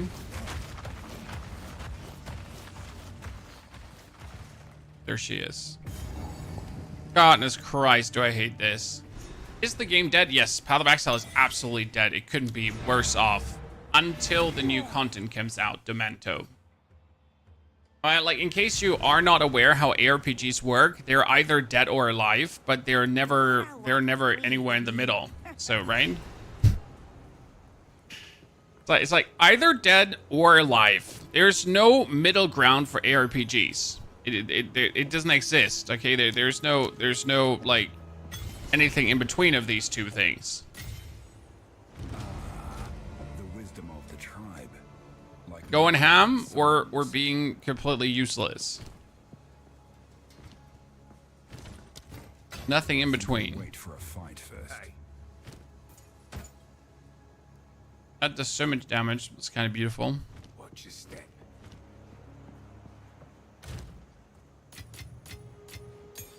Oh, there was a tier 9. Wait. Thank you, Chan. Okay, so we got Volcanic Fissure, ladies and gentlemen. It finally has arrived. Okay, Volcanic Fissure. What supports do I have? So what supports can you do on Fissure early? None of the ones you need. That's great. So usually you would put on Unleash, so you can do multiple fissures. What support gem level is Unleash? It's probably support 3, right? I don't have tier 3. No, I have 1 tier 3 support, so let me double check. No, not Unleash. What is it called again? The one for fissure. Upheaval. So I'm going to put Upheaval on this right now, but the problem is, so in order to simulate if Fissures is working, I need to play Upheaval. But Upheaval makes Fissure do 40% less damage, so yay! What the fuck? That means I need to play Primal Armament to somehow make up for that. Okay, good.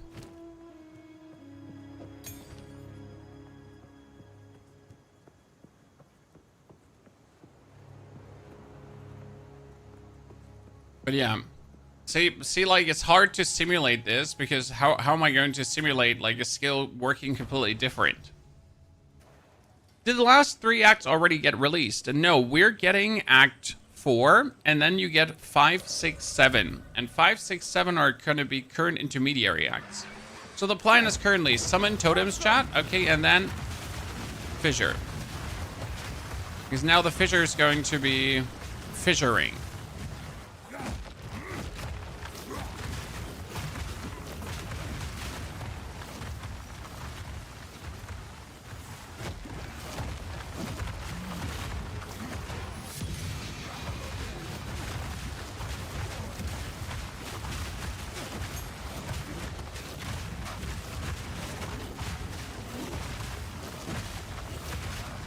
And then when you have placed that, and it's just happening, then you're just going to either put down Earthquakes, or you're going to finish the enemy with a heavy hit.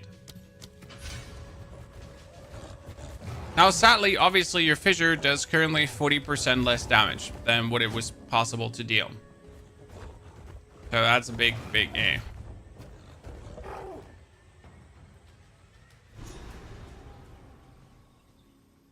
I think this build looks fun. It is going to be fun, and it's going to be more powerful. Because my Totems would be doing more damage at this stage, and my Fissure would do more damage at this stage, right? And I don't even know what the future level of support gems would do at this point. So this is also something, right? I cannot know, I cannot simulate, I cannot in any way predict how good further leveled up support gems would be, potentially. Elva should know what to do with this.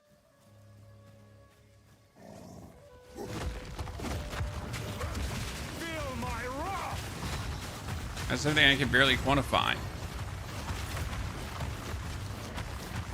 That's a jeweler's orb. What can we put on fissure to do more damage? At this point.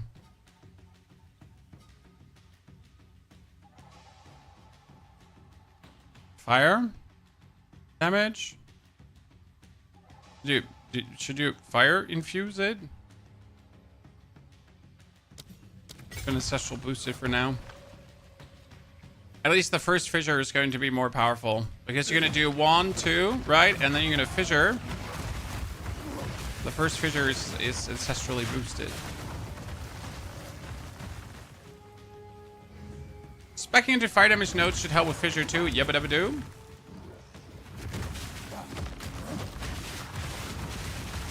It's gonna be like the harsh part is going to figure out, are we going to try to make our totems damage, or is it going to be the fissure that's supposed to deal the damage?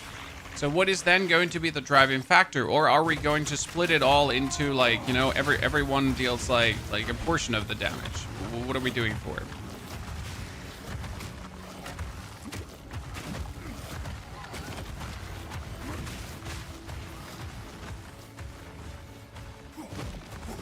I mean, it's definitely working the way I want it to work. So my whole plan, my whole idea, everything is like coming together quite nicely.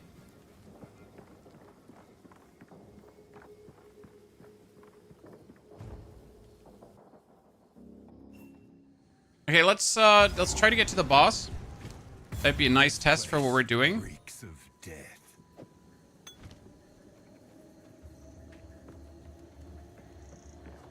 Destruction!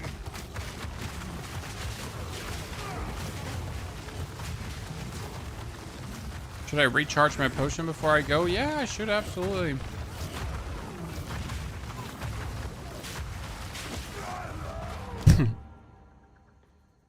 The update came out already? No, sir. We are simulating the update. Face me! This is a simulation. It's like the Matrix, but different.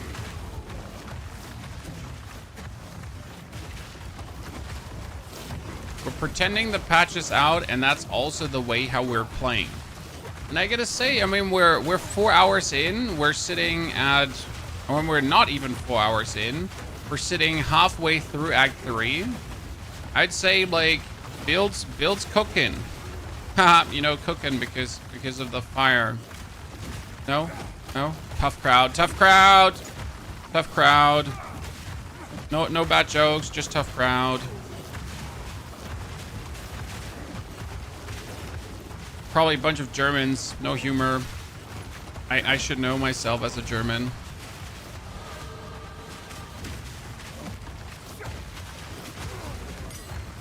So yeah, fire damage nodes, you could be taking this one here, increase fire damage, damage penetrates fire resistance, increase the magnitude of ignite inflict, so that one shouldn't be bad.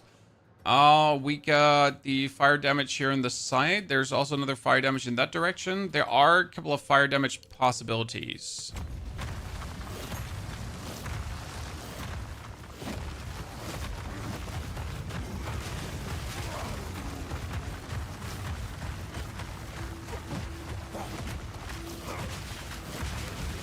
I was totally about to have a fever and tell your boss you're out. No, you have time until Friday. I'm sorry. I'm not trying to intentionally lead you astray, but it's hard to communicate to people to tell them that we're trying to play patch 03 by playing as if it was patch 03, at least in the vacuum that we can create with limiting ourselves and trying to somehow, you know, pretend it is what it is. But I think it's good practice. I mean, if you haven't played Act 1 to 3 in a while, I would definitely recommend you to do this, because it's good to get back into the habit of actually picking up socketed items to then disenchant socketed items. I mean, it's such a simple thing, but don't forget to pick it up. Don't forget to pick up every superior item, so you also disenchant those to break them down to actually get yourself the stuff out of it. I know this sounds trivial to you, right? But how many of us have forgotten these things, right? Do not forget to get your free spirit gem. Do not forget to upgrade your The main reason we're doing this to not fall off the horse, right? To also remember kind of like map layouts. Where's the Molten Vault? How do you travel to the Sunken City? Where's the boss in this area? Which is also a bit random because she can be on the outside, she can be on the insides, and I hate this map too. This is map number 2 I hate of Act 3. FYI. Even though they made it smaller. Feel my wrath! Totem fire clusters are good. Yes. I mean, the main reason you're going for some of the totem clusters is because you want to have the you want to have the placement speed. I feel like getting the placement speed is invaluable because you're going to be able to just slam those totems down faster, and that's good. You think cluster bombs will be then explosive grenades? Nope, flashy. In case you want to know how sad cluster bombs are, I think yesterday's stream at the very end we did some cluster bomb testing, and it was so disappointing that I don't even want to talk about it. Like generally, it was so disappointing. It was so disappointing. Like, I have no words. Like the amount of disappointment I feel from having even remotely gone through this, right? It just makes me positively unhappy.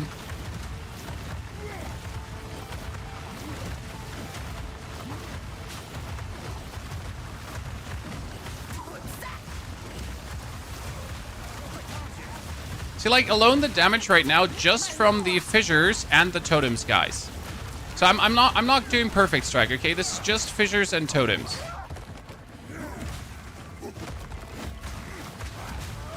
But alone that, and again, it's at its weakest, like the combination of fissures and totems, and yet it still does plenty fine, right? She might probably be one of the bosses that is like the hardest to deal with in that regard.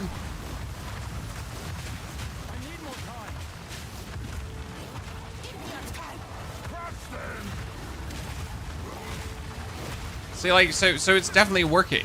Like, look at that. This is great.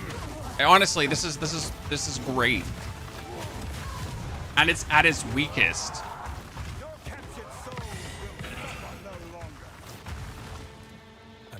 I am so glad we tried this today, Chad. I am genuinely so glad we tried this and we didn't just take it for granted.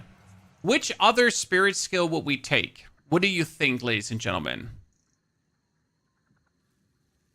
I mean, we could probably take Overwhelming Presence, which has our enemies and presence have reduced elemental ailment threshold, so we can get an easier ignite out, because you would have the Volcanic Fissure, and the Volcanic Fissure does fire damage, so if we could get a better ignite, that might make sense, right? Time of Need? I never liked Time of Need, personally. It's never been an absolute fan of this. But sure, it would allow you to stay alive more while you're having the things out. So it's either Time of Need or gonna be reducing the threshold. This warrior is way better than what I played ages ago. It's pretty much the improved Totem Warrior, or the new way to play Totem Warrior. But I can already, like, I'm very pleased.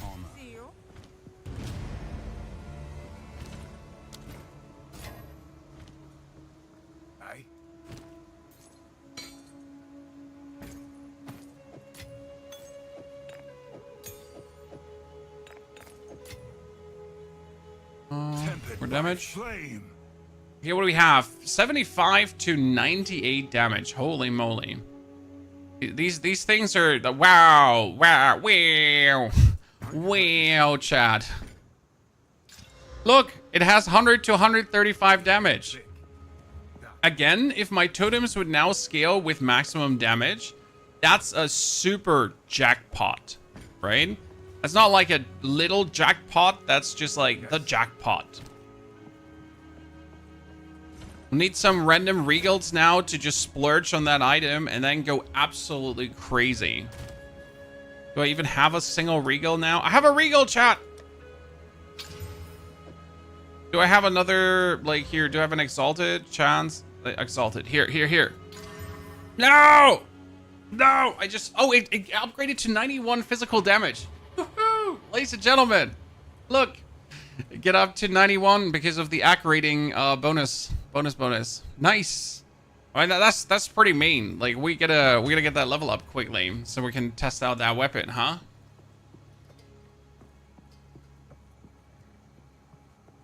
Okay, you'll definitely have a video tomorrow on this, chat. Don't worry, where I kind of break down what we were planning to do. So I think the testing today shows that the mythology works, right? So what we want to do, the plan we're having, works securely. Destruction!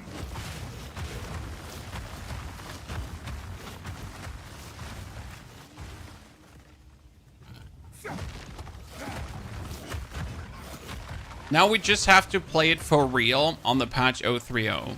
But I'm just happy that our simulation already proves that the concept is safe and sound. I have 37% armor. How bad is my gear?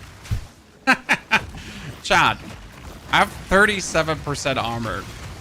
The good thing is you can actually set up for elites like this. I mean, look at that. See? He's just getting destroyed.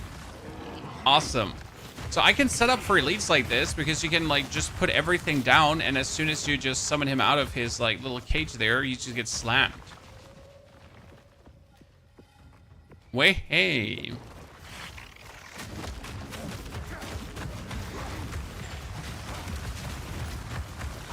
Very good, very good, very good.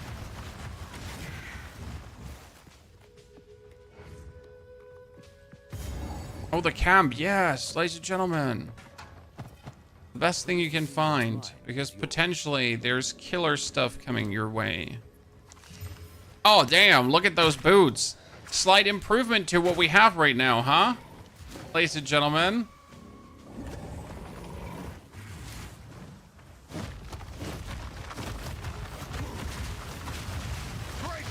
Jeremiah stuck in the wall. Bully him. Chop, bully him. Oh no, Francis, his friend. Francis Fartface, his friend. He's right behind. Fissure him. Fissure him. Fissure him. Fissure him. Fissure him. I just want the new fissure right now. And the hammer, because let's not forget hammer. You have a POV for this idea? Not yet, Julio. We pretty much created the idea yesterday. Today we're trying it out, and tomorrow I'll have the video with the probably mobilytics instead of path of building, because I don't know how to use path of building correctly. I'm sorry, chat. I never use path of building very well. I usually put everything on mobilytics.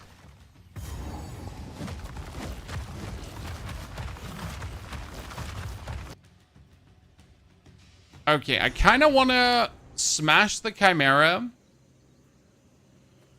That's the feat that we want to pull off right now. Usually signal danger. Right now, I couldn't see Doriani being a single problem. I couldn't see anything be a problem. Chaos, like my second Ascendancy, easy as fuck, right? My like killing Doriani, easy as hell. Killing the Black Flame, blah, whatever. Yeah. Great. This has been one of the easier playthroughs, honestly. I mean, what did I say? 6 hours for this? We're currently sitting at played. So we're at 4 hours and 7 minutes. And if I would now rush, so if I would now like take my 2 legs in my hands, I think I could do this in an hour. So like a 5-hour playthrough from Act 1 to 3. Oh, that's pretty good. Okay, we're one away from the killer spell, chat. Actually, you don't need damage. You want its cast speed, right? Because you want your totems to attack faster. Because if your totems are attacking faster, then they're smashing the fissures faster to do more fissuring.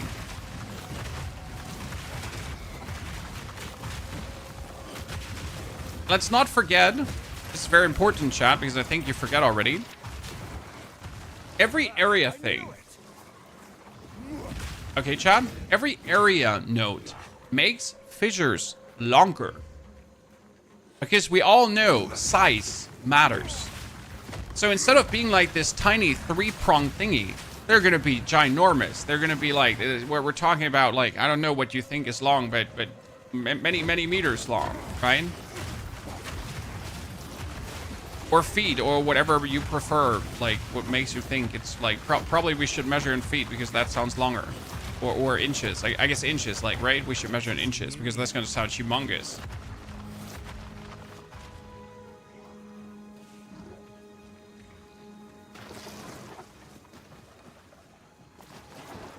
Crush them!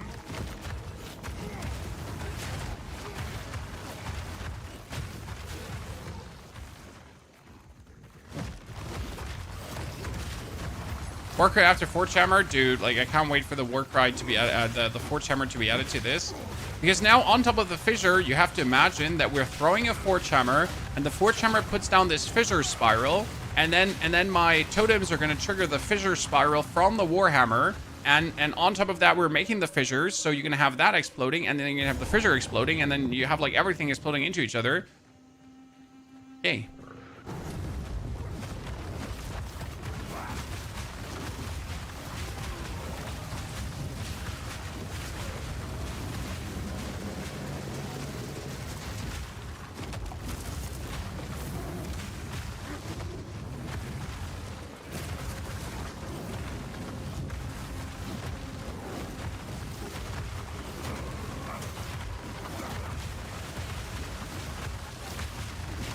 Oh, the stone pillar does not take fire damage, chat.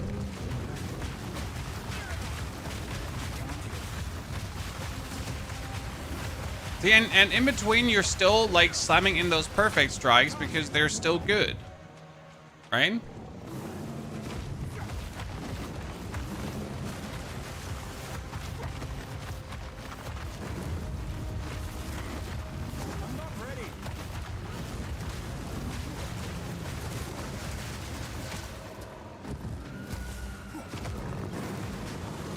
My lady. Oh, I have no more potions. Did I just spam them away? I did. Oops. Oops. I'm not really looking for that. I'm just...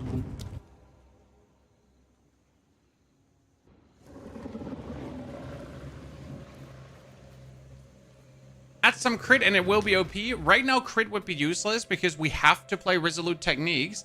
But after the patch, Resolute Techniques won't be needed anymore since they made, like, how do I say this now?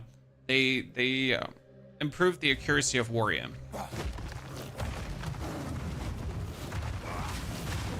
Hardcore run is over. Luckily, we're not playing hardcore ever, right?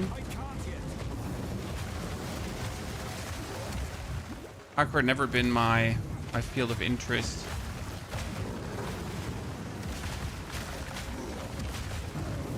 I'm not sure if we need to look for more life on the totems because my totems tend to like die a bit too quick here. I wouldn't say, like, I wouldn't know if too quick is the thing, but they're definitely dying, right? Destruction!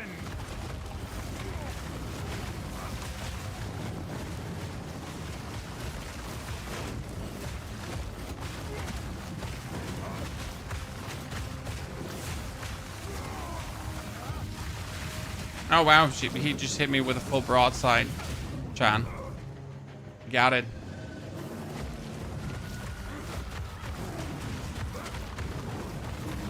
Definitely need to move some nodes around from the beginning if I want to play it this way.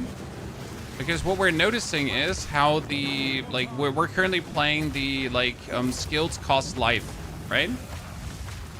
And you notice that we're playing that because, like, my life is being leeched. So I need to definitely put some life regeneration stuff on. To make sure that we're not ending up in a life starved situation.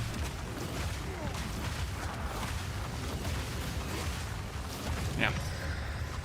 So right now we're paying 33.24 and our life regeneration is at 6.5, so that's nothing.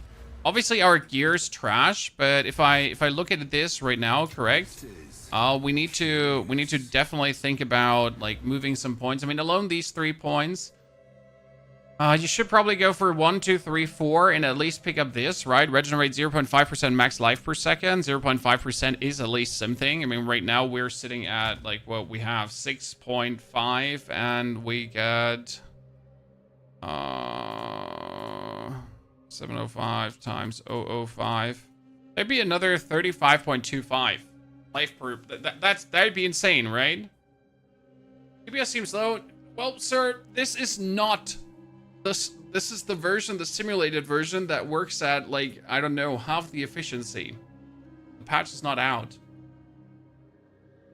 So I'll probably have to invest like these points to get the more body armor. Yeah, like 1, 2, 3, 4 most likely.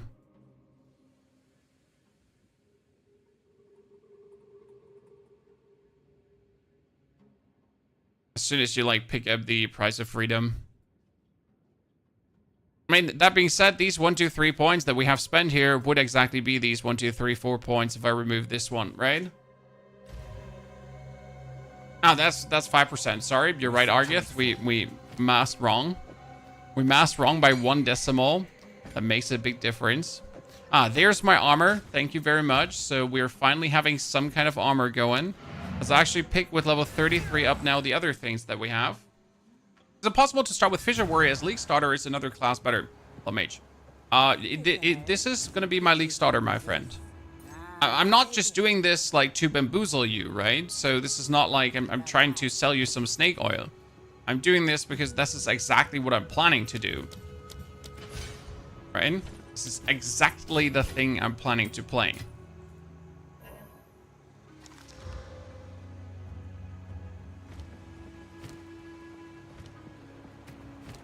How much DPS am I going to lose for using this weapon? See? Like, losing this is significant as we're just dropping the 3 levels. Let's see if I fully how much do I have?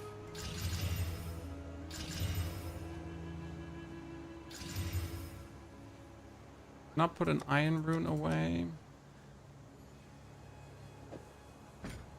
Okay, that's 189 damage on a weapon.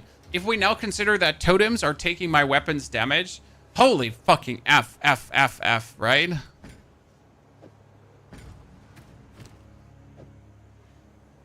And we still lose the damage on the totems, but we get like significant damage on everything else. And that's like the big doozy right now, correct? So I would obviously need to have this weapon for the fissure, right? But I need the other weapon for the totem. So the totem needs to be weapon set number 1. And all my other skills, boneshatter and so on, they need to be weapon set number 2 right now. Right? That my volcanic fissure gets like the maximum damage from the better weapon.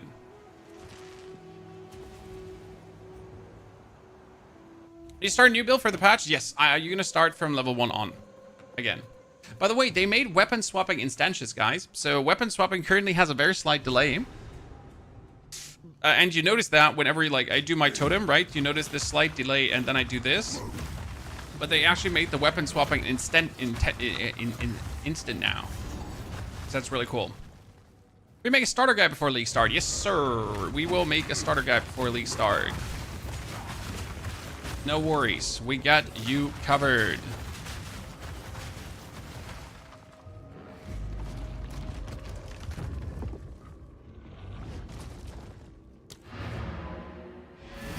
Okay. So let's break down what we have done so far for everyone that has joined a little bit late. Again, hi, greetings, name's Ponyhoff. We're playing Shockwave Totem. We started leveling with Rolling Slam into Boneshatter, okay? And Boneshatter is currently having Impact, Shockwave, and Concentrated Effect, because Concentrated Effect works really good on Boneshatter. We had Rage and Jack to Ground on Rolling Slam, but you could have also replaced Rolling Slams through your standard Mace Strike, and pretty much use your standard Mace Strike with Jack Ground. Actually, it can have Jack Ground, interesting, so it needs to be on the Rolling Slam to just get more Rage to have your other things do more damage.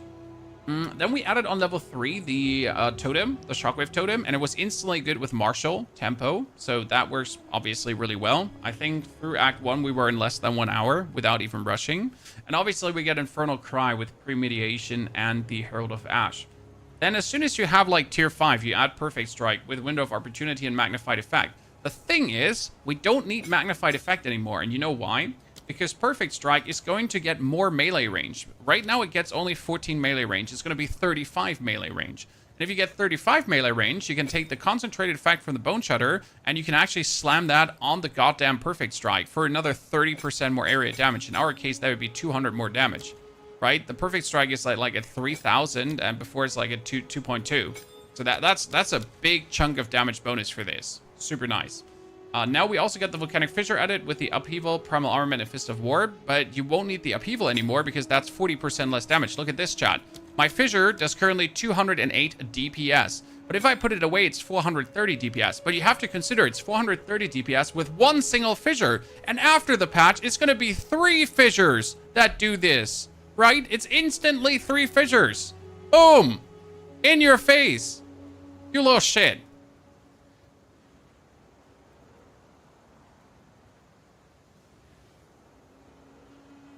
Yeah, and obviously my Perfect Strike can have concentrated effect, and as you say, my boneshatter can have concentrated effect too. Plus, the martial tempo that's on the shockwave totem can also go on the Perfect Strike that would ease your Perfect Strike out. So we could play Window of Opportunity, martial tempo, or Window of Opportunity and concentrated effect, where concentrated effect is probably better, just to do like the bigger chunk-a-dunkas. And for the passive tree, we have been going for melee damages into more melee damage with the melee damage and melee damage. And then we instantly went for the like skill cost reduction because it was actually kind of needed. So this is like really just better to make everything work faster. We went for the bonus area damage, and then we instantly rushed here for the totem, as we also went for the resolute techniques. But if we don't have to go for the resolute techniques, you could probably try to get like at least the 80% increased body armor and maybe the more life regeneration. At this point, I would aim for gear, like for an amulet that probably has life regen if I could, because this is sucking hard off our life regeneration. I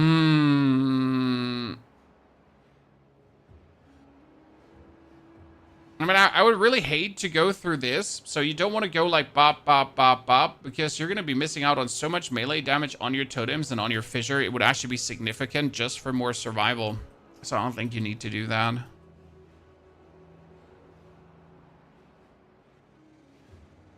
Is Warrior just hard to play early till you get items? Warrior is not hard to play early at all, Macri. Warrior from the beginning on with boneshatter just clears the screen. Then as soon as you have totem, so my playstyle right now, in case you missed it, my playstyle since level 1 on, since I got the totem, has been I put down the totems are priming our enemies for stun, and then I boneshattered, right? Like here, totems. The totems prime for stun. I boneshatter. Everything is clear. Now, since I have gotten the right items, I put the totems down and then I fissure. Because the fissure does do like tons of bonus damage too. And if that does not finish them off, I could still boneshatter for clear. And that gameplay loop is pretty safe because it's just like that. And in the beginning, one single attack from the totem actually primes them for a stun already. So you put one totem down, prime for stun, finish. And that's actually on the distance. You can already prime them for a stun. It's so useful.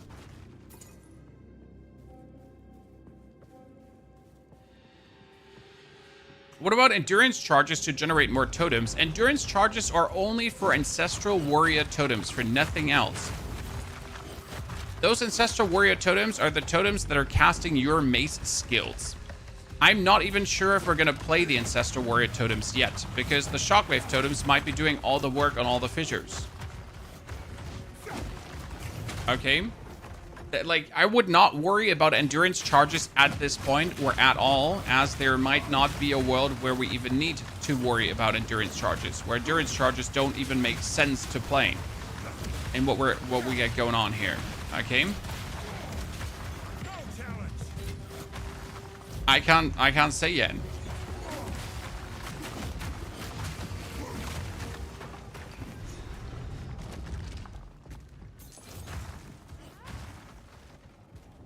when you get totems from tier 3 on. So you have to kill the worm, the devourer, and then you have to kill the king of the rusted king, and then you get yourself the totems already. I mean, if you wonder about the journey, that we just pretty much, this stream was all this.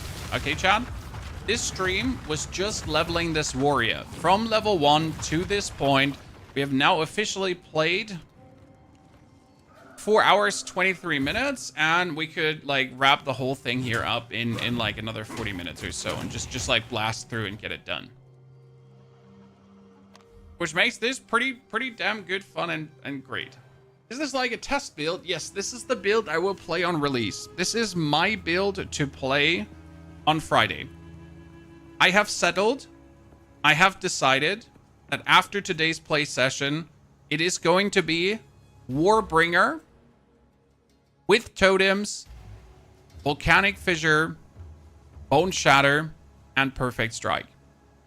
After the patch, we're also going to be adding the forge hammer for throwing, and we're going to be adding the cry, the Chaos war cry that makes you erupt and go crazy.